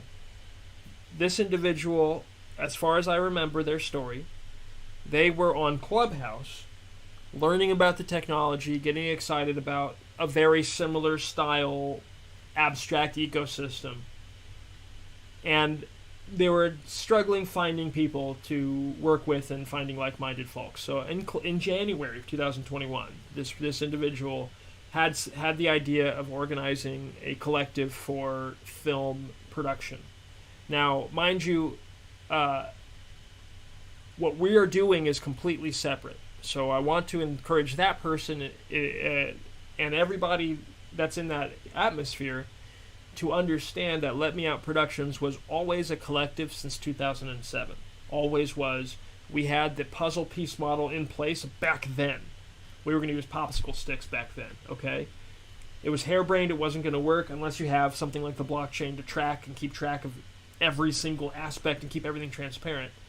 Otherwise, it's not going to work. Too many moving parts, too many spreadsheets, too much human interaction. It's just so much. With blockchain, it's all automatic. So when you have the puzzle model on blockchain, it works. So we were always a collective, and our goal was always to be a content production machine from a community of everybody I've worked with that wants to escape the Hollywood machine, and all the hopefuls that are up in Northern California that never get the chance, never get the light of day. So we were always that. We moved to the blockchain. I moved myself to the blockchain December. I moved the company, so to speak, through research in February, and I did the literal pivot on March 21st if you want to go with the Google Drive date, or March 24th if you want to go with the Ethereum date. I'm fine with either. Doesn't matter to me. I'm here for authenticity. I'm here not to do any falsehoods at all. So we established in 2007. We're blockchain official late March 2021. And that's so because the blockchain official and because of the way that the paper is written and the way that the use cases have been established as open source through gray literature, through a CC 4.0 license, all of those conditions allow us to authentically claim that we're the first collective built on the blockchain using membership pass models, all of that. It's never combative. It's an authentic presentation of our history. Now, if you really want to get into the authentic history of data points being used in the film ecosystem, we can go all the way back to Grace Note in 1998. Shout out to Anne Greenberg. And that's the data point technology that basically drove the information call-ups that we'd experience on Dish Network and DirecTV when you go do channel surfing and things like that. Now it's all on cable. All of those data point call-ups, the way that that's organized is all through Grace Point Technologies. It's not blockchain because it's all a central server, but it's very similar in terms of how it's all organized. So that was 1998 that started. There's a man who was using blockchain data points for collaborative membership to storytelling experiences as far back as 2017, I believe. His name's Cesar Romero, 2017, 2018. And they're on chain. They're on chain. He didn't do massive pools, and I wouldn't say that they're for scalable massive works, but it's a great pioneer demonstration of what we're doing. We wrote a paper, published a paper. The first publication was 20 pages, 21 pages. The current one is 40 pages if you print it. That paper was published first, describing any of the membership, any of the equity distribution, the content distribution gateways, the support DAO that runs everything, and the collection benchmark achievement system to use in the support DAO. We're the first published paper for that. And we wanted people to know and understand the information because it was open source to the community. That's what we wanted. So, now,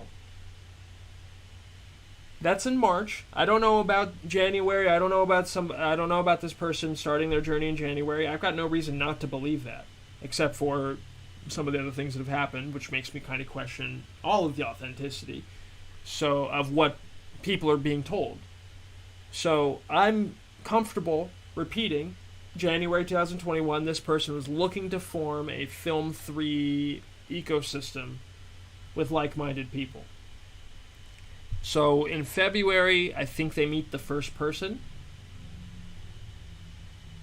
that's thinking of this sort of thing, and they start discussing it.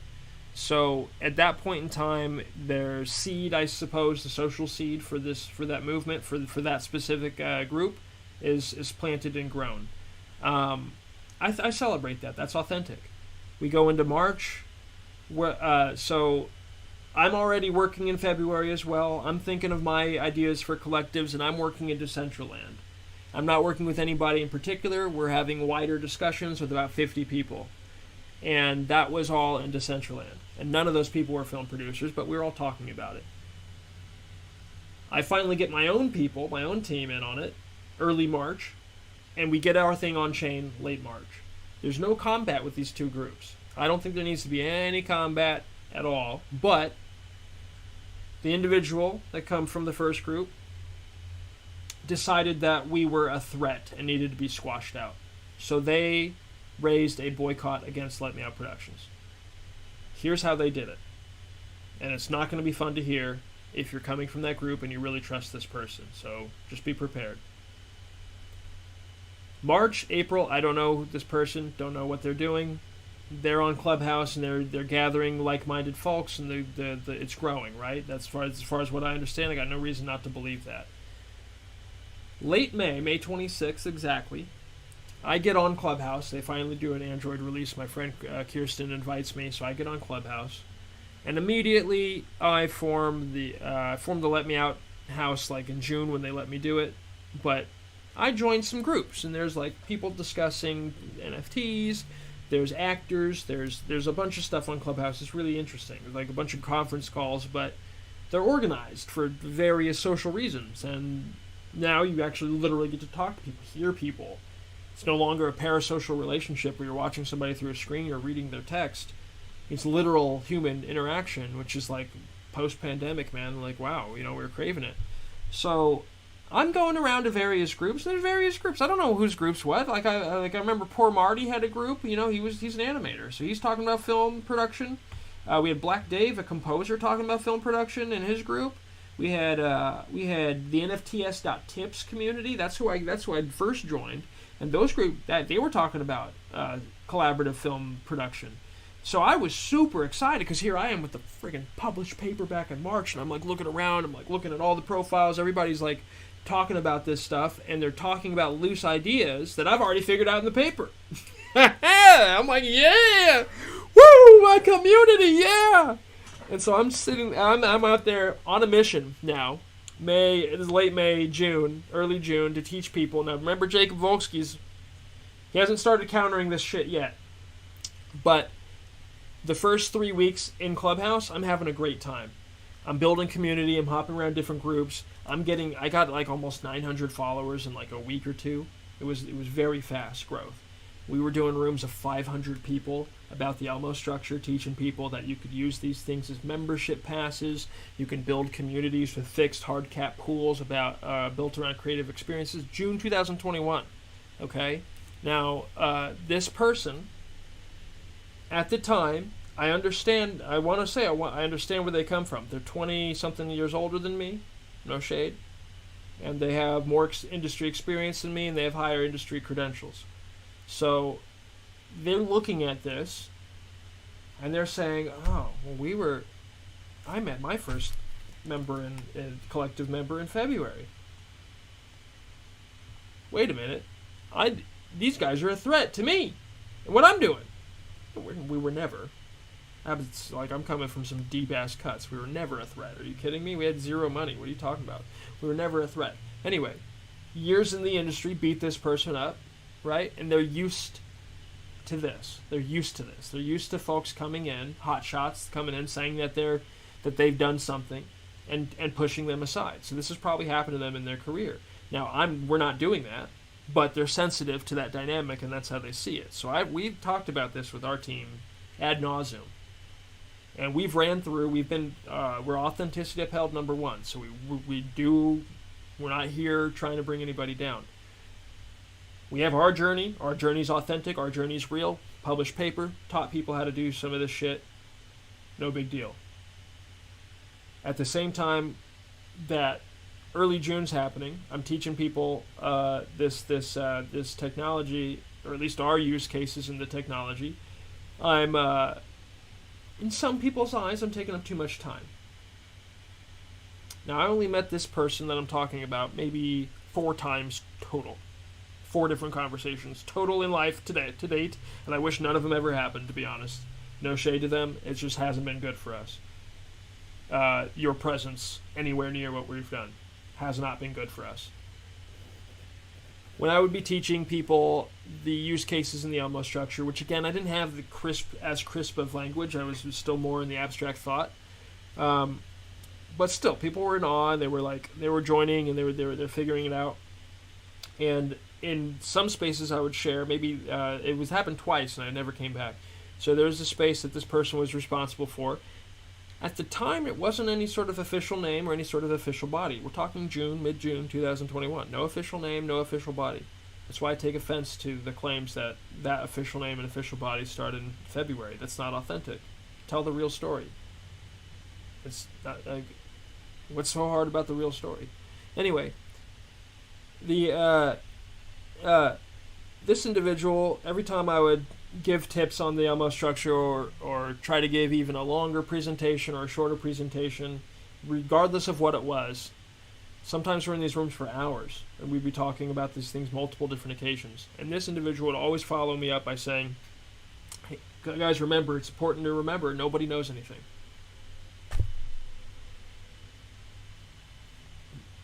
So, again, cognitive linguist, there's a reason people communicate. Every single thing that they say.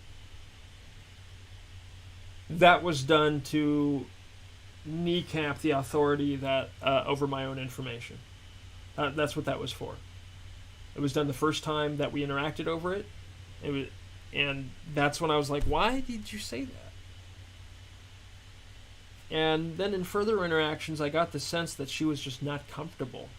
This individual is not comfortable with me as a human being. Because I wear my face. Maybe I should be in a certain place. That's sort of the energy I got. So I was, after the second time talking to her, and I decided, okay, you know what, I'm not going to participate in that anymore. And at the time, guys, we're all brand new. Nobody has any followings. It's just what it is. Also, in June, by that time, we had lost my Uncle Glenn and my Aunt Sylvia. So now 3 people have died in 2021. Brother, auntie, an uncle, and my cat. So 3 people and a cat.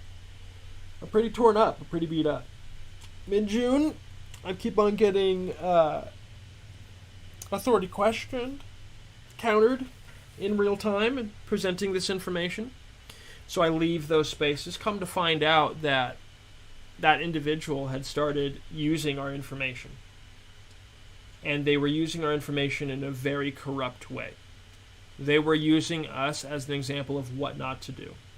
Because we had the example to begin with. We were one of the only people who had an example. There was 2 studios to use. And we were one, and there was another. So they used that dichotomy to FUD us, create a sense of market authority for themselves. This is June 2021, July 2021.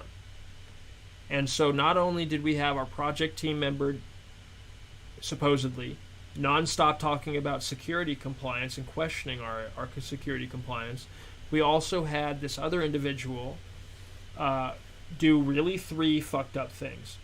The first fucked up thing that they did, and they're kind of responsible for this narrative in my opinion, was they started to question the use of using marketplace contracts to define your collectibles as collectibles. There's a very specific reason we do that. It's a very specific reason we do that. But they used us as the example. They said, don't mint on OpenSea. Don't mint on OpenSea. Your project's not serious. So, cognitive, the impact of that is, don't fuck with Let Me Out Productions. They minted on OpenSea. We're the only example of that. Up until Johnny Kaplan did it in July. But we're the only example of that. And Johnny did it because he's smart. He knows exactly what I know. But we were the only example of that. The other group that had done their membership pass wrote their own contract for it. So, this individual says, you have to write your own contract. You have to write your own contract. Now, when I'm vetting my paper with a securities regulator from the Reagan administration, an international intellectual property rights lawyer, and an entertainment lawyer, and the California Lawyers for the Arts, I learned about something called designated contract markets, where if I write code, my platform, writes code to define a collectible as a collectible that then further guarantees any sort of market relationship, I could potentially be considered by regulators as offering an open contract outside of a designated contract market where they need to be registered. So securities are, in fact, one of those things. So, I have a project team member saying our marketplace-defined collectibles are securities, but doing it through questioning the black man. And we have a person who says, don't mint on OpenSea, your project's not as serious. You have to write your own smart contract or your project's not serious. To this date, we haven't written our smart contract. We can't afford the team. It's phase 1 of our project benchmark. So those two individuals led two independent boycotts of us. I personally am a little bit conspiratorial. I think they have affiliation because we have a moment between them. But where one helped the other make a lot of money in one day after all this. That was done to hurt us. That was done so that individual could build authority for themselves in the market by pitting two of the original platforms against each other and sewing in a market boycott against Let Me Out Productions. We come from some deep cuts over here. We did not deserve that at all. I really wish we didn't know you. I really wish you'd never done that. I really wish we had a clean shot at this market without your counter-marketing and your counter-narratives. We didn't deserve any of that. We did good work. We did great work. Our team showed up for 3 months, unpaid, doing great work to that bullshit. Then that individual claimed to be the architect of Film 3. So all the work that we did, that the individual is the architect of, they claimed this for over a year. People wrote about this. The press wrote about this. People to this day have flooded to support this narrative. Now the architect of Film 3 created their collective in February 2021, and we're the first collective in Film 3. You're not even the first person in Film 3. That's probably Anne Greenberg. If you're here before me, January 2021, great, I celebrate that. I brought our collective into Film 3 the minute I signed up for Decentraland. And that was middle of February, too. I'm fine with the proof of origin on-chain because that's what the fuck this technology's about. And that's what we did. So it's convenient to me for somebody to do all those 3 actions. They minted on OpenSea. They didn't write their own smart contract. I'm the architect. To then say that they started in February 2021 when our dates are March. I don't believe it. I just don't believe it. I wasn't here experiencing what they experienced, but what I experienced in May and June, that particular group did not have a name, did not have a mission, didn't have any sort of statement at all about being a group at all. It was a clubhouse room, like any other clubhouse room, that met every week, and they eventually formed a mission and a group in July 2021. Now, I celebrate that process because that was super organic. They didn't take something existing and move it here. They grabbed a group of like-minded people and built something organic. And if that's what those consumers wanted out of the early adoption process, we had that here, day one. That's what we were built to do. Instead, you let somebody FUD us openly, and you went and built their thing. And you did that with both that individual, the architect, and the Infiltrator, Jacob Volsky.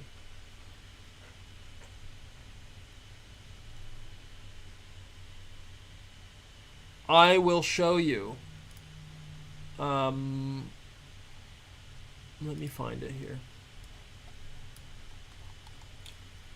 Directly. Here you go. This is our company ownership token. Minted March 2021. It says it right there. Anybody can go look this up. You can go literally to the site and look it up. OpenSea, it's right there. March 2021. The next group, the one that the architect pitted us against, came in May 2021, and God bless them, they were successful, right? So they have 1,500 something collectors that helped them build. That's wonderful. I celebrate that. I don't begrudge anybody their success. We have like 58, because I'm one, our co-founder Aaron is one, and the platform's one. We have 60 right now, so we have 58. We've made $1,800. This group made $15,000. Not a comparison. I'm just saying that this person, who's admitting right here, it's July 2021. We have screenshots, so I mean, I don't want to have to do that shit. It's a waste of time, but we can if we want to. Okay, we could play that game if we want to.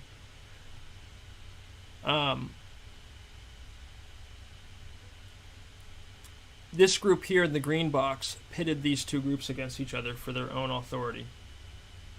And it was one person calling themselves the architect.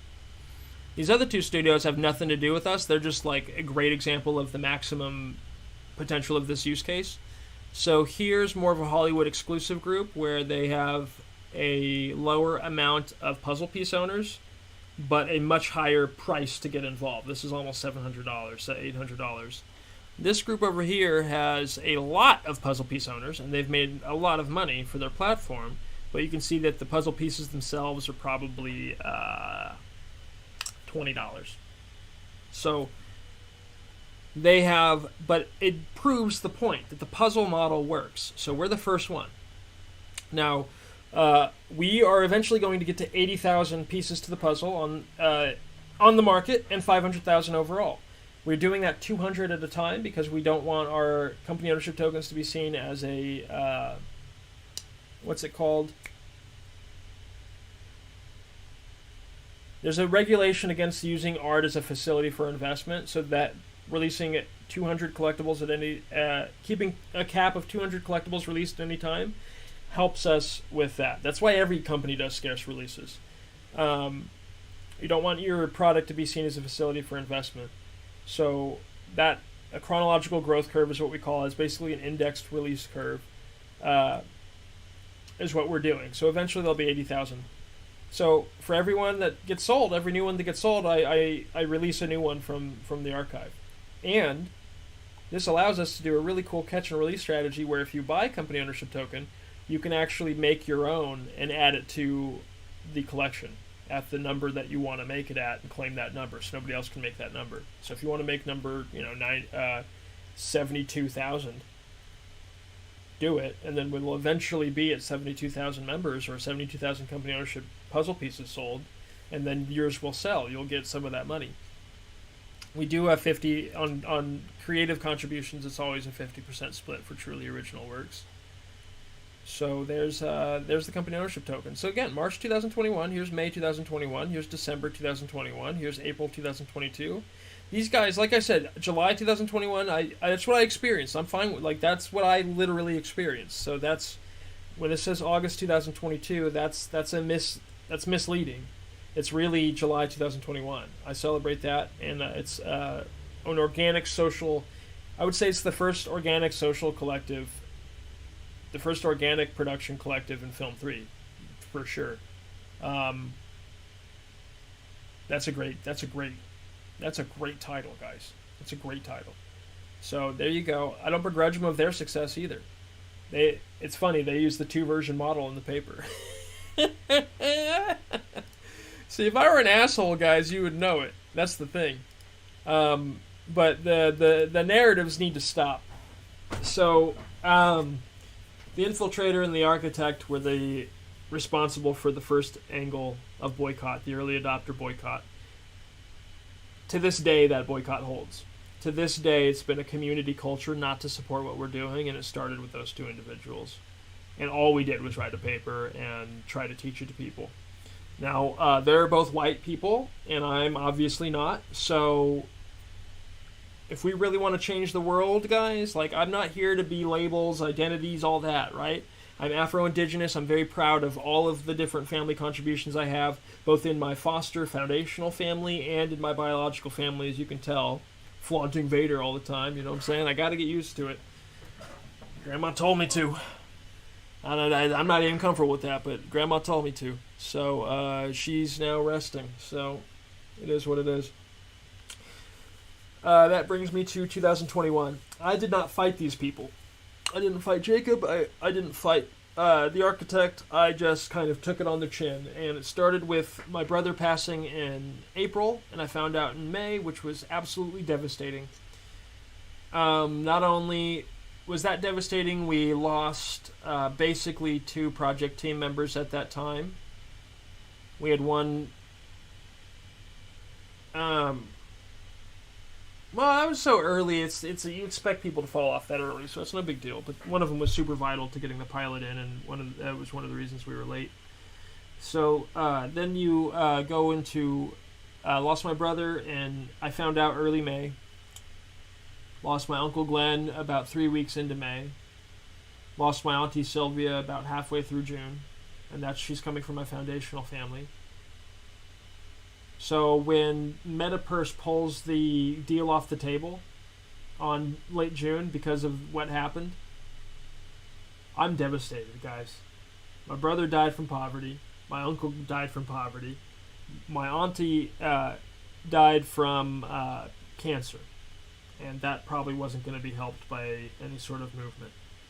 There's probably 0 chance our project would, even the best case scenario, there's 0 chance our project sells out in March, April, or May.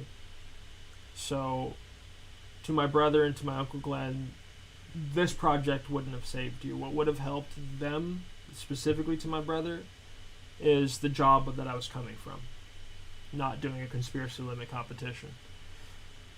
So, when Jacob does that bullshit in July, guys, I take such a hard mental health hit because I'm just, at this point, I'm exhausted.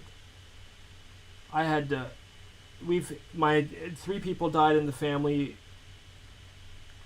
People are really starting to hate NFTs within my life, and they're looking at me like I'm some dumbass doing the cartoon cult thing. Jacob totally destroyed all of the momentum that I had built for months and months and months on that pinnacle day, and I didn't protect the team from that, and I knew it. So I took July really hard, and that brought me, so I took myself off the market for about a week or 2 to recover from Jacob, and then I joined the market again to find out Johnny Kaplan with NFT Me, the amazing docuseries.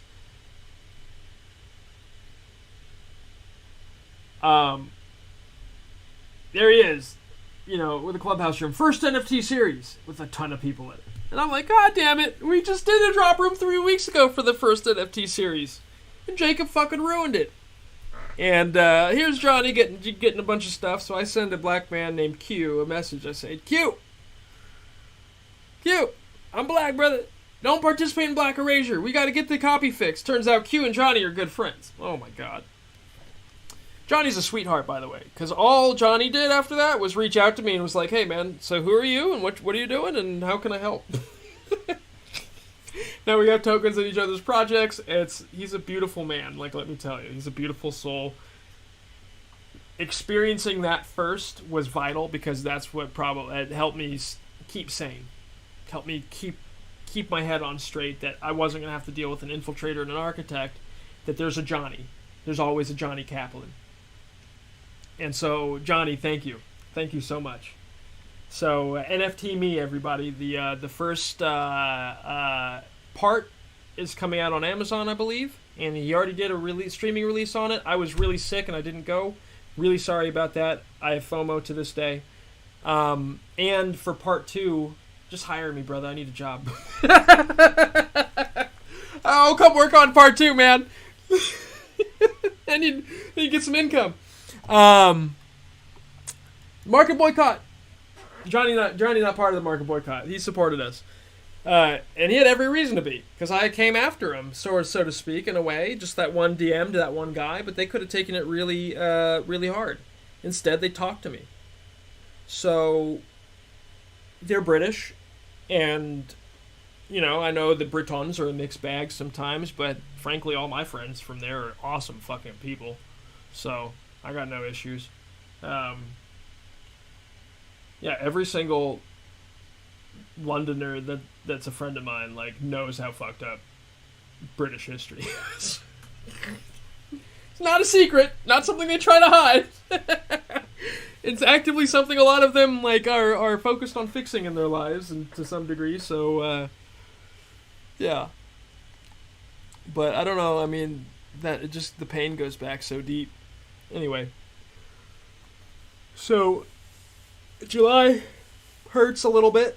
Johnny does pretty well. You get some of the NFTAS tips, community support him at a high level, whereas I didn't really get that, but comparison's the death of joy, and I then realized that people were not getting my clip in the TV show. They didn't get that it was character creation.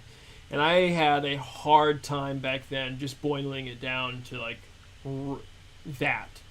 Character creation in a sports documentary archive. It was always that, but keep in mind, I'm dealing in the abstract of thought, and there's no rails to even spell these ideas out. So,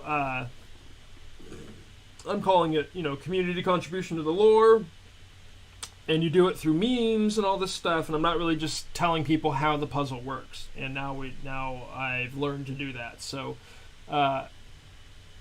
August was tough, 2021, my hands do this thing where the skin basically burns off, and that was happening in August.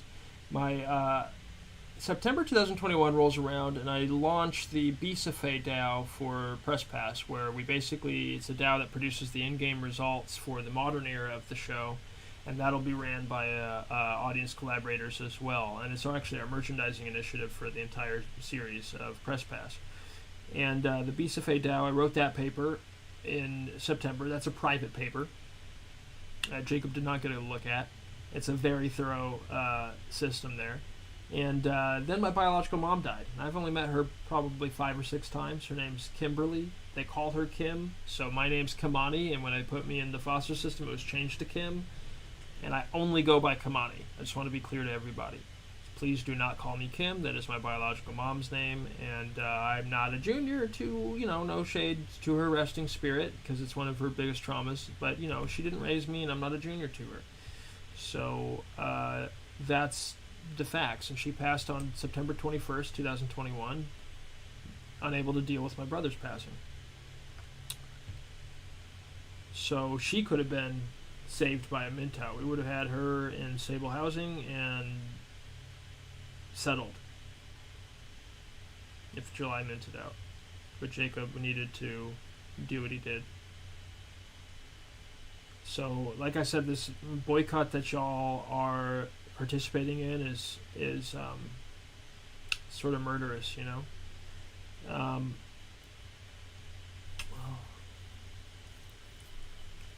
Then at my biological mother's funeral, my grandmother and my uncle both get COVID, of course, and they both pass away.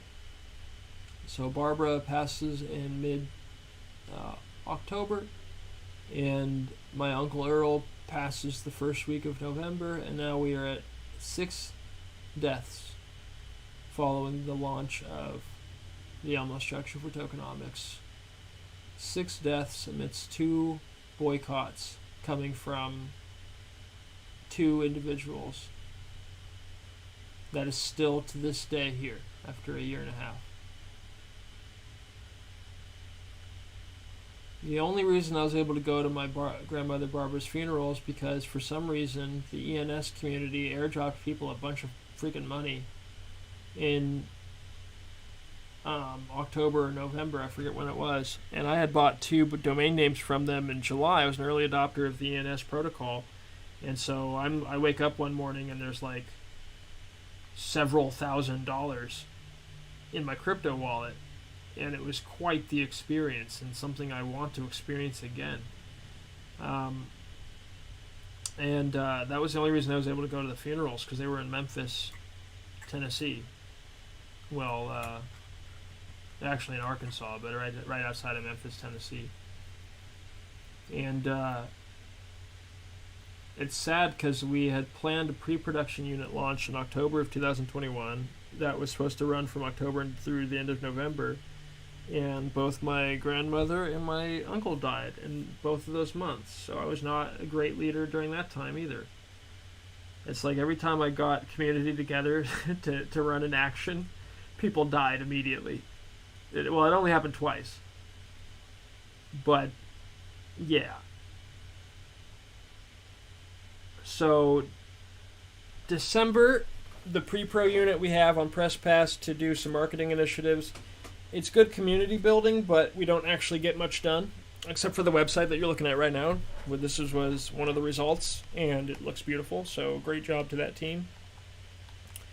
I did a lot of it. Let me not... Yeah, I did probably 92% of this website, and it still needs work. Bear with me, there's only so much time in the day. So, December 2021... dealing with the deaths, dealing with the another couple months of no tokens sold, the boycott holding strong, the individuals still calling themselves the architect of our work. Now we're being mocked as first fuckers. They call us first fuckers within the boycotting community, and I'm just super uncomfortable. Super uncomfortable. I've never said anything. There's no I get it if I did something to be canceled. But I just wrote a paper and tried to market that paper, and it was used against us. And so I was canceled to create market authority for somebody calling themselves the architect. And everybody carried water for it simply because these people are white. Black people, I don't think, could get away with this. You can't, you can counter market for sure, but just having people flock to you because you sound like your authority, and when I speak up as an authority, nobody support. Well, let me not say nobody. The 60 people on chain have supported me in our platform, and the people that fudded us got hundreds, if not thousands, of people of attention to this day. I'm not jealous. I'm just because I don't want people that don't know that move like that. I want lemmings. We don't want that here. Have at it. We don't want that. Our team, our folks will come. They'll be here, and if they're not you, to the early adopter community, that means that you guys are Yertles. Yertle the turtle climbed a stack of turtles so he could be king of the world. And are you that? Are you Yertle? Are you climbing on other turtles, or are you Mac? Mac's the turtle at the bottom. Mac not interested in climbing any other turtle. Mac, if he wants to see more of the world, he'll just build himself a stool. He'll build himself a chair. He'll go build a treehouse. That's what Mac's going to do. Yertle climbs on top of Mac, and they tell other turtles to climb on top of Mac also. And all the turtles who climb on top of Mac make Yertle higher. And they keep lifting Yertle up. And Yertle gets to the top, and he's the king of the flowers and the bees and the skies and the trees and all the stuff Dr. Seuss said. And then Mac is down there suffering. That's this boycott. I know that was an allegory for Hitler, but it's also an allegory for how social media influencers work and how market collusion works. This is not a market rejection. This is a boycott. And frankly, if you are participating in it as an early adopter in Film 3, I get it if you don't have money. By the end of January 2023, if you're not involved with the company ownership collective, Let Me Out Productions, we're just not interested in that, y'all. It's been well over 18 months at that point. That's long enough for a boycott. Oh, it's been 18 months now, so that'll be 21 months. 19 months. 20 months. So speaking of, let's talk about angle 2, the cultural boycott. We have influencers, we have athletes. Let's talk about influencers. Well, let me talk about athletes first, because those are the folks that I was talking to from day one about the show. I will stick to initials. I'm not here to dox anybody. So, athletes. first athlete I talked to was KT. KT was not in a financial position to do anything with the show, and had in fact probably needed help that I couldn't provide. Okay, so that's KT. You had that was the first baller I talked to. We have PP, who incidentally is in film production and has his own platform. And we've had I've been trying to convince that group to get involved with us since midsummer 2021, and I know that they check everything I send them, but nobody wants to be the pioneer with this model. Okay, so PP is on the shelf. He's there. He's on the shelf. KT's not on the shelf. KT's was a discussion and then gone. We have BB, who is a really interested in the show, kind of a language barrier, not too much anymore though, and probably one of my best friends that's in the association, so to speak, in real life. So shout out BB, and I think that would be a great way to launch the show. I just don't bother him about it. We've had maybe a couple of chats. Then we have DH, another person that I call my friend. I don't know if he, at this point, I've badgered him about the show so many times. I don't know if he considers me the same way anymore, but we've been friends for a while now, and who knew? Because this guy's like, when I was a kid, he was kind of a larger-than-life character, right? Well, not when I was a kid, because he was really good when I was like 20. So, anyway, he's a sweetheart of a man, and I hope that he opens his eyes and gets back involved with us soon. He heard everything that we were doing, loved it, and then went and did his own digital collectible project. My God. Okay, so that's DH.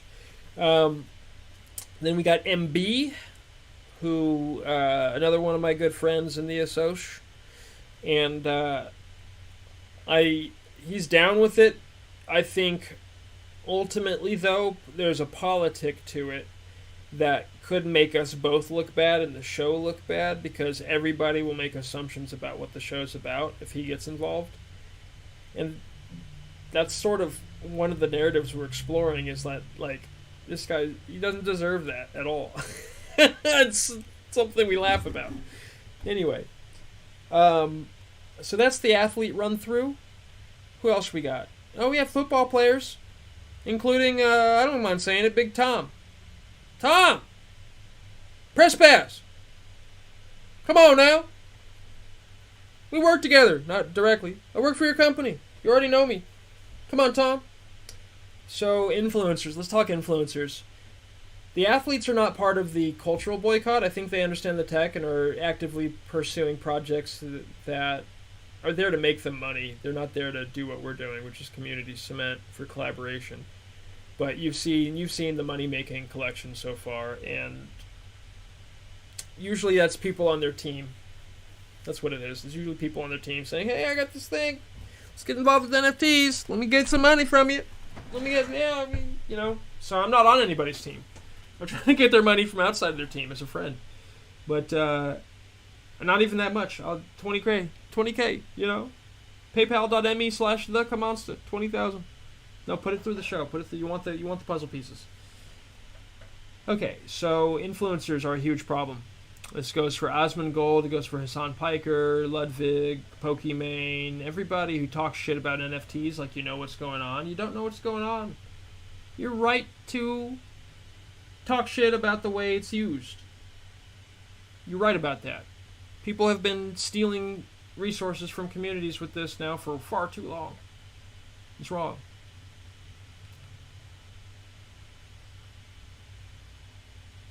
It's good for the environment. Okay, on average, 1/100th the transactional energy costs that PayPal produces, which is one of the most efficient financial networks online. So it's a solution. You sound really stupid when you say they're bad for the environment. I remember I watched a Jake and Amir sketch where they talked about it, and they sounded really stupid. What's going on here? I got a text. So don't fall into that.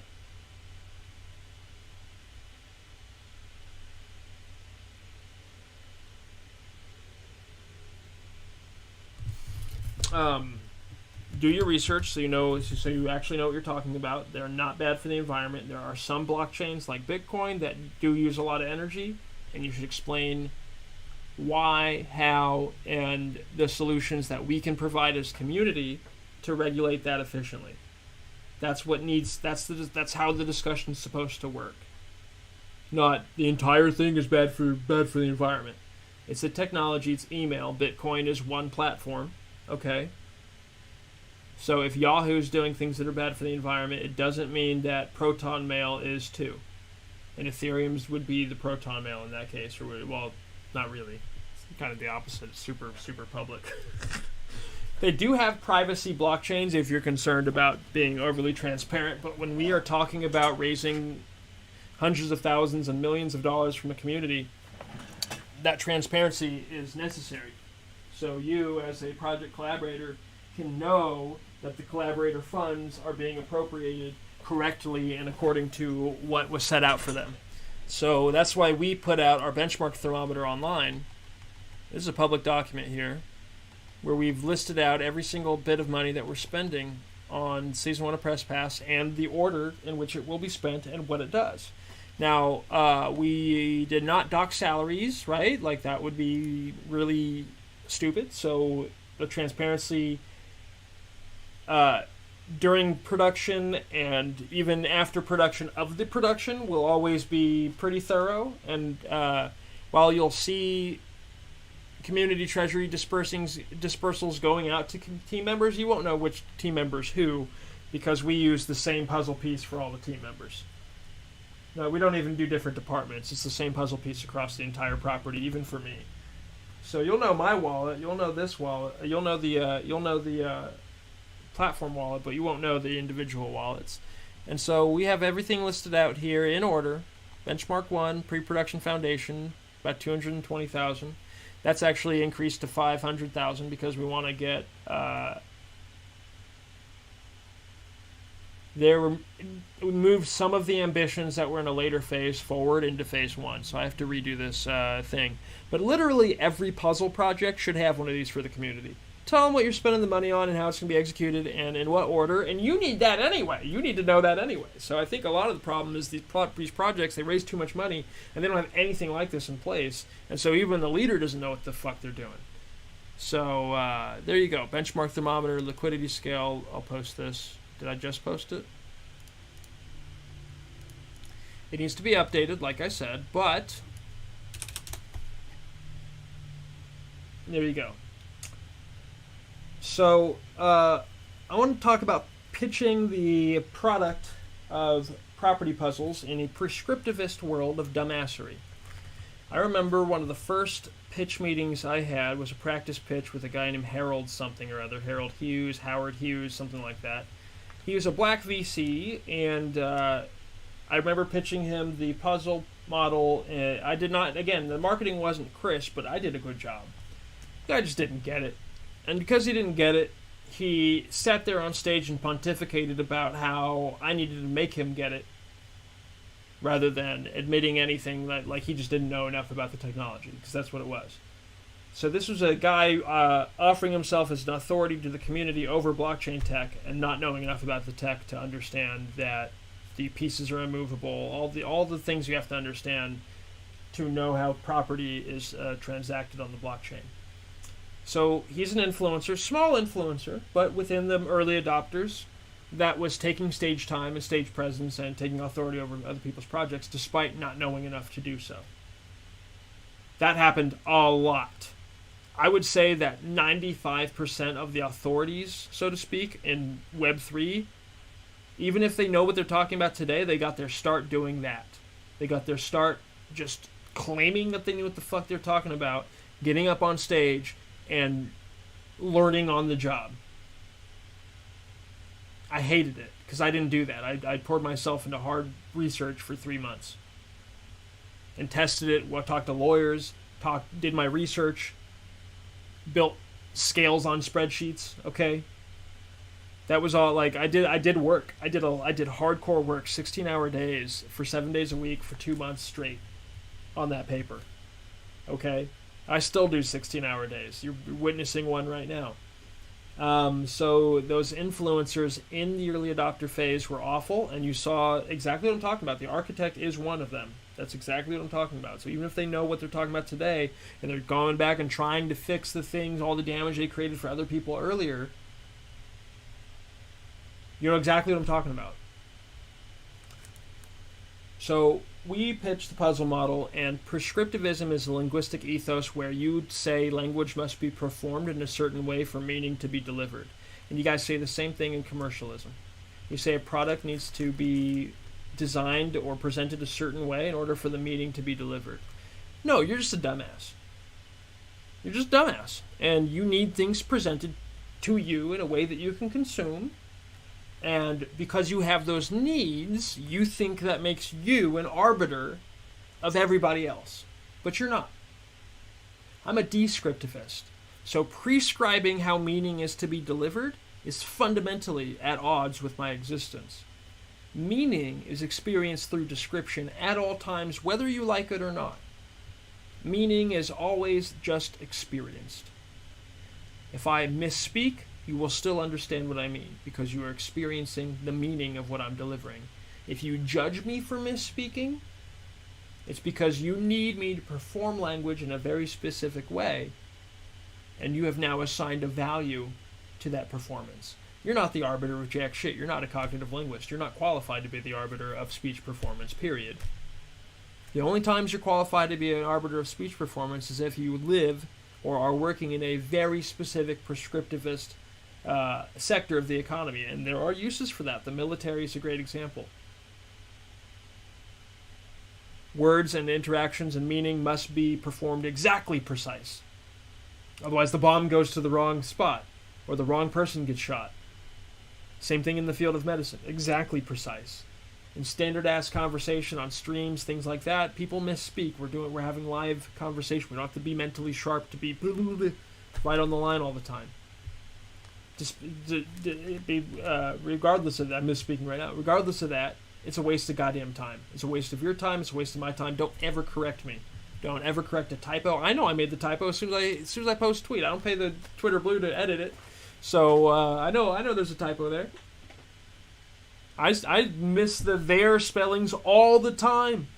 Anything where there's a what's it called? A natural transfer where you the switch. Linguists know what I'm talking about. There's like a it's so 101. Your brain will automatically swap one sound for another or one symbol for another. It's sort of the root fulcrum of dyslexia, but there's a linguistic term for it. I think it's like a switch or a transfer or something. Again, Ling 101. So my brain does that often. It's just a curse of my language performance. So I don't beat myself up for it. I'm just like, whatever. The meaning I'm sharing is coming across. I just might take a little bit longer to do it. So pitching our product does not need to be prescribed. This product did not exist before we pitched it, and you guys have let other people steal the product and steal the glory for the product because they were able to prescribe the product in a better way. Not a better way, but in the way that you find more consumable. So that's what Jacob did, that's what the architect did, and they were successful with it in their own ways.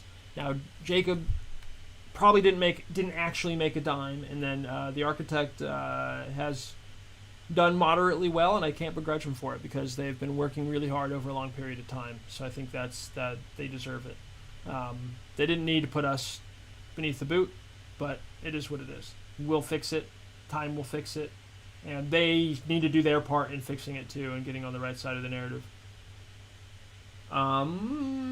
Pitching a product in prescriptivist world of dumbassery. So if you're a prescriptivist and you want to prescribe things for how they are to be consumed, you are declaring yourself the arbiter of reality, go for it. I don't want to interact with you, and I don't want you to be involved with our product. That's why we're designed the way we are. We call it surfing the lo-fi, baby.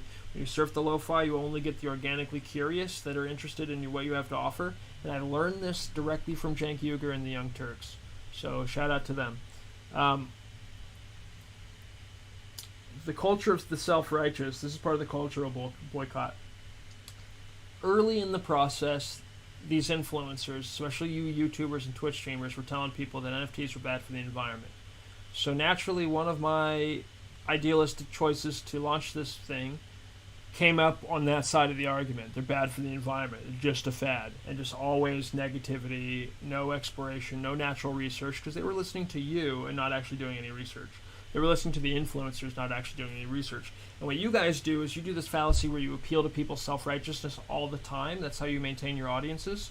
So you appeal to their self-righteousness. And that's why you needlessly and unnecessarily FUDed non-fungible tokens as an asset class rather than actually doing any research, because you were letting people feel like they're self-righteous, which is what gets them coming back to your stream. So if you're able to produce that feeling in people from a cognitive perspective, they get addicted to it. So one of my idealistic choices ended up self-righteous. He convinced other people in my own hometown community that otherwise would be out and about, like, raucous supporting this, to feel self-righteous about it. And these are people that, like, don't feel self-righteous about mostly anything, but it's not, NFTs are weird, right? They produce that out of people, especially with the cartoon cults. The self-righteous culture is what produces homelessness. The self-righteous culture was what produced the Infiltrator, the Architect, and ultimately this notice of eviction that tomorrow I have to go file the court papers for. Unless you guys mint out the project tonight, and then I'll just move. All 200 company ownership tokens sell tonight, and I wake up tomorrow, I can go put 3 months up at an apartment and move and launch the project at the same time. That's 20 grand, guys. $20,000. There's streamers, there's people out there who, you know, they've earned their money, they've turned the machine on to produce that money for them, and they'll spend it in a day on a watch. And here we're talking stable housing for 3 months. Stable housing for 3 months is a long time for somebody. I've been housing unstable since 2016. Still am. I didn't know I still was, but this boycott made it very clear to me that I am. So, the culture of the self-righteous. Let's end that. You're killing people. My paranoia about Hollywood and state control. I don't know what's going on, but my impressions on Twitter are a joke. You see here, I almost have 4,000 followers. This is my pinned tweet. It's been up there for a month, a little over a month. I don't have my amount of followers on the impressions on my pinned tweet for a month and a half, man. So here's one of my deep threads complaining about the boycotts.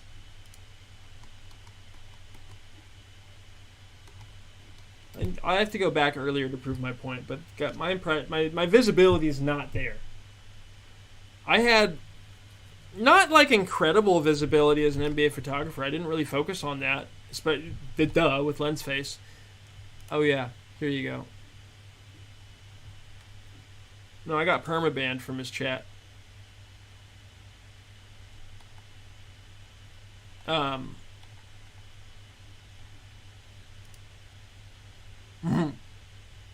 So funny.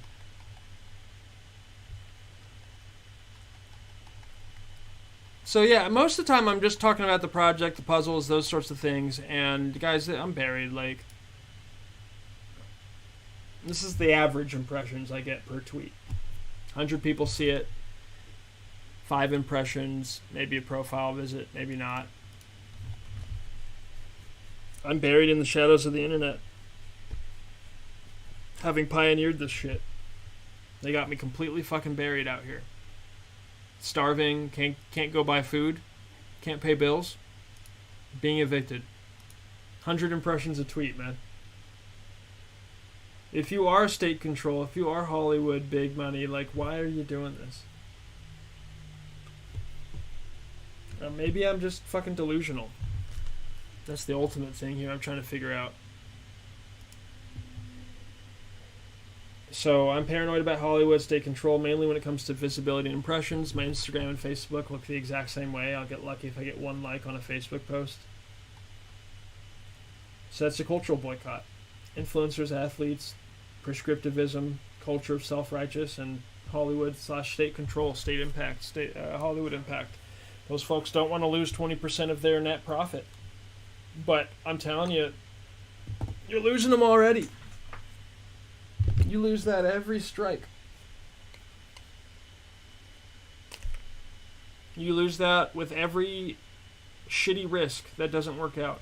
You lose way more than that. The risk is mitigated when people are happy to show up to work, because then they're going to show up and produce good things. If they show up and they're not happy to show up to work because they're getting paid pennies on the dollar, then they're going to produce terrible things. 20%, that's all we're asking. So if I'm paranoid about Hollywood and state controlled, you tell me. People have decided to tell me that I'm paranoid and that my visibility fell from maybe 1,000 to 3,000 impressions a tweet as an NBA photographer to 100 impressions a tweet as a pioneer of an economic model that is literally puzzles, socialism as puzzles. And thank God OpenSea hasn't taken down our collection, because I know they've been asked to.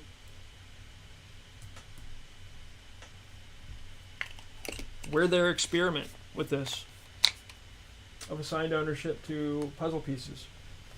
And I'm glad that they are, but I think it's unethical if they actually put any money into us. So that's kind of where I'm at. Let's get into the third angle towards Wit's End. The first angle was early adopter boycott. Second angle was cultural boycott from influencers, athletes, people, gurus, the culture of self-righteous, and I think to some degree there's Hollywood and state control. Maybe, the CIA knows who I am because I was born on crack, and that was their doing. The CIA, I would hope nobody from that time period is still working for the CIA. They'd have to be ancient. So that would mean we're in an entirely different class and generation of people, which means ain't none of y'all had to do anything to do with that, right? So if ain't none of y'all have anything to do with that, why are we worried about what I'm here to do? My brain, I tell y'all all the time, I got fucked up intestines. My serotonin receptors and my dopamine receptors don't work. They're blown open like barrels. That happens to everybody who does crack. So I was born in that active tense condition. So I was born with blown open receptors as barrels. So they kind of work, but they don't usually work. And I can get through the negativity of life that way by seeing everything as a sitcom. So help me make the damn sitcom. Don't squash my impressions. I'm your only hope to get people off the street, frankly. God damn. I'm not trying to say that as like a Jesus type figure or anything like that. I've done the math. It's all there. We can buy old strip malls, old warehouses, convert them into dignified living centers, onboard found family communities into these centers all at one time, have economic initiatives built around each building, have each building run as a DAO, have everything tokenized. We don't even necessarily need to know who they are. I mean, we will know who they are, but it doesn't need to be centralized data, okay? The data, in terms of the token gating, doesn't need to have a KYC process to it. And then you go and you convert all these buildings across all of this corporate dead blight on all of our cities in America into not homeless centers. We're calling them dignified living centers where people can stay there for a long period of time, including their entire lives if they want to. They're going to be drug-free. No drugs anywhere near the property. And but they're going to be built to heal people from those afflictions with what needs to happen from a cognitive level. When people are interacting with these drugs, they're interacting with a poison that damages their brain physically. So they need to be treated as such. And the drugs need to be treated as poisons too. Start like, the fuck? Got Jay-Z out here. I sold crack to make records. So you poison your community? You did, like he did, some baby out there got fucked up intestines like I do. Gotta hold them open to take a shit. Yeah, 99 problems. And a dead ass is one. So, that's New York as fuck. Alright. The third angle is the local boycott and the really the most shameful one. So I touched on where I come from before. I was born on crack in 1989. I was taken away from my biological family immediately, and out of the ward, they put me into the foster care system. My auntie tried to get me out. She was very young, and they tried to charge her $20-something thousand for it, which she couldn't afford. My grandma couldn't afford it either, and with heartbreak, they watched me disappear. My biological father at the time was, not at the time, he's still my biological father, he's still alive. He was traumatized by this as well. He wanted to bring me in, but he was in prison or jail for something that I don't know what it was, but he was in his own system at the time. To this day, I don't know what it was. So he wasn't available. So they put me in this system at 6 months old. And the only person, not the only person, but the people that reached out and tried to get me out were the immediate family of my birth mom. If the state does due diligence, they reach out to the extended families as well. Because oftentimes in families, when we're asking for help from each other, we're not going to help each other. It's weird. It's a little bit weird, right? You're looking at somebody's using you. But when you get that help request from an official state body, it's serious. It's serious stuff. So if the state body reaches out to Robert Earl Jones at the time, okay, and says, hey, you have a little cousin out here, this is the circumstance, that family's well-to-do. I'm not saying anything would have changed in my life, and I'm not saying I don't appreciate what happened, but I'm just saying we need to question this system and how it works. 6 months old is a baby. It's a baby. It's the Handmaid's Tale. Took me out of my mother's arms, changed my name, put me in a new family. So that new family, I was in 2 different families before, and then I was in a foundational family, what Iyanla calls them. And I like that term. It's a good term. In Forest Hill, California, from like 2 years old till the day I turned 18, where I did get kicked out. So I did enjoy a warm and privileged childhood. I had a roof over my head and a warm bed to sleep in. And there was no sexual abuses of any kind, so I was very lucky in that regard. The day I turned 18, 3 in the morning, I got kicked out. And I was a good kid, 3.6 GPA, all that stuff. That was the second major family separation for me, being the state caused the first one, and they put me into a family that caused the second one. So in reality, the state caused both of them. When they never needed to do it in the first place. But like I said, it's $250,000 produced by doing that. So the lawyers eat, the CPS workers eat, the judges eat. They show up to work, they take their paycheck. They're human trafficking. That's what it is. And then they go pay the foster parents for raising those kids when they can just as easily turn around and help that mother. She's 21 years old on crack, with her dopamine and serotonin receptors blown wide open from a poison that the CIA put in the community. Help her.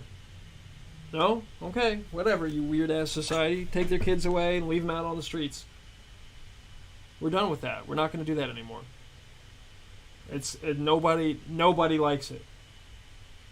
Nobody needs that to feel good about themselves. Not one person in this society needs that to feel good about themselves. Not when you have basement nerds that play Warcraft all day, like Osmond, right? But Osmond took that and has turned it into its own little... Like, you guys are lore masters. He made it fucking cool. Like, Osmond's your king, dude. He's like, he's so dope. So many of my friends in Forest Hill were like that, like recluses that lock themselves in rooms and play games all the time and all that. And I love them dearly. And I don't like taking them out of their elements. So seeing Osmond and create that space for them is just really wonderful. Because there's a lot of black people in that community too. You guys have no idea. So I already described what brought me into digital collectibles, but just a refresher, it was deep poverty. Deep poverty and unanswered questions and needing to get a bite to eat, needing to pay bills, needing to find my brother. I walked through my whole history from where I come from. I sent a press release out, okay? So after the 2 boycotts started, by the end of July, I had some mental health dips at that point. I was already experiencing some real darkness from those boycotts. And by the end of July, I sent a press release out to, I'll show you, the Sacramento Bee. I plugged it into the Observer through a Facebook message to the managing editor. And SNR and I don't really get along, but they're welcome to publish this press pass press release too. Here it is. It's actually, this is why you have this again. 7/28 press pass announcement. 7/28/2021. Okay.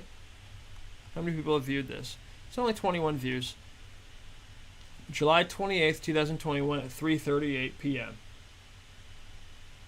You can never erase that. That's there forever. That's when Sacramento Press was informed about Season 1 of Press Pass and the property as Puzzles Mechanic. Now, this here is pretty technical language, but it still gets the news across quite efficiently and lets us know that we have innovated. Lets everybody know here that we've innovated something really cool, and it's straight up not an advertisement. I did post the links to the collectibles for the actual people to look at. But there you go. These are the puzzle pieces. There's 530,000 version 1 puzzle pieces, 916 version 2s, and a hair over 1 million version 3s for the project collaborators. So, this was never published, never discussed, never put on any podcast here, never celebrated, never supported, just never. Sacramento Press, wall to wall, every single member, sports blogs, everybody. Nobody... They said press pass, that's about us. We're not going to talk about it. It's not about you, oh my god. I'm a filmmaker who's worked in Sacramento Press for 10 years. Why can't I make a show about that and have it be completely fictional characters and just have the setting be Sacramento? What is so hard about that? Why'd you guys get to put that on trial? You don't get to put that on trial and hold that information from the public.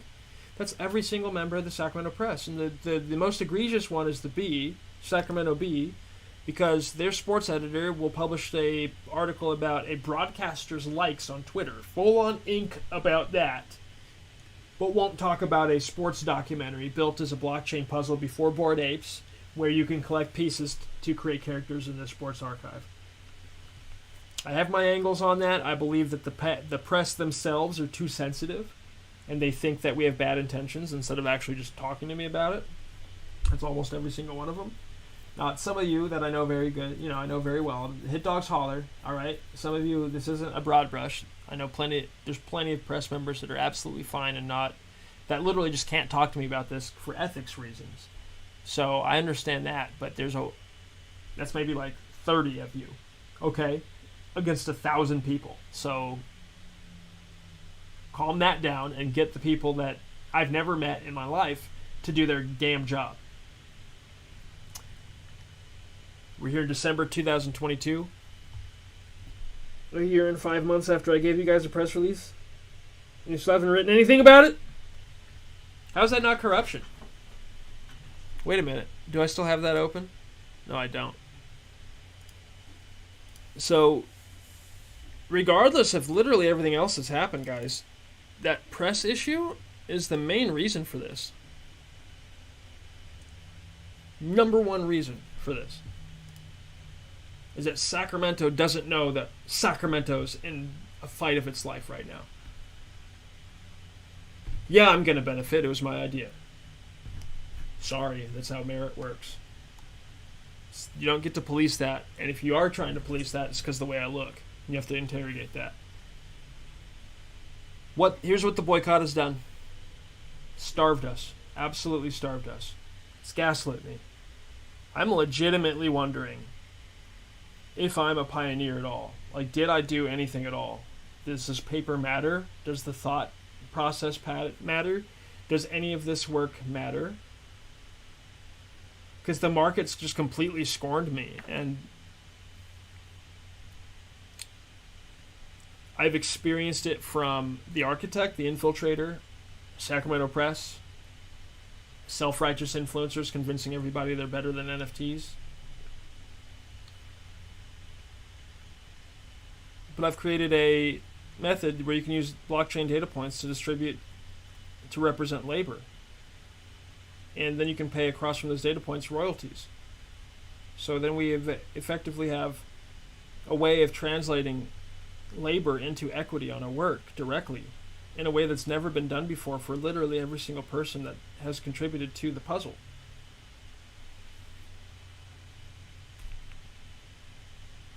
Okay, that brings me to part 5. Hasan Piker. I got my start at Young Turks maybe a year and a half, 2 years before you did. And you're not looking at an example of you if you didn't know Jank. You wouldn't have not, okay, I'll put it this way. If you had the plan to move to LA and apply it to TYT and you weren't Jank's nephew, you would have been hired anyway because of your politics, because of who you were and because of how outspoken you were. You would have been hired anyway. Now, when I worked there, you were a junior in college and Jank was planning on hiring you even back then. That's not nepotism. I already went over it. That's family business. That's how any business works in America, any smart business. A family member has put everything in their life into something and they want to see it continue. So he chose you out of everybody in your family to carry that, to be that one. There's no privilege in that. That's a heavy-ass responsibility, brother. I'm glad I don't have that shit. Goodness, I'm just some sixth, like I said, 6th degree to the shit wins nephew, grandnephew. But yeah, Darth Vader, but that, if I fail, it doesn't mean a damn thing. If I'm successful, I get a link on a Wikipedia article, maybe. Okay? That's me. You know, what you've done is amazing. And I'm asking you, because I think that this comes together if you... I don't want to be on your stream. I don't need to be in the in crowd. I'm not here for clout. I think I represent the information well, and if you need that, then let's do it. But if you want to represent the information without me, that's fine. I don't give a shit. Just point people to the paper. I will do everything private off call. Not here for clout. Help me establish pocket socialism. Help me establish it. You can do it in your own show, even. Distribute labor as puzzle pieces to your workers every quarter, based on impact and based on merit. Also, unban me from chat, asshole. I know it's probably your mod team, but I literally have never said anything that should ever offend you. I think really what offends you is the notion, the possible narrative that I might reflect something that you might feel is true, which I'm telling you, dude, what you've done is simply impressive. I had the same platform to start with. What I've done is impressive, and I'm proud of that. I wouldn't change a word. I wouldn't change it for the world. I just wish 2020 went a little better. But what you've done is absolutely incredible. Nobody can take it away from you. All I'm asking is to notice what influencers are and do. And if you're going to build a tower of turtles like Yertle the Turtle, there is a Mac. Now, I'm not your Mac. I'm not your Mac. When you ban me from chat, you're making me a Mac because you're participating in this boycott. All I'm trying to... I said, pocket socialism. You're like, what? Got your attention, brother? Yeah! You've been trying that for like 2 months, man. Woo! I gotta compete with 30,000 scrolling messages all the time. I find it super impressive that you get more live stream viewers on your warm-ups than we used to get at Young Turks back in 2012 during the main show. We were lucky to get 14,000 live stream viewers in the main show. That was a good day, dude. You double that in your live stream on average, just in the load-in, okay? Your clips on Twitch by the end of the day have 600,000 views. Your YouTube network ferrets out your content. I can't even track how many Hasan channels there are. But in the aggregate, dude, you're getting out to hundreds of millions of people with every single bit of content you put out. The analytics can't even capture it because I'm the one on the consumer end and I see the knockoff Hasan, the knockoff Hasan accounts, you know? How come I can't say that in a row? Knockoff Hasan accounts. There we go. I see it. So you're getting way more reach than even you know.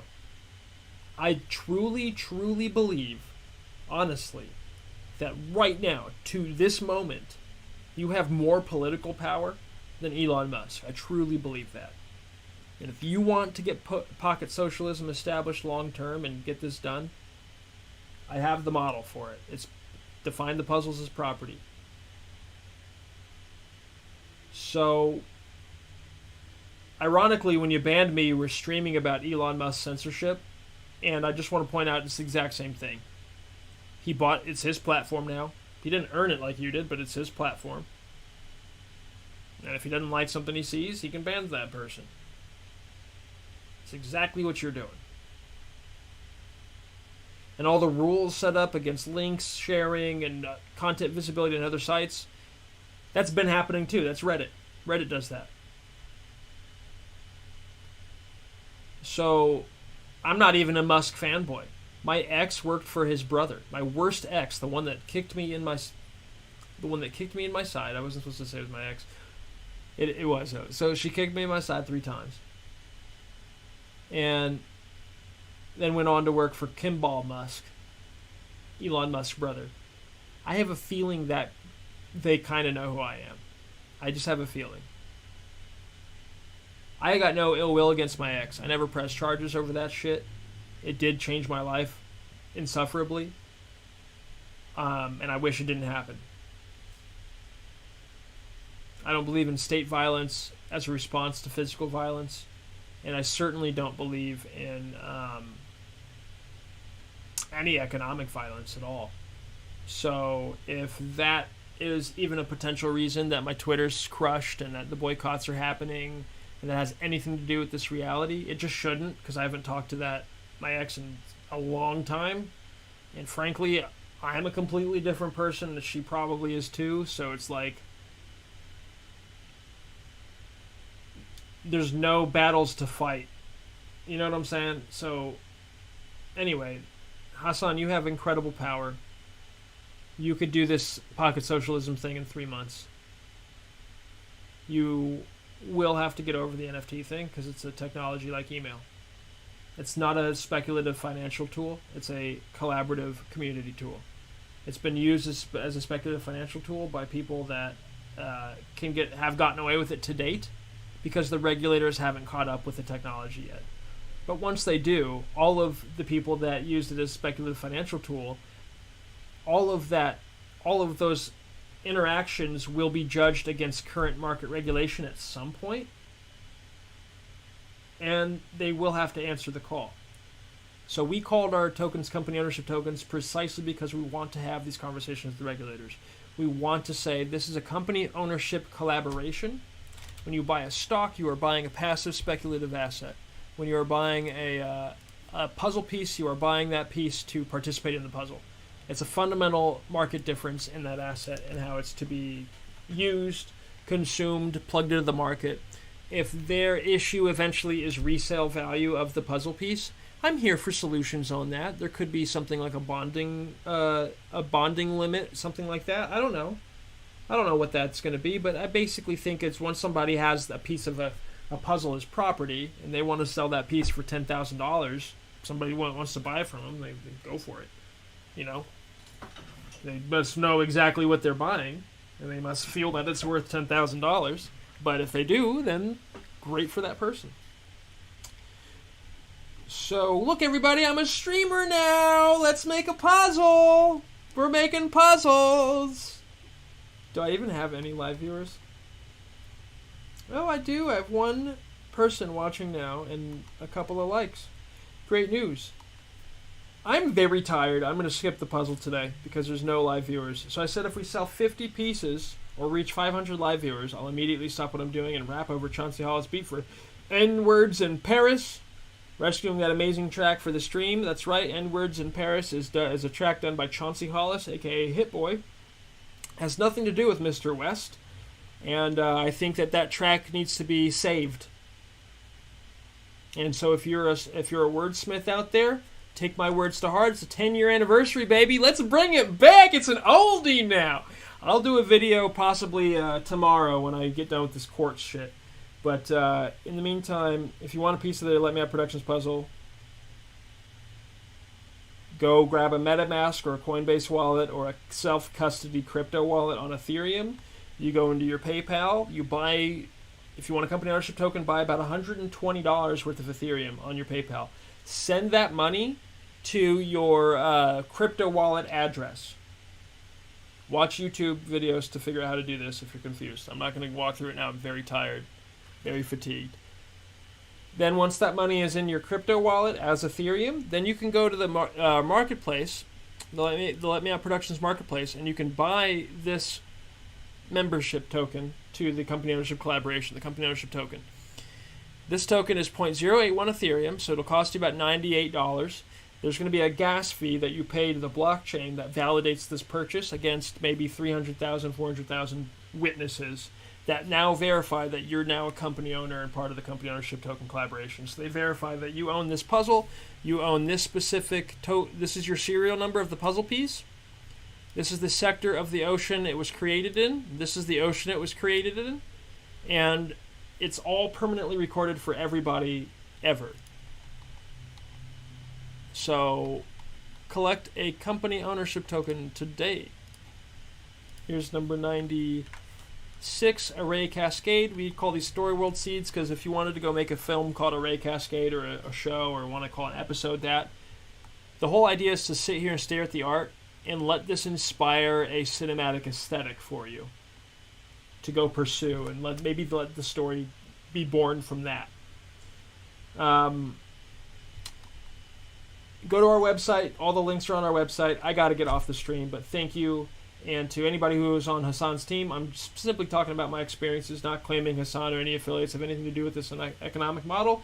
I am inviting him to try it. He doesn't know me 6 ways to Sunday, and I have more recently been a fan of his. I've always kind of found the journey interesting because it played an interesting what if, but I'm also like have zero FOMO over it because my life's been fucking dope. The only thing that's different is you have a shit ton of money and can change the world with your audience. I have zero audience because that's been taken away from me. Whatever audience I did have, maybe the 200 people I did have, they're not even getting to see my stuff. I'm getting less than 200 people on my Twitter. So, obviously showbiz does not want to give up 20%. I think you would. You might already do more. So it might make you even more money if you just stick to a hard math puzzle like this. Alright everybody, thanks for watching. This stream went a little too long, but 5 hours. Alright, there we go.